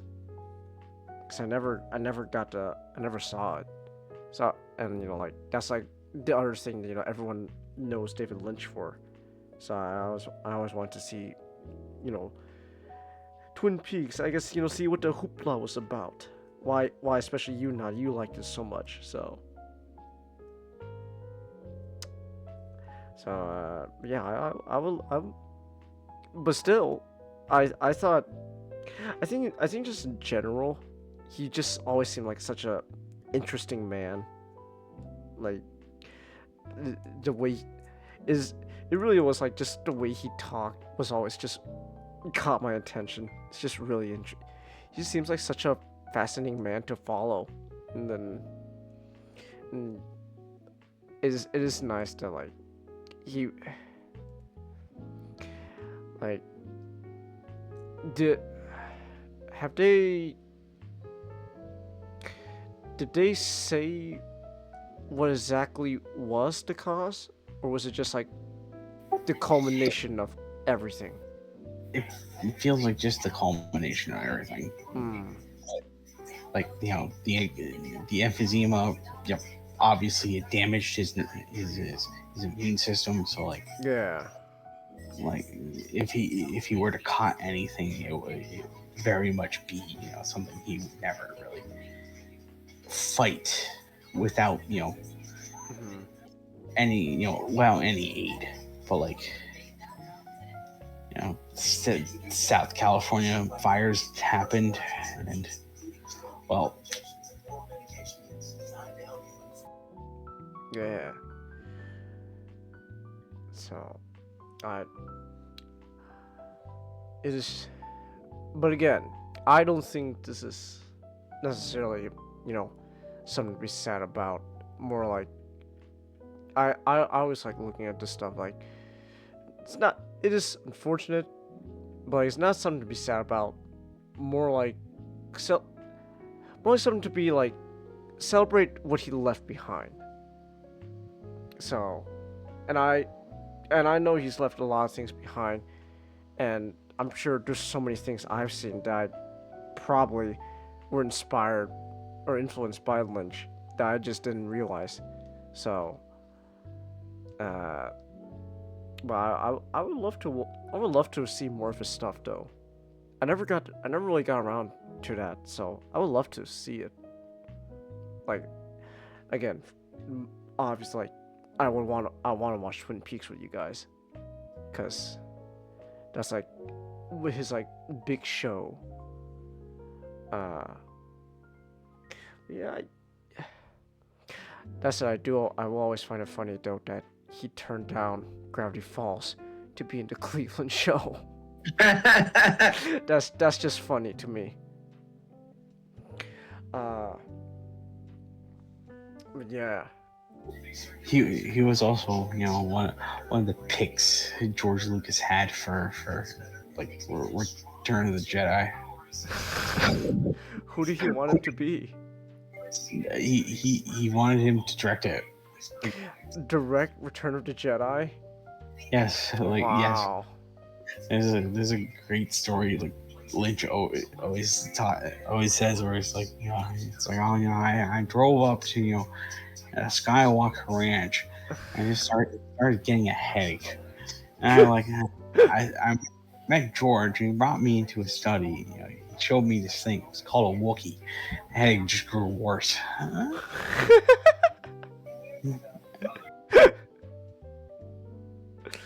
That's amazing. That's great. Yeah.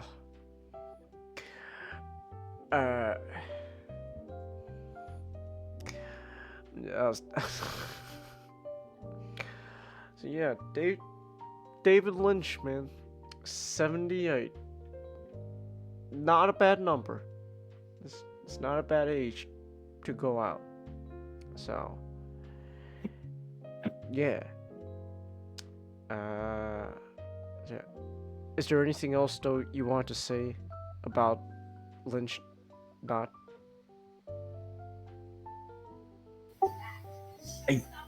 I think something really perfect that we could end it off on. If you don't really mind, Chingus, this is this video from the also the late Angelo Badametti about what was it like to what was it to write a theme, the Laura Palmer's theme for Twin Peaks. Mm. I'm gonna post it right into streaming. All right, we can give it a watch.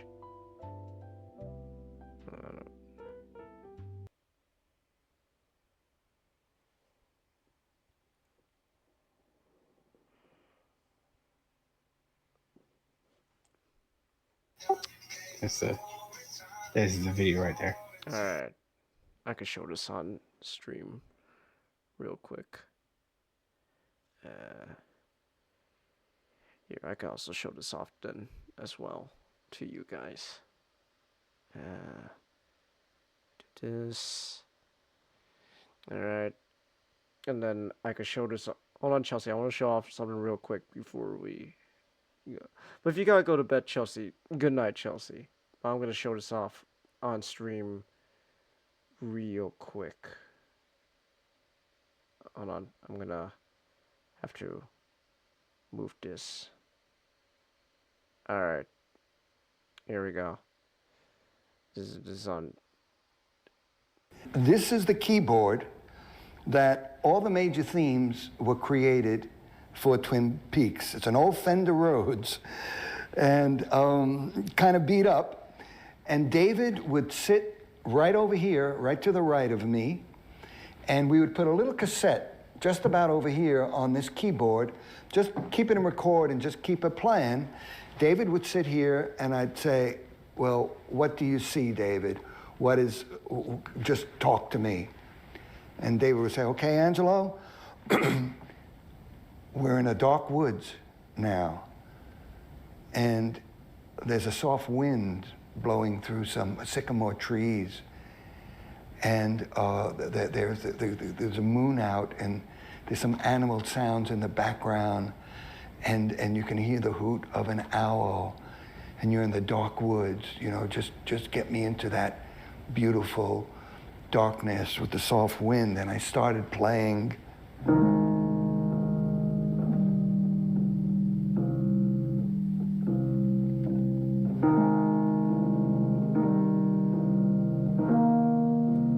Would say, Angelo, that's great. I love that. That's a good mood. But can you play it slower? And I'd say, well, slower, David? Okay. And I'd go. He says, that's it. That's a good tempo. Just keep it going slow like that.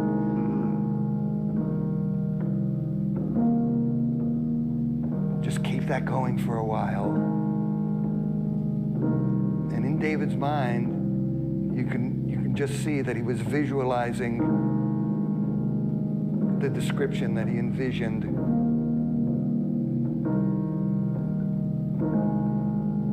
Then he would say, okay, Angelo, now we got to make a change, because from behind a tree in the back of the woods, there's this very lonely girl. Her name is Laura Palmer, and it's very sad. But get something that matches her, and I just segued into this.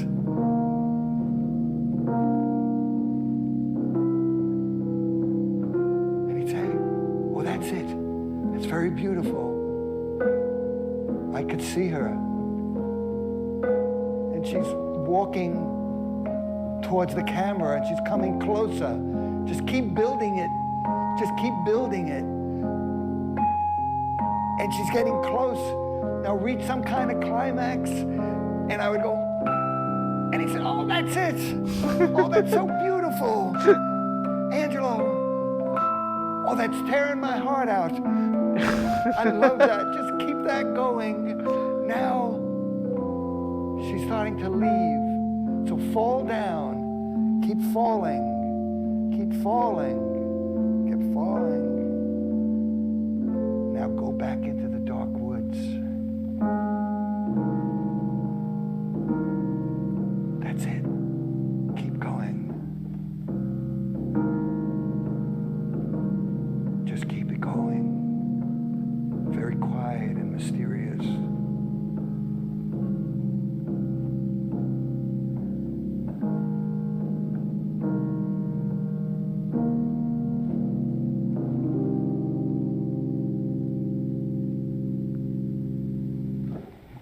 David got up, he gave me a big hug. He said, Angelo, that's Twin Peaks. I said, okay, David, I'll go home and I'll work on it. He said, Angelo, don't do a thing and don't change a signal note.